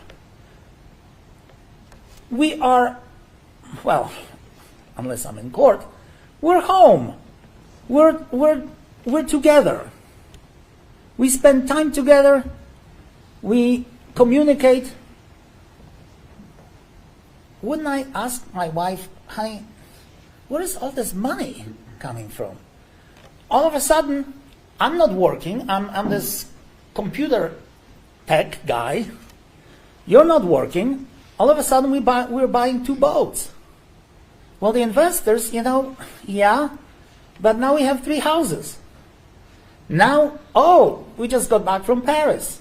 Ladies and gentlemen of the jury, you've heard the evidence of incredible wealth, incredible injection, maybe that's a bad word, injection of wealth that Mr. and Mrs. Cochran had in 2018, 2019, maybe even 2017. And that came from the investors. And the investors dealt with Michael individually, just like his parents. They gave him some $44,000. He knew that there were no contracts. What contracts were they? What contracts were there? He didn't have a clue about some of the business, I'm sure. But he had deep, profound knowledge of how much people invested, who was going to get paid for what, federal contracts. He had deep, profound knowledge of it. I'm sure there were some aspects of this business that he may not even know about. And I'm sure that Natalie was involved in this. But she is not here on trial for fraud. She's here on trial for murder. Well, let's look at the state's case. And mind you, the state has a very heavy burden, and the burden of proof, beyond a reasonable doubt. Well, the state brought the evidence of the pilot who says, well, the flight was canceled. Okay. The banker turned mind reader. He had an idea why the flight was canceled, but of course he didn't. He is mad at Natalie because he had to do all that research for the company and didn't get paid for it, I'm sure. And for him, time is money. So they didn't fly to Lynchburg. Well, Natalie went to a doctor. She was sick. I think that the state attributes all these nefarious things to her, but isn't it just plain obvious from Dr. Halsey's testimony that she was sick? She was sick on Friday and she was sick on Saturday. And what did he give her? He gave her a steroid shot that increases blood sugar. So she's calling her friend, Miss Davis, to get her some insulin to maybe level off the sugar, blood sugar. What's so unusual about it? No, it's nothing unusual about it because she, Natalie Cochran, had a long-standing relationship with the Davises, who had a misfortune, a tragic misfortune, of having a child who was diabetic. And Mrs. Davis came here and told you, no, Natalie never had any insulin. Oh, really? But then when we confronted her with the pharmacy records, she said, oh yeah, Natalie could pick up the insulin. But she was bringing it home. Well, what if you weren't home? Yeah, she doesn't explain it. Natalie could keep it at home. That was nothing unusual about Natalie having insulin. And you know what?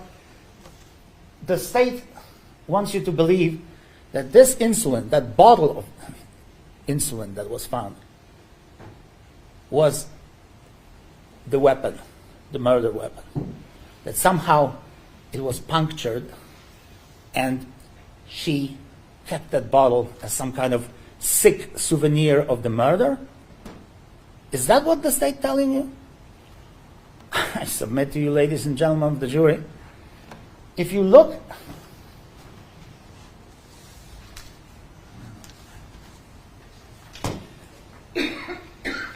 all you need to look at is this humologue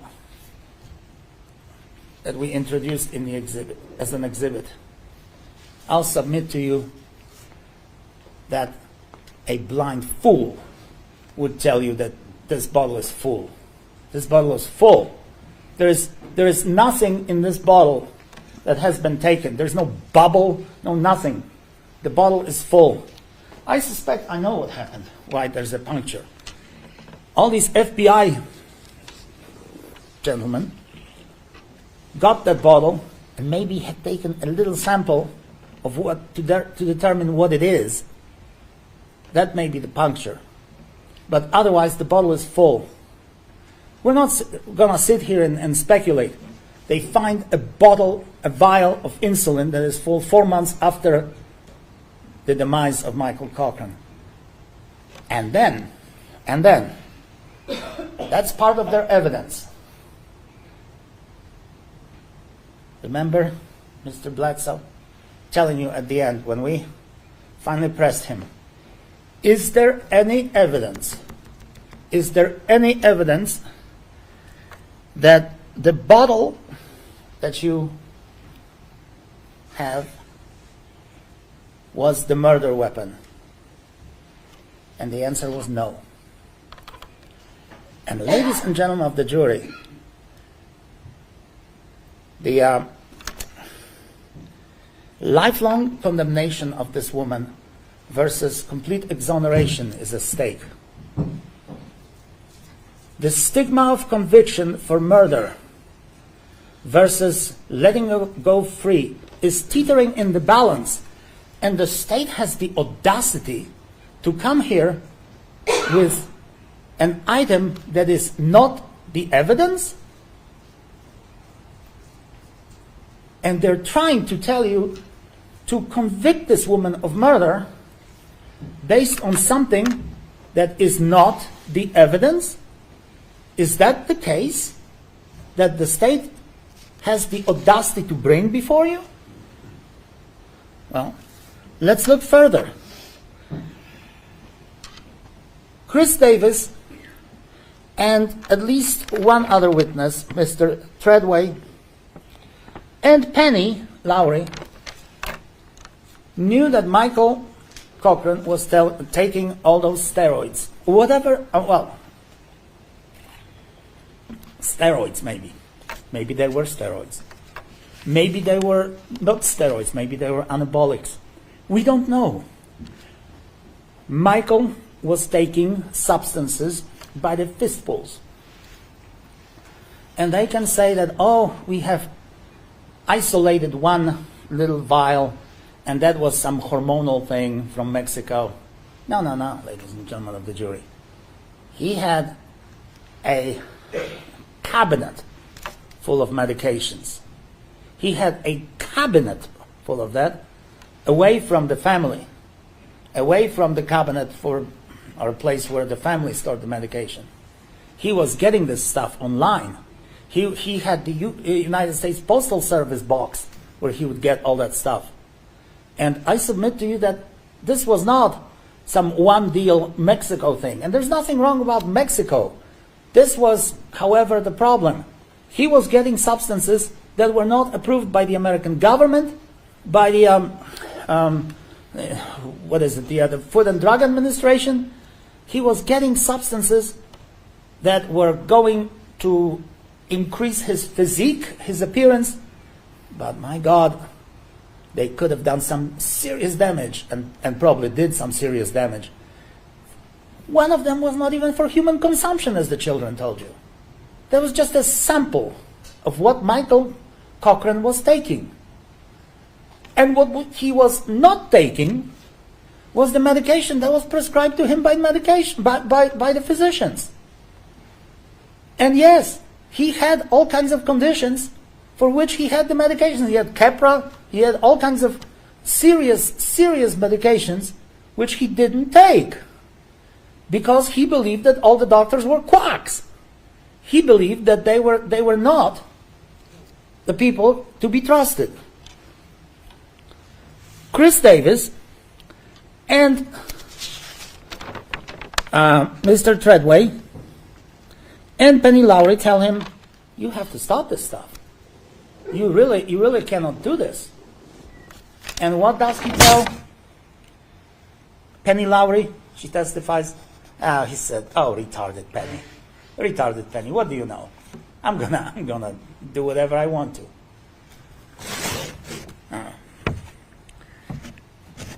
The state makes a big deal out of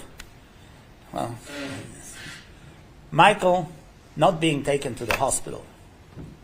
But you have witness after witness who told you that Michael not only believed that the doctors were quacks, but he hated going to the hospital.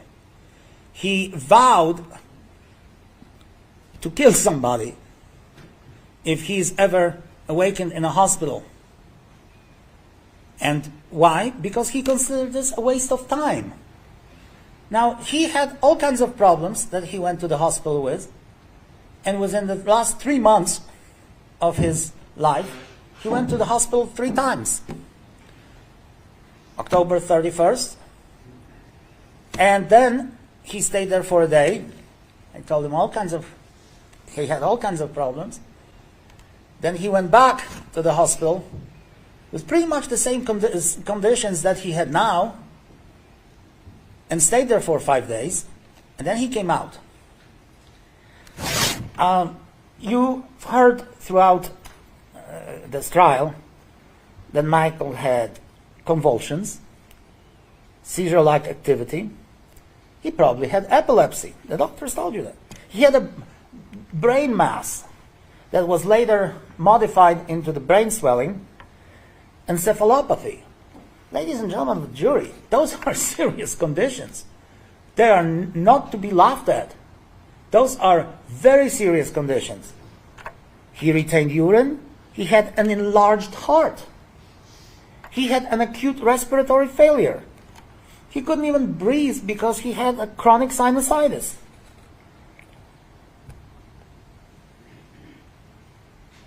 Nobody is here to desecrate or dishonor his life. He died much too prematurely. He died at the age of 38 years.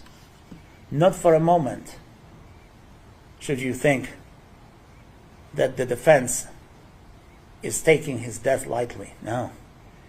It's a horrible tragedy. Horrible tragedy. But a tragedy, not a murder. It's a tragedy, ladies and gentlemen of the jury. But with all these conditions, Michael was still doing what Michael was doing. Taking supplements, anabolics, substances that God only knows where they came from. And who approved them?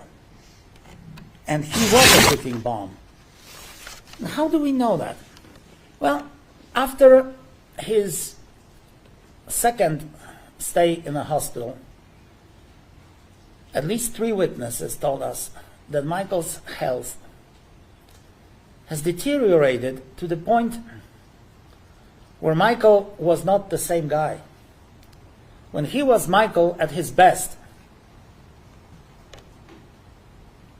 he was generous, gregarious, going to parties, participating in tough man competitions, lived life to the fullest. He was focused. After his second stay in a hospital, Michael could not find his car in a parking lot. Forget that. That happens to me quite frequently. But that was just one symptom.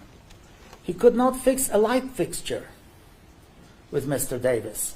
He felt confused.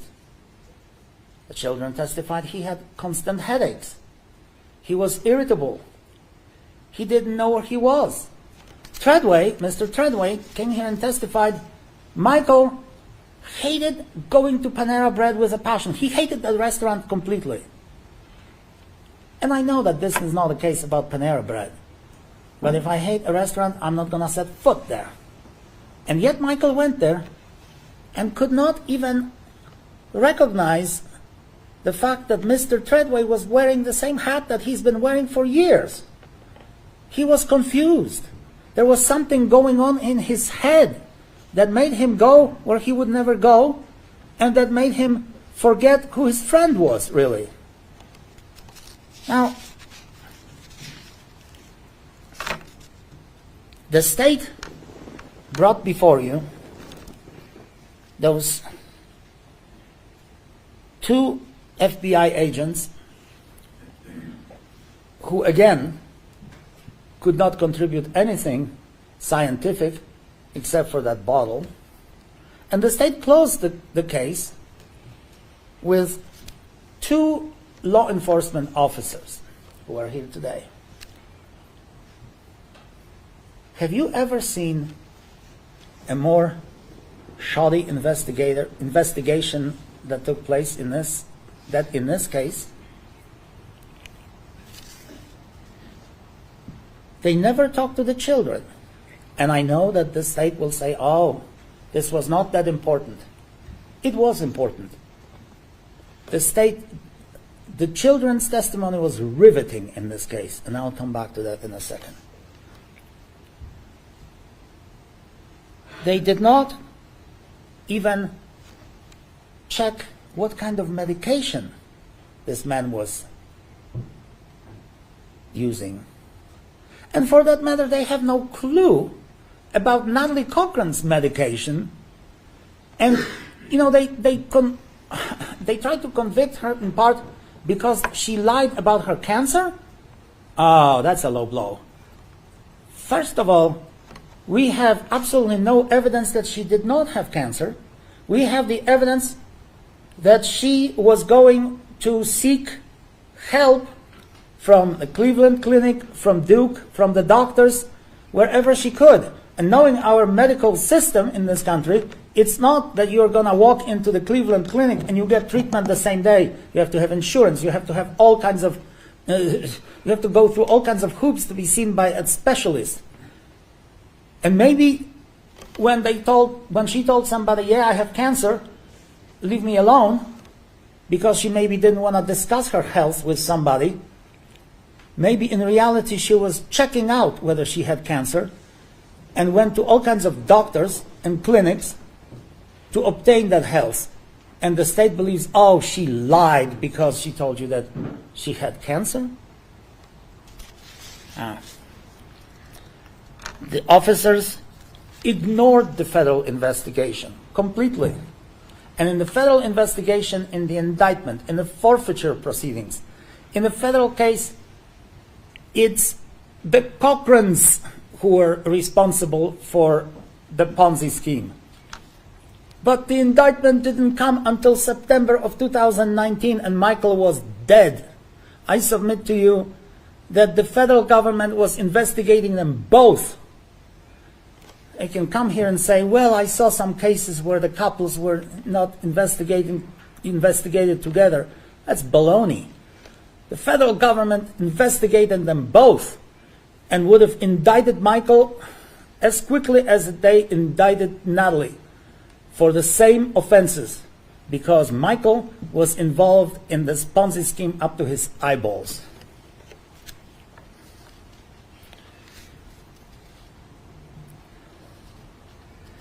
Now,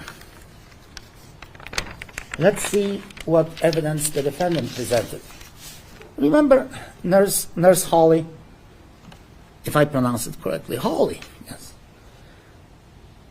who said that she was at hospice.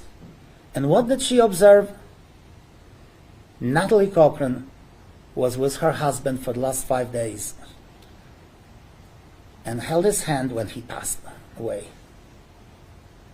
There's evidence that Natalie Cochran got into a car with Mr. Davis. Well, the state said, oh no, she didn't drive him to the hospital.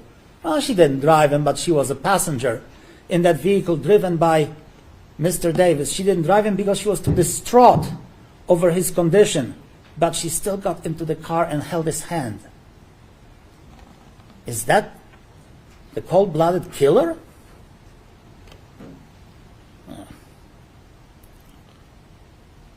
She also testified that Natalie Cochran was a go-to woman, and I think that she may have used that phrase, or maybe I have used that phrase, when it came to the emergency situations involving Mr. and Mrs. Davis's child. So Natalie Cochran would have to have insulin. You don't treat insulin with a water pill, for God's sake. You have to have insulin to treat it. And if she was a go-to woman, she must have had insulin to treat the Davis's child. So there should be no surprise again that she had insulin in her possession. Mr. Treadway didn't want to talk to the police because he believed they were dishonest crooks. And he somehow, by the way, he got scammed financially, so he had absolutely no reason to be friendly to Natalie Cochran and testify on her behalf. Similarly to all these other witnesses, even her sister got scammed to the tune of about 50 grand, and yet she came and testified for her sister. What did Treadway tell you? Well, Michael was confused. Michael wasn't the same guy that he had been before. And then Penny Lowry, the retarded Penny, as Michael called her. She told you not only about that fresh dent in the kitchen counter, but Michael wanted to pay her back what she owed on the contract. Michael wanted to pay her back. Michael was dealing and wheeling with the money from the investors. He knew about it. She told you, again, the same story, that Michael refused to go to the hospital because he was going to kill somebody if he went back to the hospital and woke up there. And we have all these discussions between 5 or 6 people after Michael collapsed in the kitchen. And then I told you that the children testified in a riveting way. And you're going to tell us, well, the state probably will tell you they're coached, or they were somehow not truthful. Two tragic figures. 2 children who were young enough to be taken care of by father and mother, and old enough to know what was going on around their house. Nikki testified here unequivocally that her father had headaches, he was confused, had a brain fog, was agitated. In a true, genuine, heartfelt way, she told you that he may not have been as loving towards her as he was towards their son. Michael had a heart-to-heart with her shortly before he died, and her impression was that her father felt it coming. And what was it? It was death, ladies and gentlemen of the jury. Michael felt it coming, and he had this heart-to-heart conversation with her, which she considered heart-rending, and which we would consider his farewell to life, because he knew that there was something irreversibly wrong with him. The MAC, their son, testified too. Dad worked on the contracts all the time, even when hunting, even in bed. And he testified about their lifestyle. He testified about the supplements, the injections, the dropper, the stuff from Mexico, as he called it. Stuff that wasn't for human consumption. He remembered it all. He testified about his father's anger, his father's combativeness, his father's confusion. Now, I want to talk to you very briefly about, before I do that, there was also a brief mention of nootropics, a medicine that came from some shady, well, maybe not shady, I shouldn't say that, places that usually would not be available in your local friendly pharmacy. There was the smart drugs that Michael was receiving at his USPS, United States Postal Service, box. These were the cognitive enhancers memory enhancers, stimulants. Michael was perhaps a man's man, and he would not admit to any weakness. He was seeking desperately to look great, to be this, I don't know, alpha male, whatever you call it, to be this great, maybe bodybuilder, maybe an athlete. And yet, in all of this, he didn't follow the advice of those who should have given him the advice and who he should have listened to, and instead did his on his own. Now, I want to return for a second to the experts who testified in this case.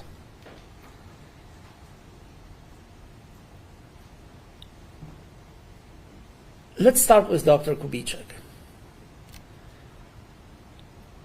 All of these experts, by the way, had a number of autopsies that performed.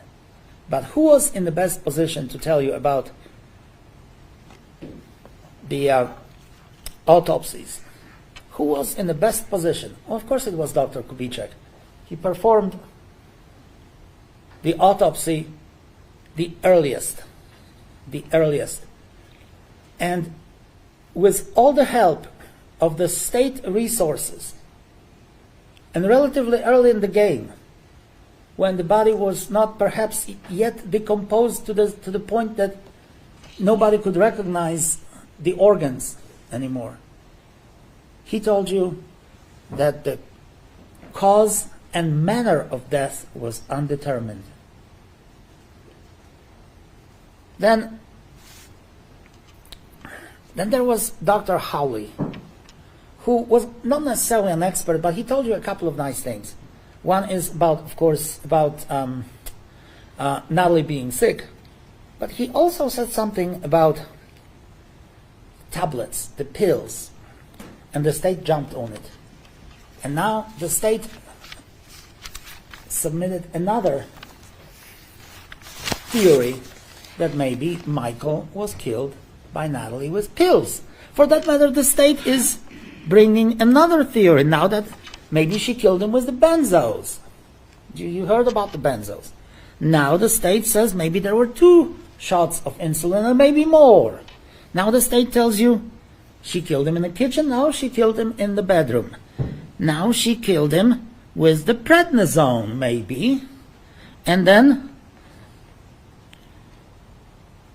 maybe any other substance. And the state will stand up at the end and tell you that whatever I tell you is a bunch of nonsense. But, ladies and gentlemen, you've listened to the evidence. If the state stuck to its theory that there was 1 insulin shot, I could buy it.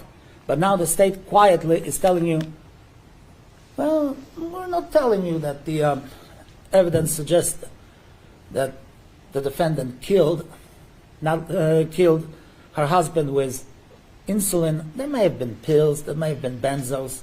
They're intimating this because they don't have any direct evidence, to which they immediately admitted, but they don't have any circumstantial evidence that fits either. Now, you had Dr. Dragovich, who told you maybe one very important thing, and that is that the decomposition of the body caused the inability of any doctor, for that matter, to assess objective factors, objective anatomical factors, and the findings of any type of specific, concrete reasons for Michael's death. That is impossible. Dr. Uribe believed that there was an insulin shot, but this was just an assumption. It was kind of a bridge to the unknown, and I think that was his phrase. It was just an opinion. Dr. Krieger said, well, we've excluded maybe all the other options, but it's a definite maybe, as we call it. It's a definite maybe. Maybe there was an insulin shot, but we don't really have all that information upon which we can construe our theory. And then Dr. Banerjee came here, and she said, we don't know. She's our expert. Maybe you expected her to say, oh yeah, that was an insulin shot that was responsible. That was some other reason. She didn't say that. She testified like 4 other experts that we really don't know. But there are other possibilities. There was something wrong with Michael's pancreas. Remember that? He may have had pancreatic tumor. He obviously had an enlarged heart. Arrhythmia. Maybe there was something wrong. Maybe that was the reason. The tests were not done on NAC-peptide insulin. No meaningful diagnosis from the sliders that were obtained, or that weren't obtained. Could have OD'd on benzos. We don't know. Benzo overdose, maybe poisoning. Hypoglycemia equals death. Well, all of that. And then, of course, there are other reasons. The medication, alcohol, unexplained medications, liver disease, sepsis, surgeries, immune system. All of this could be taken into account in Michael's death. But the state stubbornly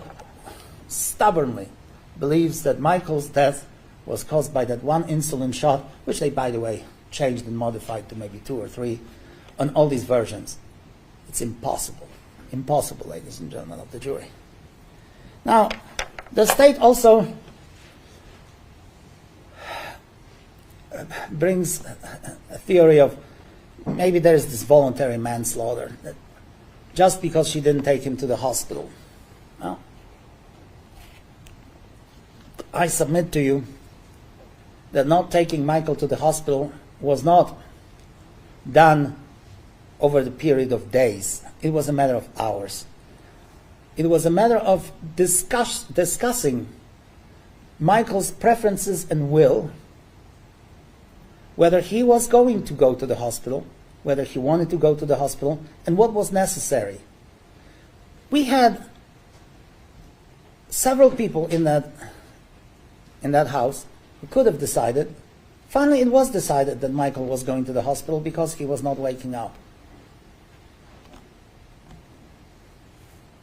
Yes, it took some time, but there was always the hope that he would wake up, and wake up in his own home, surrounded by family and friends, and everything would be fine. After several hours, yes, it became necessary to take him to the hospital. But that's all. Now, ladies and gentlemen of the jury, I told you at the very beginning of this case that this is a complex case. This is a case that involves medical, banking, scientific, maybe pharmaceutical, maybe business evidence and information. There are aspects of federal litigation here. And you've heard it all. But distilled to its essence, this case really involves the state's attempt to equate the federal prosecution and conviction for dishonesty and fraud with murder. The state says she is a fraud, therefore she is a murderer.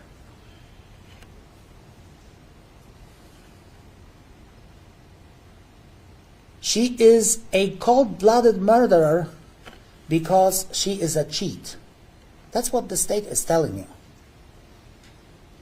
But the state cannot prove, certainly not beyond any reasonable doubt, the what caused Michael's death, the how did that happen, and why it happened. And so at the end of this case, I will tell you that the state's attempt to equate the fraud with murder is like trying to squeeze a square peg into a round hole.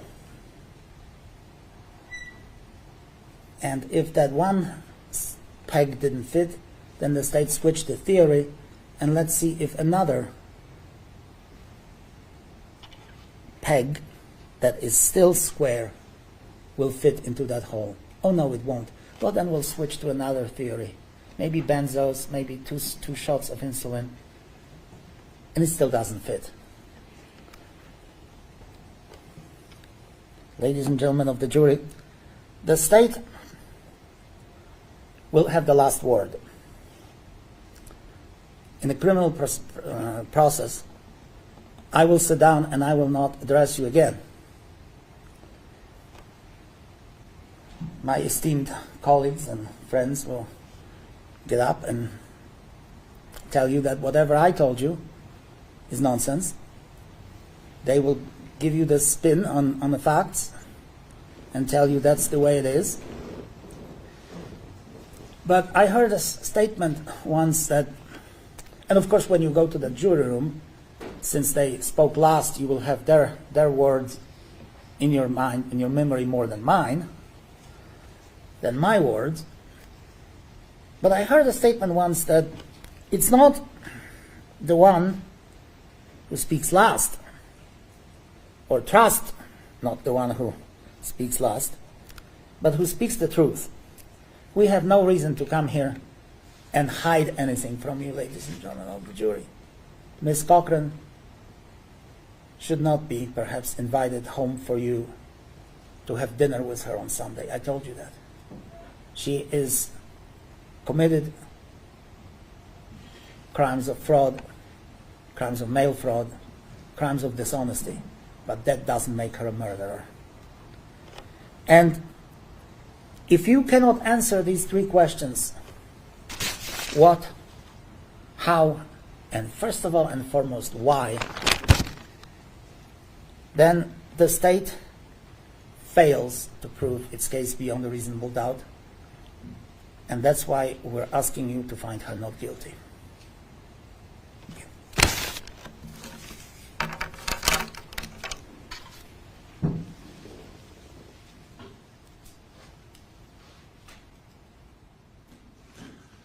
A reply, Ms. Akron.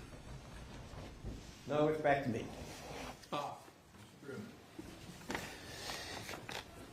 You are so close to listening to all the stuff. Be silent on this side, and then you will take over. On behalf of the prosecutors, excuse me, in fact, of the prosecuting attorney's office, the investigators, we thank you for your time, your effort, your attention, your sacrifice. Without you, this system cannot work.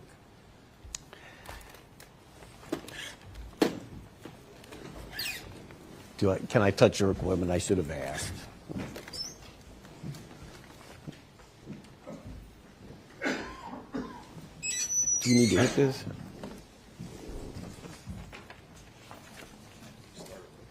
Sure. I can make duck shadows on the wall while we get this going.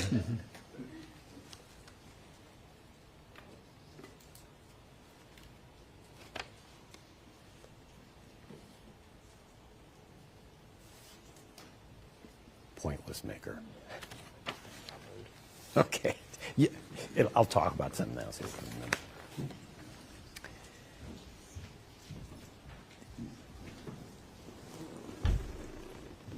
I'd like to talk with you about two numbers. And the first one is this one. 0. The defense is right. We're going to tell you that what you just heard is a lot of nonsense. And the reason why it's nonsense is the defense has no credible evidence to back up any of their theories as to why the state is wrong. Let's start out with Michael Cochran himself. They have a very schizophrenic approach to Michael Cochran. One theory of the defense is he was this macho, bodybuilding, fit guy, athlete, Jeep pulling, super stud guy. That's one theory. Now they have some evidence that he was very concerned about his fitness, very concerned about his appearance. We would agree with that. But did that lead to his death? Zero evidence to support that. On the other side, oh my gosh, the guy was a ticking time bomb. The defense words, a ticking time bomb. He was so sickly. He was essentially a guy with 1 foot in the grave and 1 foot on a banana peel. They don't really have any evidence of that either. He was just a normal 38-year-old healthy male. And a good guy by all accounts. So the hospitalizations that they've relied upon to tell you how sickly this man was, where did most of the information come from that? Medical records. Who provided histories for that? The defendant. The defendant told the doctors all of these things about Michael Cochran. It didn't come from other reliable sources. It came from a very unreliable source, her. So his suspected brain mass, his suspected convulsions, his suspected all of these problems, there was no diagnosis of any of those things. They were suspected. And they were suspected because she told them to suspect that stuff. But there was never a diagnosis. Even their own experts confirmed that. There are other witnesses. The fact that the Davises talked to a nurse to have Natalie Cochran, their emergency contact, that's not the same thing as authorizing treatment by Natalie Cochran of any child. There's zero evidence of that. There is evidence on the other side. The Davises told you they never gave the defendant insulin for the benefit of their child. Never. Both Davises told you that. As recently as yesterday, the defense was still putting that theory out there for you to consider. There's no evidence to support that. Zero.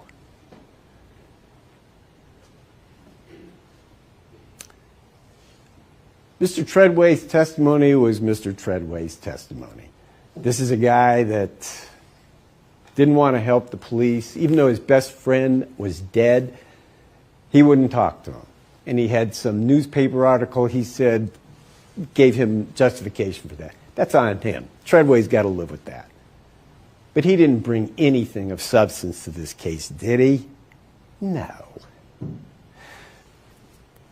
The two children that testified, they are tragic figures. They have had a terrible 6 years. They lost their dad. For the time being, they've lost their mom. But they were little kids. And their testimony had a certain ring to it. They both picked up on the same word, agitated. That's an unusual word. Rolling back time 6 years, think that the oldest was 20. She was 14 at the time. And that's how she's going to describe her dad the last few weeks of his life, the word agitated. Her brother, the same word, and he was younger than her. There's something odd about that. The state believes that they sincerely believe their recollection. But does it make sense? Would kids that age really be that involved in their parents' business? Would they? Well, it's possible, but that's not very likely. The defense experts, nice people, very sincere, but they're in a little silo.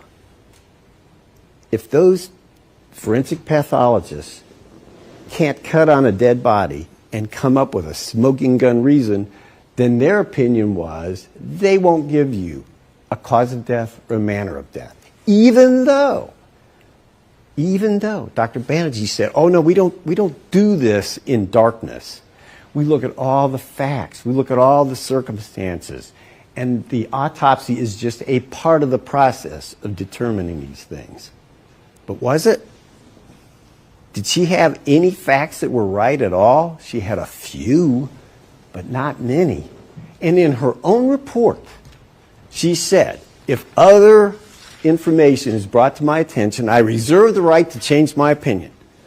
Well, she had a bunch of other information, but she still wouldn't change her opinion. Why not? That's just her mindset. Did she have any experience in insulin cases? This was her first case, her first one. Dr. Drakovich, apparently he didn't have any insulin experience either. Now, the defense told you that the state has just gone all over the lot with its theories. Is that your recollection of the evidence? Did you hear any state witnesses say there was one injection of insulin? No. Did you say multiple? Because we don't know. But there are some things that we do know. Now let's talk a little bit about how that balances out what the defense just told you. There's a lot of circumstances that need your consideration. First of all, this is a trained pharmacist, a pharmacist who knows about all sorts of medication, the impact of the medication, the dosage of medication. Beyond that, this defendant held herself out as a diabetes specialist. A diabetes specialist. That's another circumstantial piece of evidence to keep in your mind.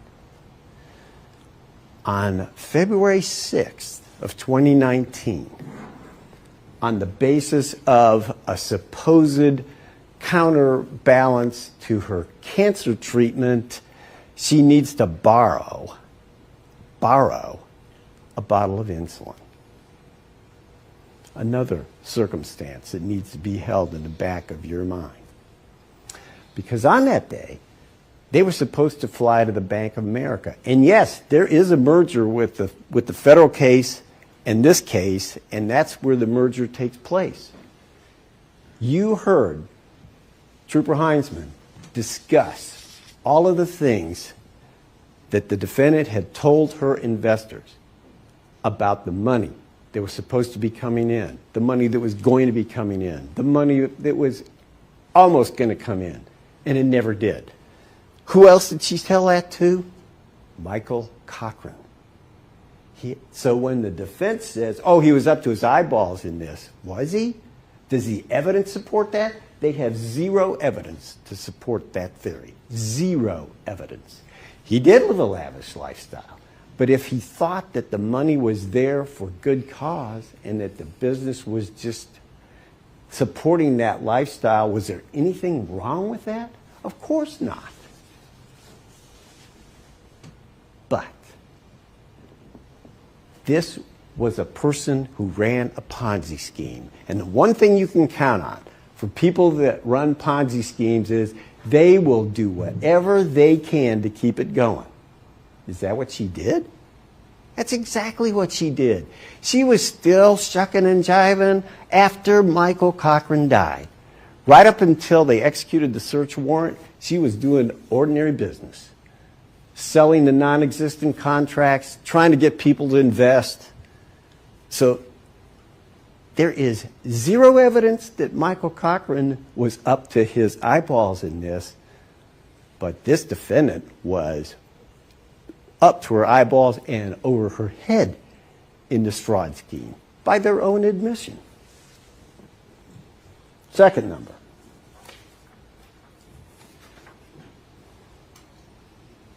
$21.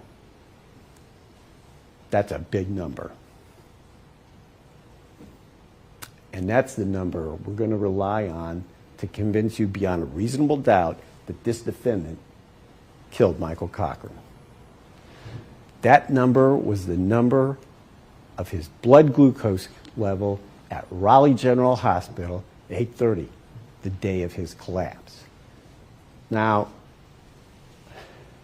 unlike the defense witnesses, The state witnesses were unified and very clear as to what caused that 21 number.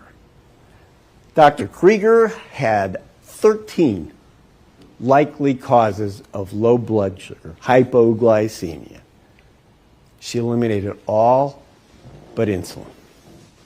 And she's got a good reason for all of them. You heard her testimony. All of those were potentially valid causes of the condition that led to the brain swelling, that led to the death of Michael Cochran. All of them. But she eliminated by logic and by her scientific skills and experience in insulin cases that it had to come from insulin. Dr. Uribe, another experienced insulin investigator. Both of those two were involved in the Clarksburg VA murder cases where a nurse was killing veterans with insulin. Those two were the government's star witnesses. They know what they're talking about when it comes to insulin. And it comes to insulin killing people. That's what they do. So that 21 was never overcome by a single shred of credible evidence by the defense. Not once. No one's told you from the state that there were single injections, multiple injections. We don't know the answer to that. We do know that Michael Cochran's death was caused by insulin and reducing his blood sugar to a fatal level, and the resulting changes in his brain killed that man. Circumstantial evidence is the basis of this case, and let's get this a nice, straightforward example of what that is. It's January in Raleigh County. You look outside your window and you see frost on your neighbor's truck, frost on the ground. Stars are out. Moon may be out. You go to bed. You wake up the next morning and there's 8 inches of snow on top of the truck and on top of your grass. Did you see it snow? No. Did it snow? You absolutely know it did. That's circumstantial evidence. Ladies and gentlemen, the state of West Virginia has dumped a blizzard of circumstantial evidence on this defendant. Until today, 2 weeks in an American courtroom, and until today, you never heard the word justice. Well, do justice for Michael Cochran. Find this defendant guilty of first-degree murder, because that's exactly what she did. Thank you.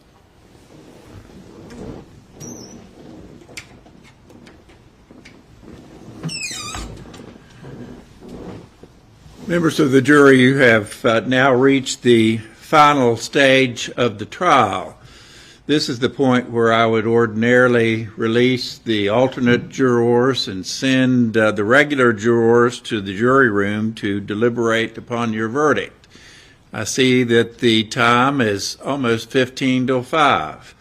Ordinarily, I would close out the day at this time, as you know, and send you home for a nice dinner and watching TV and then going to bed.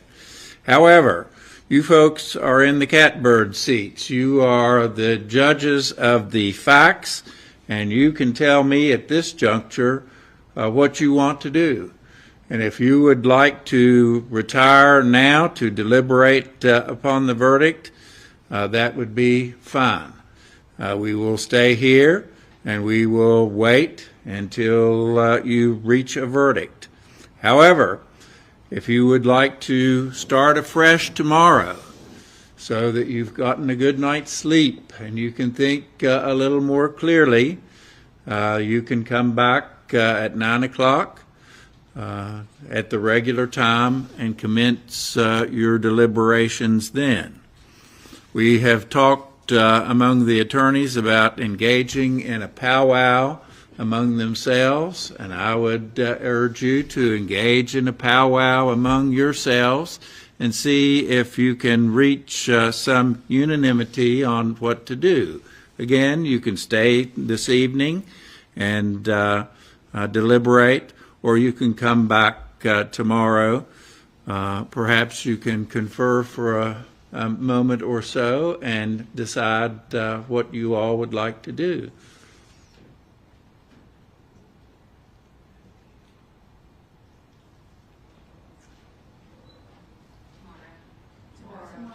I'm hearing tomorrow. All right.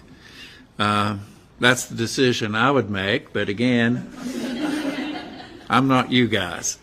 I'm not going to release the two alternate jurors. I'll ask you folks to come back with us because I've been at this game a long time, and I know that anything can happen with jurors in terms of sickness and accidents and that sort of thing. We've done really well, and you folks have been great. You've been here promptly. You have watched and considered everything. I've been sneaking looks at you, and I noticed that you have done very well in terms of paying attention to the evidence and the proceedings. So I will ask all of you to come back tomorrow. Even though we have reached the deliberation phase, you still can't talk about the case because you haven't started your deliberations. And I'll tell you in the morning that you all need to be together. You all need to discuss the case together and not break up out into factions or have folks wander off. You need to talk about this together and share your concerns and share the issues that you have arrived at. So that will be to start tomorrow.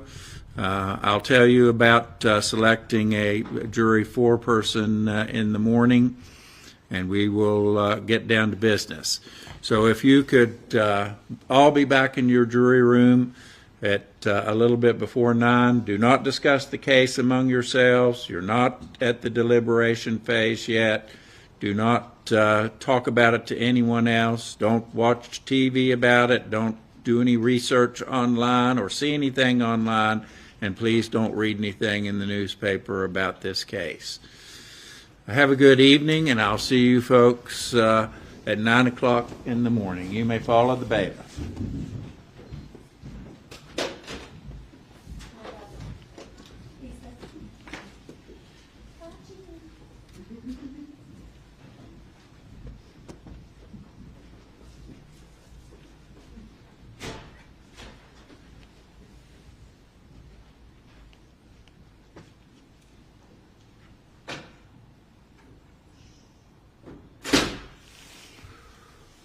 All right, are there any matters we need to discuss at this time out of the presence of the jury? Nothing from the defense, Your Honor. Thank you. All right, thank you very much. I appreciate your cooperation in this trial. We will return at 9 a.m. in the morning and see what develops. Court is adjourned.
that's it for the day for Miss Natalie Cochran. What do you guys think? We took a lot of polls. Let's get to the first one. How many times will defense object during state closing? 0 to 2, 2% of you thought that. 2 to 5 times, 28%. 5 to 10 times, 36%. 10 to 10,000 times, 32%. All right, so the state's closing. In summary, let's go through. State's closing, which was done by Ashley Accord. Gotta come over here. So it could be summarized into 3 timelines. September 29th through the September 29th, 2017 through August 26th, 2018, September 1st, 2018 to January 30th, 2019, and January 30th, 2019 to February 6th, 2019. So TSG was a woman-owned small business that was on the books. She talked about SBA grants, which you don't have to pay back, and this is by Ashley Accord. She had an hour to give her, 45 minutes to give her closing, and then Tom Truman came back to give his 15 minutes of closing. They had $247 million that was out there. I can't even imagine that. I'd be happy with 1 million. So they started with September 1st, 2018 to January 30th, 2019. That's when the audit came in. They can't receive payouts. They can't get contracts. Natalie involved everyone and included no one. I thought that was pretty good. They talked about the government shutdown in December. That's when Natalie introduced cancer. It was in January. And this was 2019, January 2019. That's when she introduces leukemia. She says February 1st, the funds are going to be released. Where's the money? January 30th.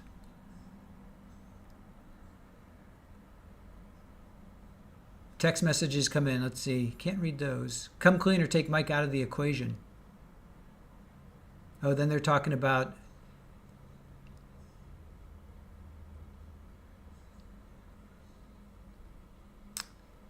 so January 31st, 2019, Natalie says, I'm on the phone with Bank of America and money is supposed to be in our account.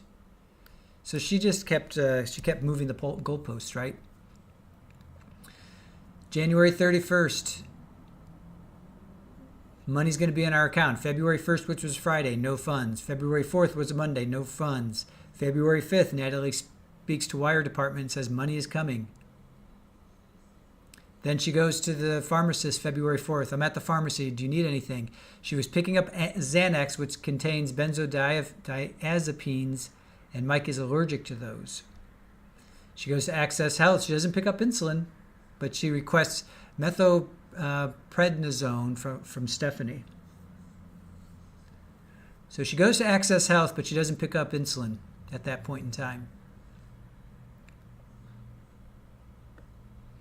Mike wanted to take a trip to Lynchburg on February 6th. 8:37, Mike goes to Starbucks. Everything's cool. Everything's fine. Natalie goes to Access Health. Why on earth would this guy, other than getting a seizure, why would he be fine at 8:37?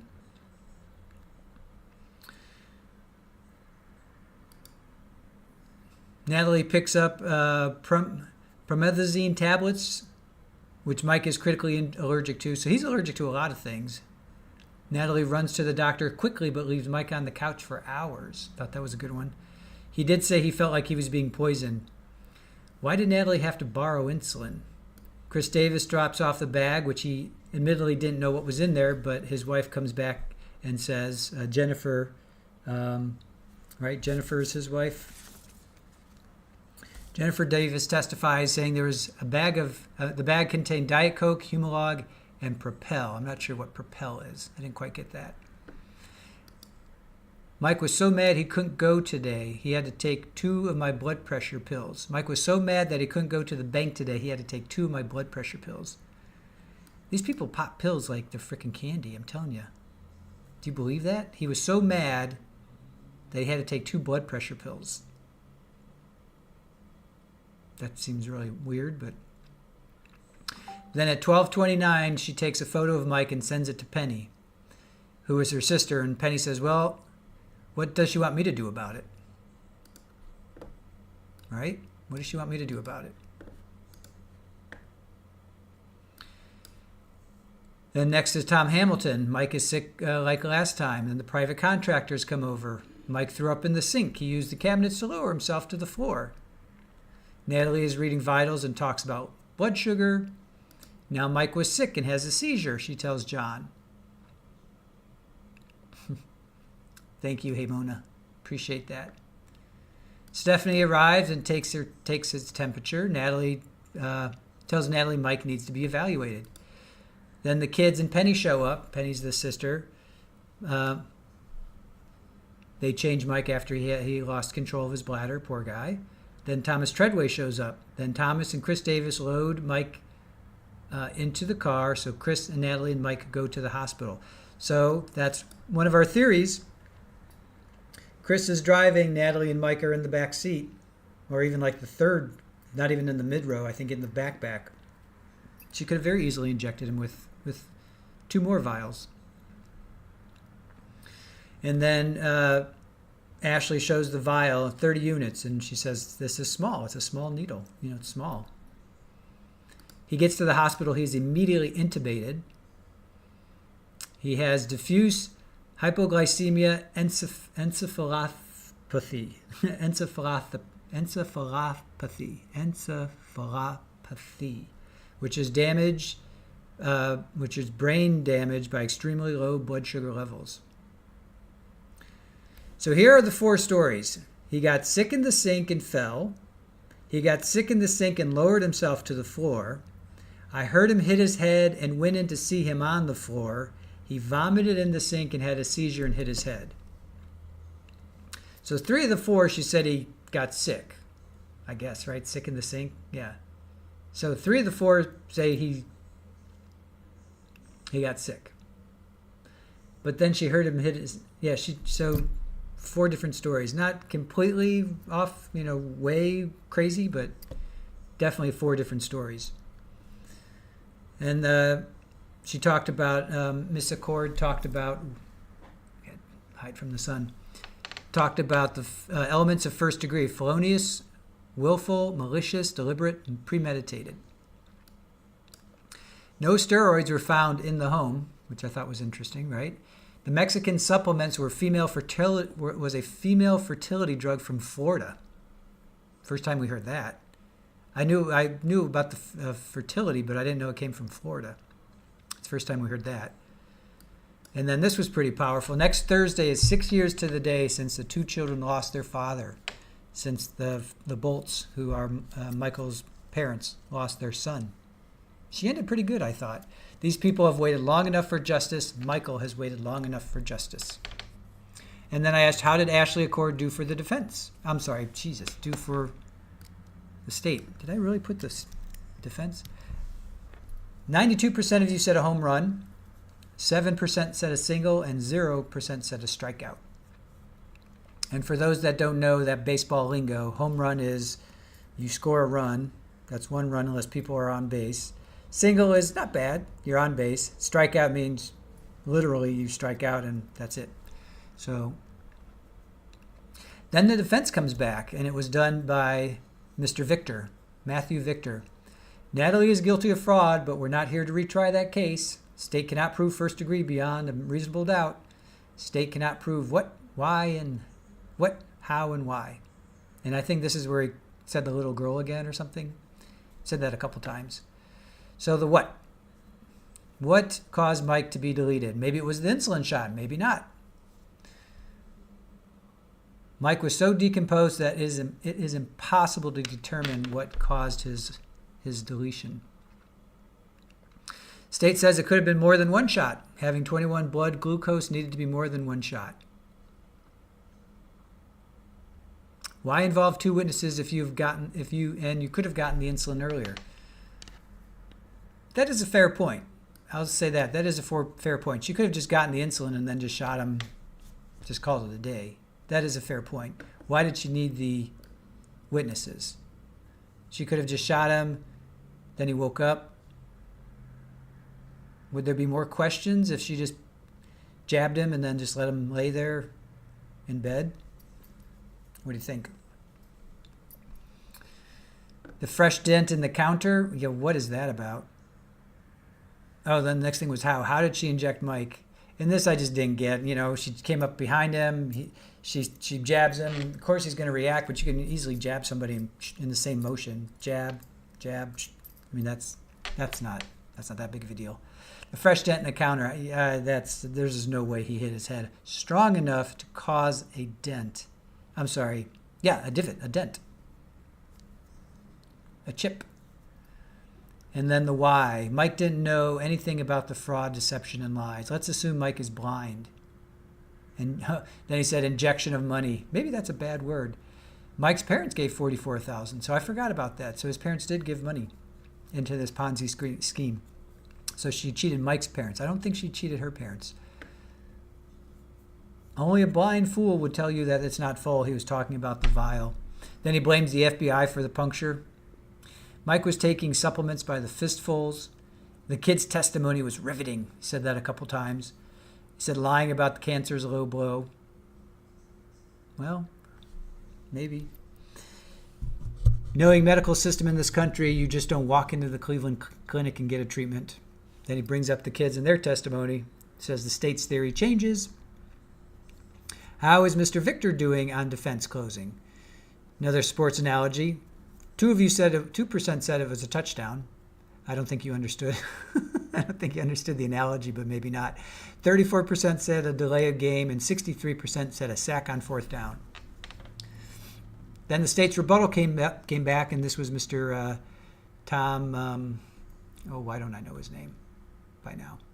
Tom Truman. TT came back up. Defense has zero evidence to back up their theory. He's a macho man, macho guy, ticking time bomb. Which is it? Came from a great unreliable source, her. And he points to Natalie at that point. Yeah, everything came from Natalie. Everything came from Natalie. Literally everything. All the vitals, everything came.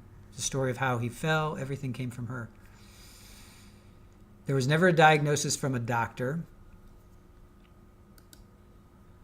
The kids were little, and their testimony had a certain ring to it, which was the word agitated. So, yeah, they were coached. They were coached by you, Mr. Victor, probably.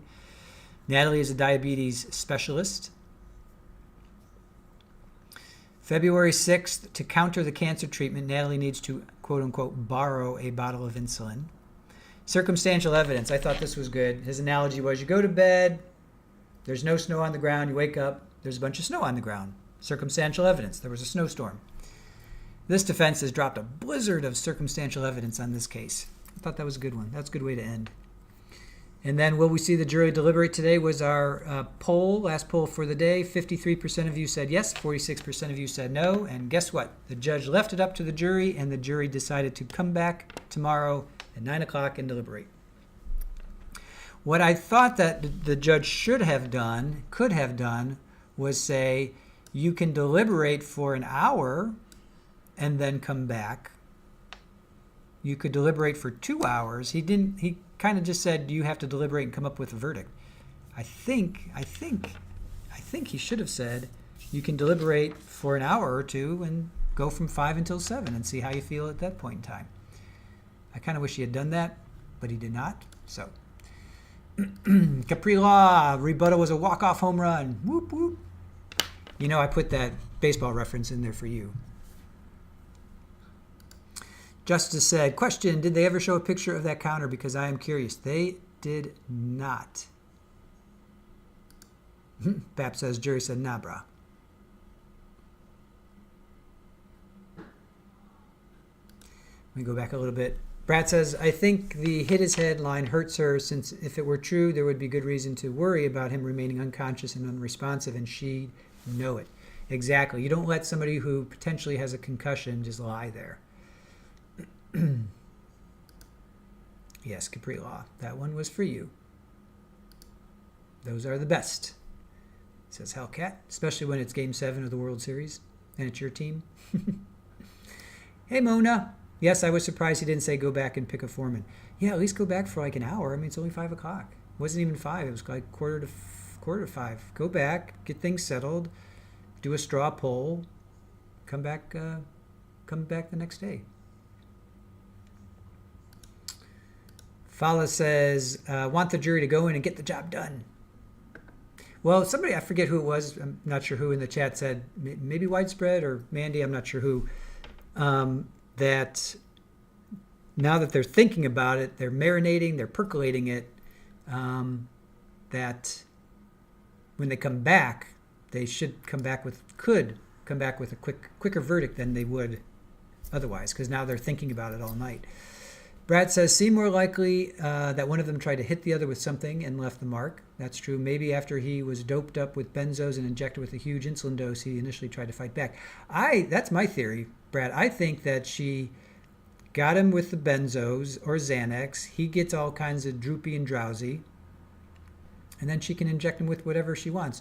Or she says, here, honey, here's your shot for the day, and it's full of benzos and insulin. I don't think that's that far off of a goofy plot or theory, you know? Nandy says, you could have dismissed the alternates, but now they have to come back tomorrow for nothing. Yeah, that's true. That's kind of a little pain in the butt. Yes, and it's your team. Game 7, World Series, and it's your team. Walk-off home run is the best feeling ever. OnlyFans says the judge knows it's 5 a.m. for me. Sorry. I got a ray of sunshine in my eyeball. Fala says, got to go feed the animals and myself. You guys have a wonderful evening. Thank you so much, Fala. Thank you for joining us as always. You are the best. Appreciate you always in our chat. Have a good night, and we will see you tomorrow. Go give those animals a nice big hug for us. Ola says, isn't his allergy to benzos anaphylaxis? They did talk about that. I don't know what they said critical, but they did find it in his system. They did find it in his system. So he had it in his system. However he got it, he had benzos in his system. Brett says, in the trial where I was an alternate, I was told I was still on call until a verdict in case anything went wrong.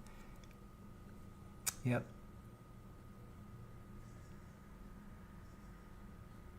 No, Julie, we love you too. Julie is one of our fantastic mods. We've got a great mod crew. Mod Squad. Mod Force 1.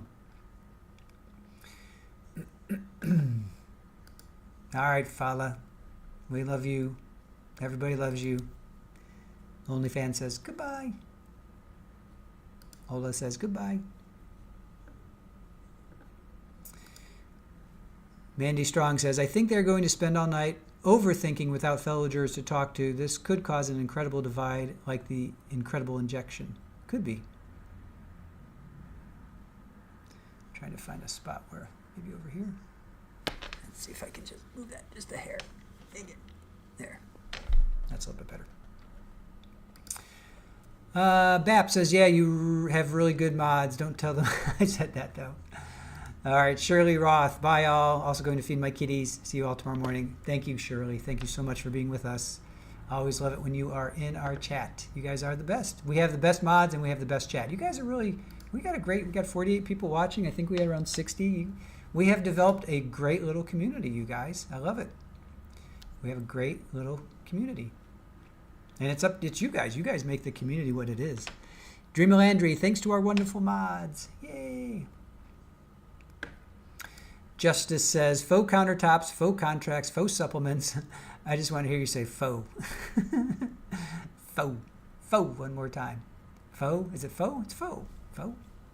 Faux sure. Faux. Dreamer Landry says, thank you, Aaron. Yes. Justice is saying goodbye to you too, Shirley and Capri.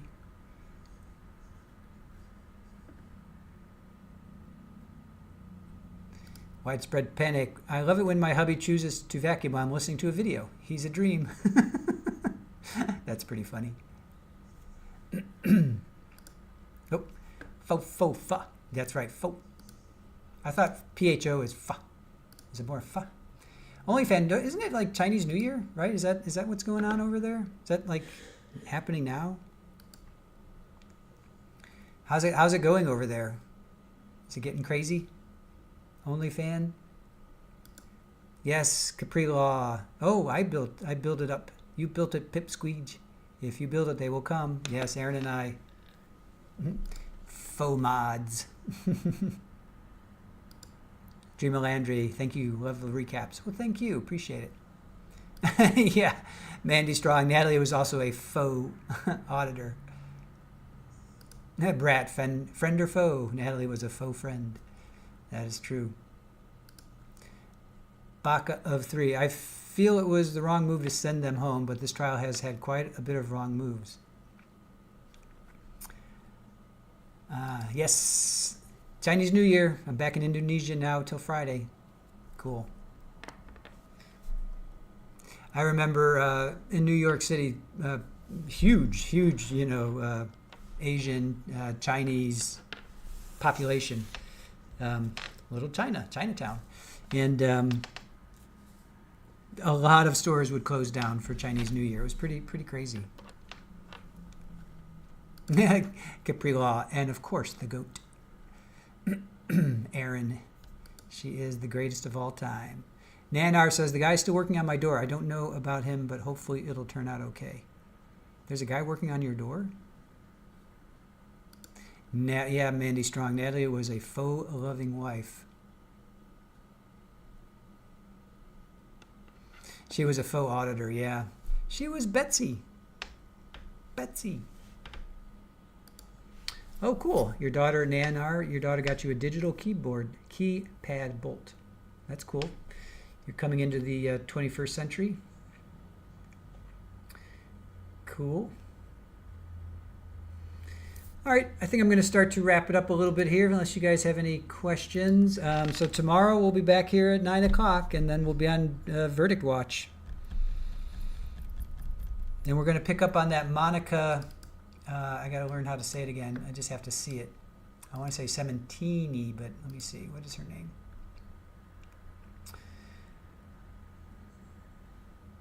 Sementili.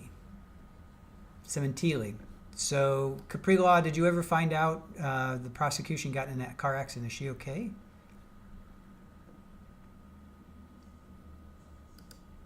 OnlyFan, thank you. Thank you, OnlyFan. Thank you, guys. Brat says, Natalie was an all-around faux human as far as I can tell. Right? All right. Yes, Sementili. Is she okay? Because we're going to pick up on that. As soon as this verdict is in, boom, we're going to bounce over. So, everyone have a great evening. Dreamer Landry, thank you. See you all tomorrow. Baca of 3, thank you to Aaron. Nan R, thanks everyone. Oh, she's okay. Saw it on Twitter. Okay, good. That's good to know. All right. Mandy Strong, I will rewatch the beginning of Defense Closing now. I was laughing so hard. Irish Amy, thank you guys. Have fun storming the castle. Nice one, Brat. That's a good one. All right, guys. Thank you so much. Thank you to Brat. Thank you to OnlyFan. Happy New Year to you. Thank you to Julie, Rachel, Therapist You Know, Hellcat, Widespread Panic, all of our fantastic mods. Thank you guys so much. We will see you all tomorrow at 9 o'clock. Yeah, we'll just start at 9. No reason to start at 8:45. We'll just start at 9. And then we'll be in Verdict Watch. I got to figure out what to do while we're during Verdict Watch. Got to figure out how to do that. So, hey, Mona. Have a nice rest of your days. You as well. Have a nice rest of your days.